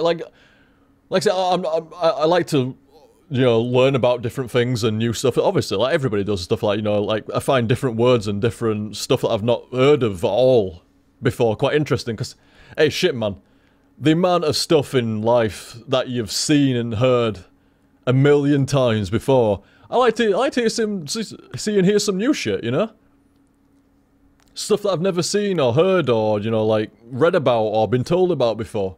I like that stuff. So, like I say, that's why you intrigued me there, Cybercobra. It's like, oh, I've never heard of that before, and don't know what it is and stuff. And it was elaborating there, saying, it's not really about them being annoying. It's like just the specific sounds that sets off somebody with misophonia, misophonia or something like that. I think it was. But like I say, like, not being rude or like that, not being rude by saying, like, interesting and stuff like that. But like I say, I mean it in a way that I'd never heard of anything like that before. So like I say, interesting. And like I say, thank you very much again, Cybercobra. Much hail. Much hail.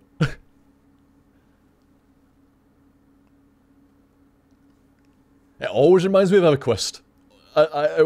It was one of the first times I ever heard I mean, it wasn't the first time I'd heard the word hail, you know, like, as in a greeting and stuff like that, but it was the first game or anything where it was used all the time. Like, literally, hail, hail, hail, all day, every day, when I was playing EverQuest and shit like that. I don't know. Always puts a smile on my face when I see that. Like I say, cheers, dude. And last tip here from Tip Monster. Tip Monster. You'll never finish these tapes, they'll keep coming and you'll ramble forever. I work with Konami Food Company.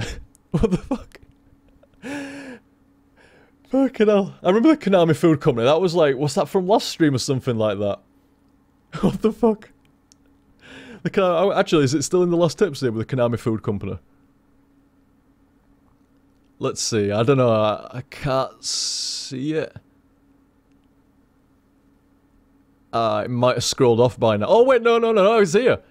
Here's the last one. You know, the Tip Monster works with the Konami Food Company, and there was a tip from Konami sponsored Food Mart. The key to your health is paywalled. Pay us more money and we'll slowly release food that you thought was available when you came into the store. Wonder if I'll trigger any Metal Gear Solid 5 folks with that. Well, not me. Not me. Don't shoot the messenger. It was just in reference to one of the tips from last stream and stuff. It was just on the list there. It was literally 2 tips away from being shunted off. The recent tips that I've got here on the program that I use. Has OTG ranted about politics in this ramble? Not that I remember. Not that I remember. No, I didn't. Unfortunately, I could easily be set off, but nah. Not tonight. There has been many a good ramble and many a good tangent. And many a good tip as well. Some really inventive and cool tips tonight there, lads. Do appreciate that. Do appreciate the some of the cool tips and stuff like that. So yeah, like I say, good shit all around,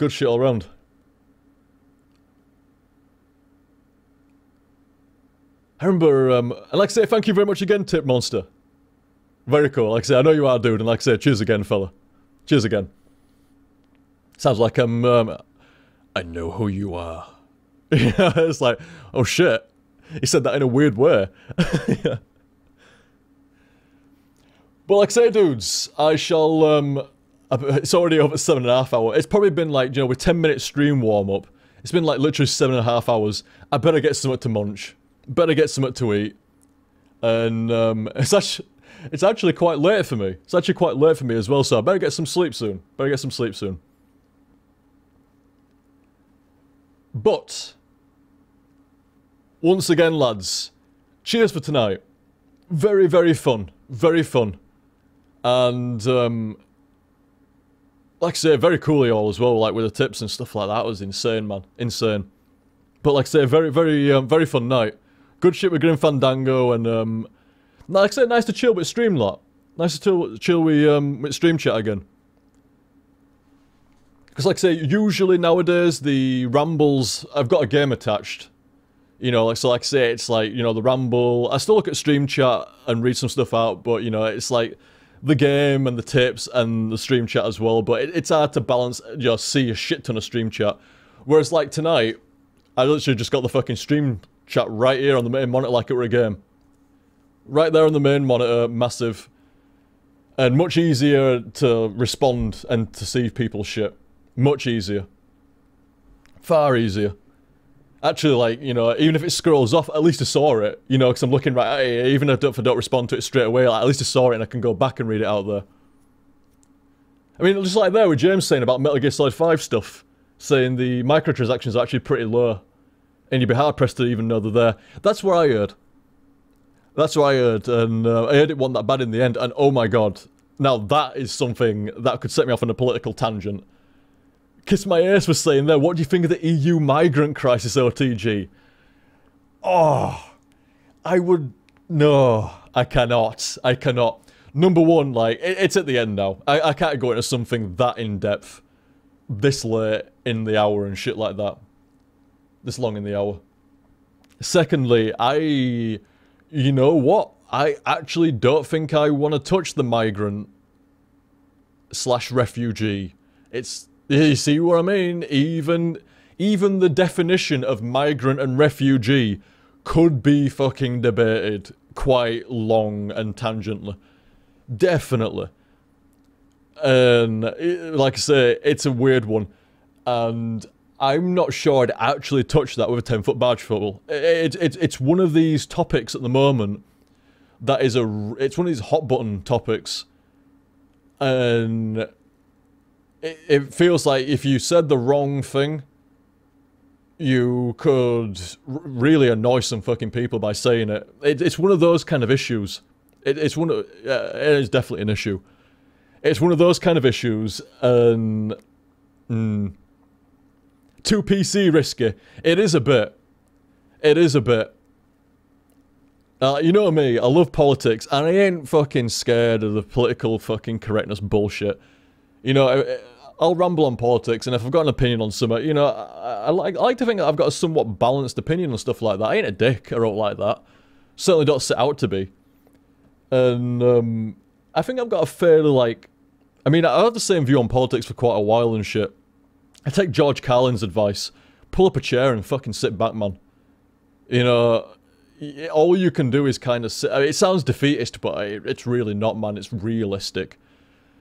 Pull up a chair. And the show is great, you know, in some ways, and not so much in other ways and stuff like that, but you're spectating.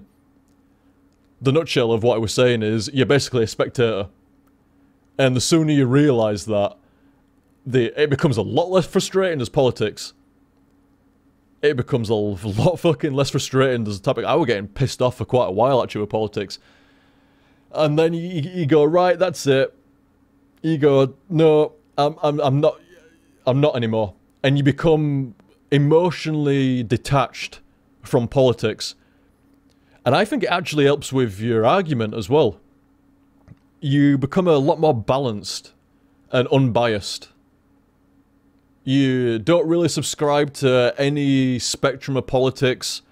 You don't really buy anything that's being sold to you. You take your own opinion off it. I mean, you can be like that anyway, I'm not saying you can't.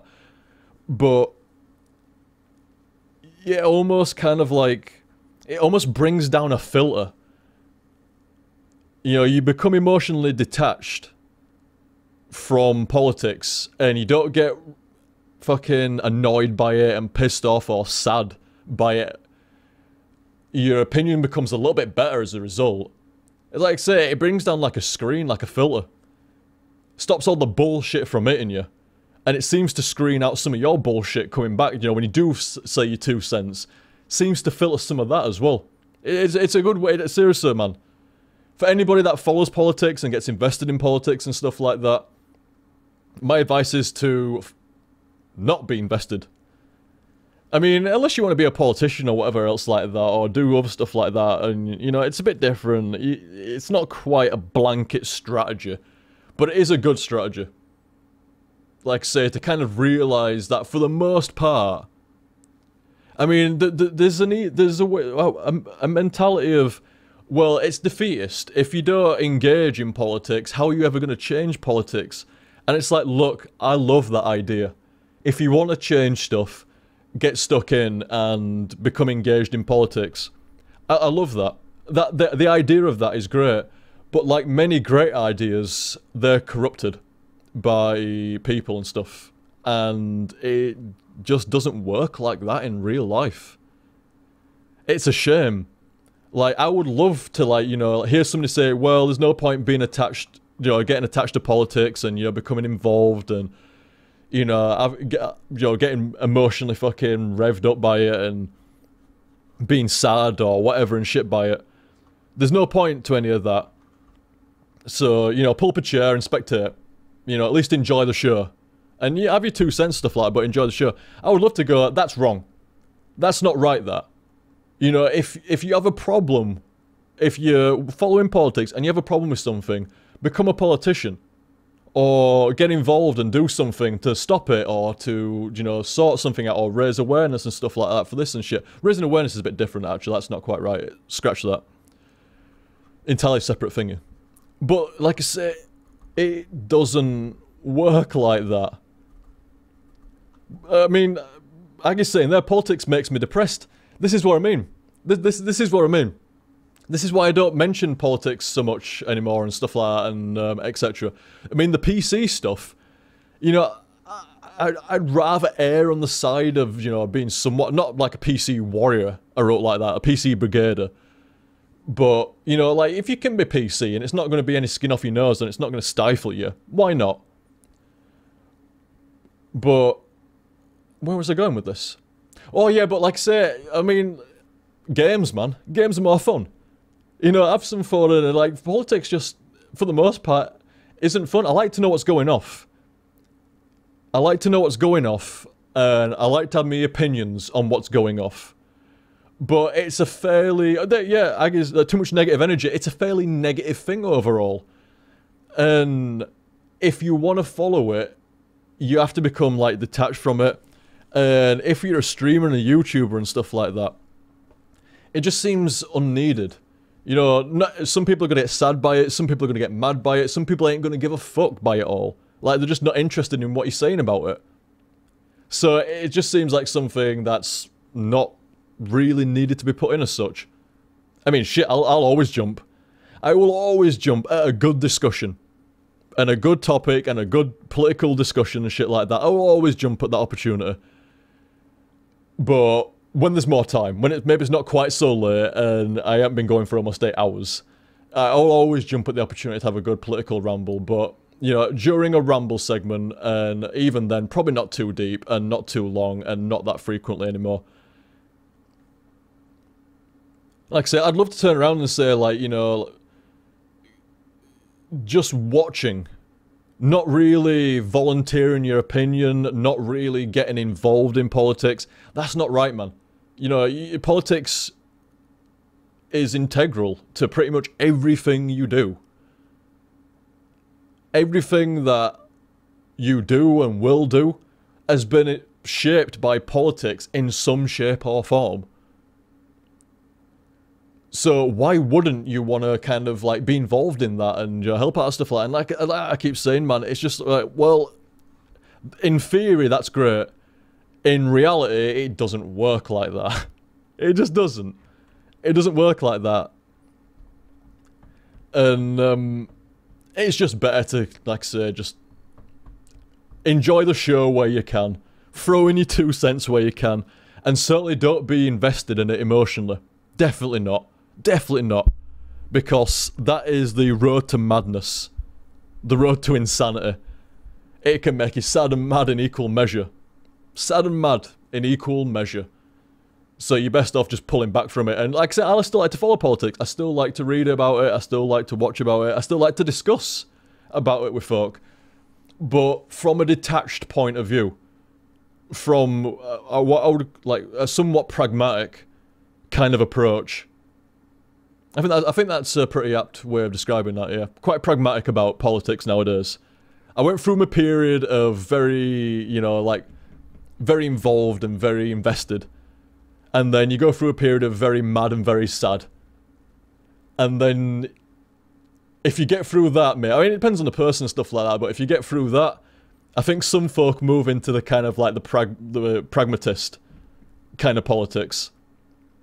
Where it's just about, you know, like, I discuss politics and follow politics because I find it interesting. But there is no emotional reaction to any of it, really. Pragmatic. I think that's the best way of saying it.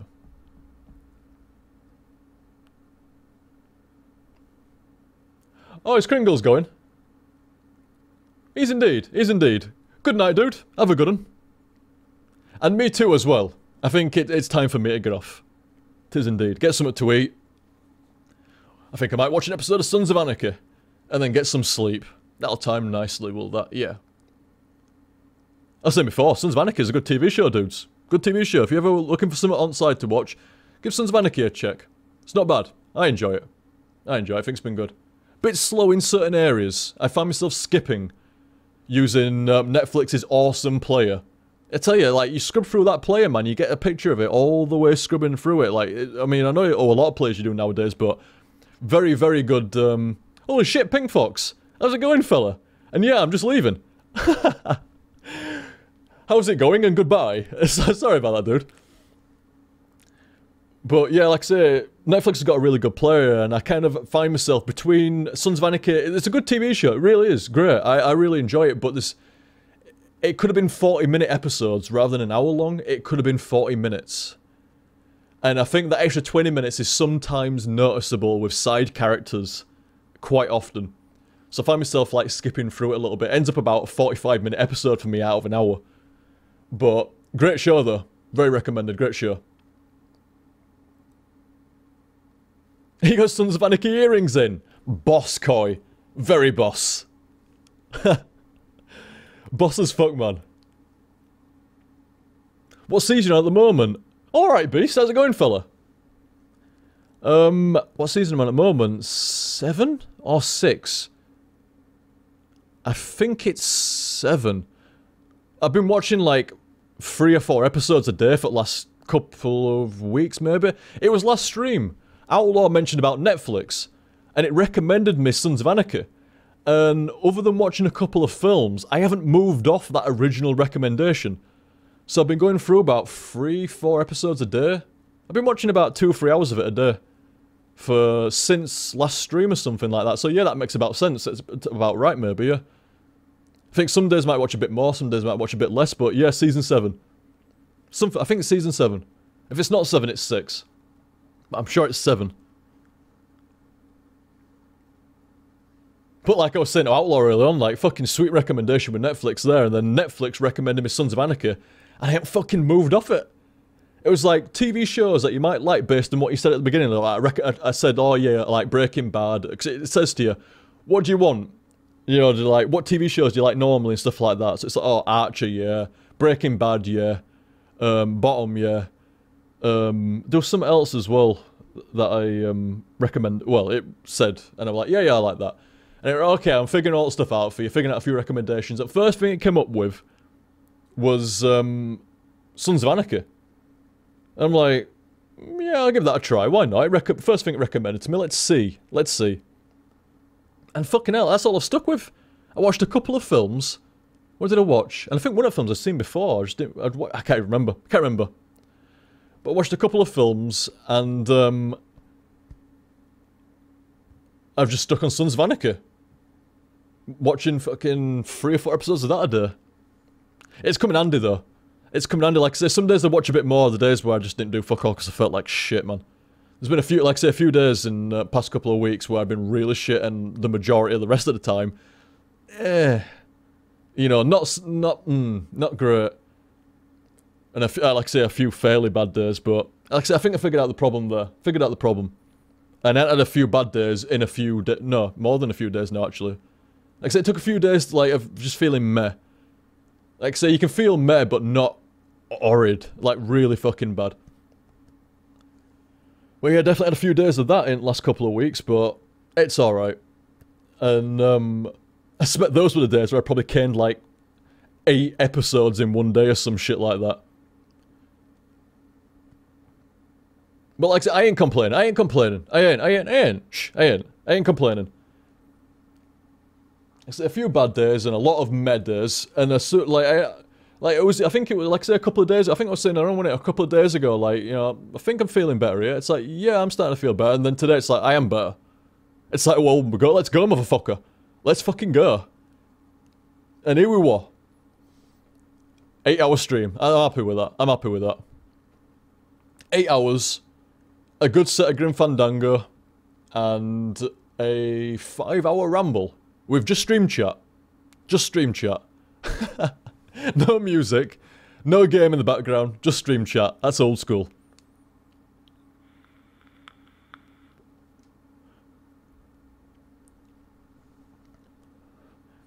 I can see that, James. James saying there, like, I watched a handful of episodes and gave up on Sons of Anarchy. A bit too much nothing going on. I can see that. You know, this is, you were saying, like, about 5 minutes ago, like, I do skip some bits here and there, like, the slightly slower bits. Yeah, I can see that. I can definitely, if somebody said that to me, you know, recommend it to somebody and went, you know, I just couldn't get into it, or a bit too slow and not much going on and stuff like that. It's like, you know what, I can understand that, dude. I can understand that entirely. Entirely fair play. Give some of those Netflix original a try, says Outlaw. Go try Daredevil. I'll give that a look. It's not Ben Affleck, is it? I don't mind Ben Affleck, I'm only messing. I actually don't mind Ben Affleck at all. I know Ben Affleck's been quite popular to hate over the years and stuff like that, but it's come around a bit recently. Since Argo. Since Ben Affleck did Argo, people seem to have laid off and they don't lay into him like what they used to, but they used to proper lay into him. I like Ben Affleck, he was alright. At least in the, I only take people on what I see of them, like in a movie form and stuff like that. I didn't mind Ben Affleck. But But then again, I didn't mind the Kevin Smith films. And that's where predominantly I saw him, in Kevin Smith films with, oh, don't you dare forget his name. Matt Damon. God, I almost felt... I'm glad I got that before Stream Chat jumped in there. But yeah, Matt Damon and Ben Affleck in quite a lot of Kevin Smith films. And I like Kevin Smith films, so... I have quite a good opinion of both Matt Damon and Ben Affleck. And it's funny, because like I say, I've got a decent opinion of Affleck, even though I've never actually seen Argo. I ain't seen it yet.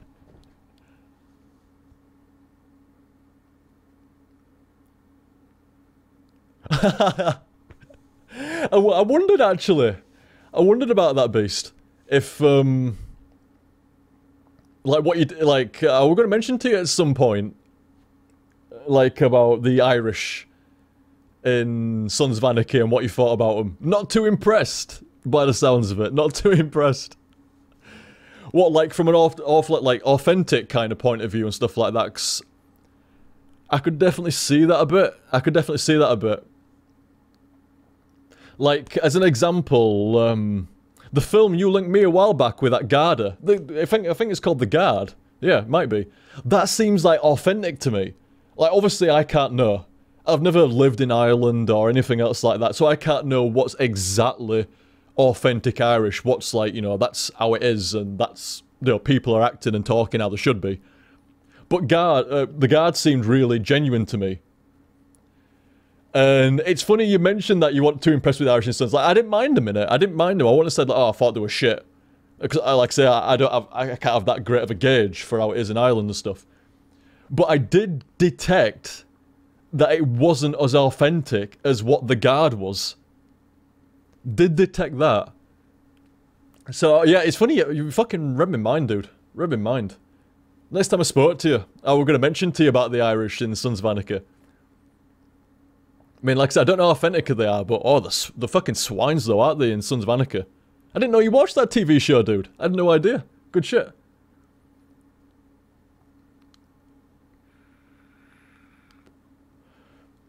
I had no idea. Like I said, next time I spoke to you, and it'd probably come up like, you know, what you've been watching and stuff like that. It's like, oh, so-and-so, so-and-so, and Sons of Anarchy and stuff. At which point, you'd have been like, oh, the fucking Irish and that. And there we go. That's how it would have gone down. That's how it would have gone down, I reckon.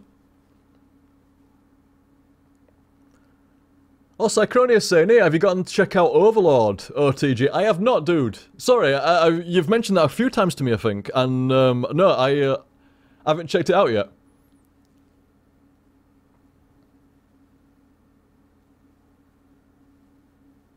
Yeah, I've not checked out Overlord yet. I think, didn't I, one time, didn't I look at it on Steam for what kind of game type it was? Overlord. Oh, I remember this game, yeah. Like, obviously some fucking evil dude and stuff like that, but I have like loads of little, like, some minions that are like characters. Well, I'm just look at the store page. Yeah, yeah, like little fucking goblin guys and shit like that. Yeah, I thought this was the one, yeah. Goblins or gremlins or whatever they are, what are they? I don't know. Doesn't say. Just calls them minions.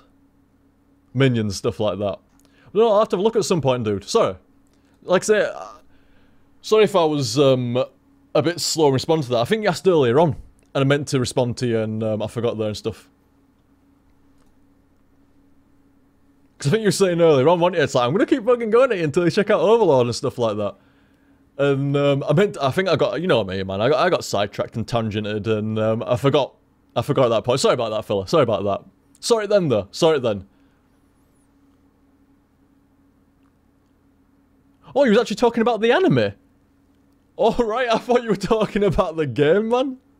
Oh, well, then I do apologise. Not only was I, slow in responding to you there, but I got the entirely wrong fucking end of the stick. I got the game end of the stick, not the anime end of the stick.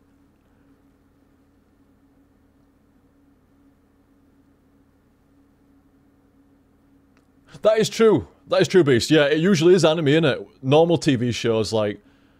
I think the only normal TV shows we ever talked about was, like House of Cards and stuff like that. And even then, I think that was mainly me and Jaff and stuff. But yeah, anime-wise, yeah, mainly anime-wise. But yeah, I'll keep it in mind, Cycronia. I'll have a look. Like I say, I'm not actually other than my usual staples of One Piece and Naruto, but not Naruto at the moment. Not Naruto at the moment. Not when it's in fucking filler. 3 episodes of non-filler, followed by 5 episodes of filler, followed by 2 episodes of not fucking filler, followed by 6 episodes of filler. Piss off. Fucking Naruto filler. It hurts me. It hurts the feels. It really fucking does, man. It's like, it's, you know when people say like, oh, that's genuinely painful, even though it's not, but you know, it's just like an expression and shit like that. It's seriously borderline, it actually pains me. It actually kind of almost, I can almost feel it, like if it was any more, it would actually induce a pain effect. It's that bad. The Naruto Dream episodes aren't too bad. At least it's not a flashback we already saw. I mean, I heard they're not too bad and stuff like that, but it's still filler. It's still filler. I can't abide it. I can't abide by it, man. It's still filler. If it's not following the manga, it's filler. It's no. I just can't. I can't anymore. I used to still watch it anyway, and it's typical, like, this arc at the moment with the dream stuff, I knew we were going to do it. I knew we were going to do it as soon as it started with the dream stuff. I thought, here we go. Here we fucking go. 5 or 6 episodes incoming of random dreams and stuff like that. I knew it would come in. I fucking saw it, man. I swear down. And, it's a shame, because, like, say, from what you're saying there, it doesn't sound like they're too bad. But I just can't take it anymore. I've got, like, fucking post-traumatic Naruto filler stress syndrome. I don't even fucking know, man. I can't take it anymore. I put up with 3.5 fucking years or whatever it was of original Naruto filler. I watched every fucking episode as it was coming out, why? And then I put up with all the filler through Shippuden. And when it got to the third, is it the third Ninja War? Third Great Ninja War? I couldn't tolerate the filler anymore. I couldn't tolerate the filler anymore. I stopped watching the filler about roughly halfway through the third Ninja War. Is it the third Ninja War? I feel like a noob for not actually knowing the exact name of it. Third Great Ninja War? Fuck, I don't know. And I went, I can't, man. I can't anymore. I just fucking can't. I started reading the manga, and once I read the manga ahead, I definitely couldn't go back and watch filler anymore. Because I just fucking can't. I think I'm at this point now where I know it's like a month until it goes back on track. I'm gonna go read the fucking manga, man. I am gonna go read the manga up to the end. Because it's killing me now, man. I want closure, man. I want closure to Naruto. It's not like I want it to end, because I'm glad that it's got a spin-off series coming. I don't want it to end, but I want closure to it all. I want the fucking Shippuden fucking era, like, closed up and cool. It's so close. It's so fucking close, and it's got cool. I know the cool shit coming down. I ain't gonna spoil no, but I know the cool shit coming down. And, fucking filler. Yeah, it hurts, man. I can rub my beard all I want. It fucking hurts. It's not soothing me at all. Don't matter how much I rub that fucking beard, man. It's not soothing me. Not with Naruto filler on the table. New JoJo game coming to PS4. Eyes of Heaven. I did, Koi. I am fucking stoked for that. I need to read the JoJo's fucking manga so that none of these... I can't... I've got... Right, literally... Right, I can see it. Right, it's literally touching it now. I'm tapping it. JoJo's Bizarre Adventure All-Star Battle. Can't play it. Because it's got characters in fucking arcs that I ain't played yet. In parts that I ain't played. So I need to read the fucking manga so I can actually at least play All-Star Battle. And then when Eyes of Heaven comes out, I can play that. So I need to catch up with JoJo's, man. Big time. And, Beast was saying here, have you watched Vikings? Dude. All over Vikings. I was saying, I think it was last stream about Amazon Instant Video. Amazon Instant. Basically like the poor man's Netflix. And, I didn't know, you leave me alone. And like I say, fucking Paul Man's Netflix. Don't you judge me. I didn't know. And one of the best things that I found on Amazon Instant was Vikings. I had no idea about it, and it already had like what, first and second season? Yeah, it had 2 seasons already up there, and I stumbled on it. And yeah, I fucking love Vikings, man. Vikings is awesome, fucking TV. I would actually argue that Vikings is superiorly paced to Game of Thrones. Like, I think scene to scene. I mean, I love Game of Thrones. I know last season was a bit rough. It ended awesome. Ended fucking great. But it was a bit rough for the majority of it. And I'm a Game of Thrones fan. I know some people don't like that and stuff. You know, they don't like me saying negative shit about Game of Thrones season 5, was it? But I'm sorry. I'm just being honest, man. I'm just being honest. I found season 5 incredibly shitly paced. And it got good at the end, though. It got good at the end. It did. Quite near the end. And up until the end. But like I say, honestly, like I say, this is from a Game of Thrones fan. I'll fucking love the shit out of Game of Thrones. Like, it pains me to say that I didn't... I still enjoyed season 5, but I didn't... I couldn't say it was as good as previous seasons as such. The ending was great. The ending was fucking awesome, but... Good night, Beast. I don't blame you, dude. Fucking Bacchanal. I will watch it, dude. I will watch it. I swear to God. But, like I say, that's just how I said to... I think I said to you before, didn't I? Like, I've got weird patterns with anime. I've got my regular anime that I watch every week. And when it comes to, like, an anime series... It just comes and goes. Like, I might watch 1 or 2 anime series back to back, and then I don't watch an anime series for a year. It's really random. It just catches me, and I start watching anime series for a while, and then I stop. But yeah, like I said, I honestly think that Vikings is better paced than Game of Thrones is. It's really, really good. Like, it's more interesting from scene to scene than what Game of Thrones is, and I really like Game of Thrones. So that's a glowing recommendation for Vikings. I think Vikings has, like...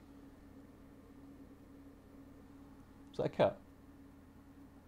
Oh, yeah, with Kashi yapping up windowsill. Yeah, definitely Kashi. Just hear it in... Oh, no, what the fuck is that? Yep. What the fuck is that noise? But, like I say, I'm a Game of Thrones fan. I mean, you guys know. Anybody still watching by this point knows I have raved Game of Thrones consistently over the years. Like, I'm a big fan. But like I say, just my honest thoughts on season 5. Like I say, I'm not saying it was dire, but I did expect it to be a bit better. But it kind of made good in the end. Like, I really enjoyed the last few episodes. And I didn't mind how it started. And I really enjoyed the end, but the middle was, like I said, I'm just being honest, man. I'm not going for blood with it. I'm really not. 'Cause like I said, it pains me to even say that. I'm not going for blood. I'm just saying what I honestly thought of it. And same as with Vikings, like, really, really solid TV series, guys. If you haven't seen Vikings, good shit to come. If you like that kind of style and that stuff, give it a try. It's a good TV show. Same with Black Sails. I see Vikings and Black Sails as like the same TV show, different era. You know, like one's pirates and one's Vikings. But they're both great. Black Sails, like I say, Vikings and Black Sails, if you haven't seen them, give them a try. Great TV. And on those great recommendations, if you've not seen them, I shall take my leave, fellas. Take my leave. Shall I get off? I'm fucking starving now. I can feel that as well. Like I say, it's very... I don't go 8 hours without eating anymore. Fucking hell. I mean, I had that bag of crisps and shit, those quinoa chips, at the 3-hour mark. But that's not quite a meal, you know? That's 3/4 of a bag of quinoa chips. And there's not many quinoa chips in the bag of quinoa chips. But those quinoa chips are nice. In both taste and name. So, dudes, as I say, I'm gonna get off. Definitely. Good shit tonight, fellas. Good shit. Like I say, cheers for watching and stuff. I'm gonna say that in a second anyway. You're gonna have to sign off. Like I say, cheers, lads. Cheers. So guys, I hope you enjoyed that. Thank you very much for watching. Cheers for everything, and I'll catch you next time. See you, dudes.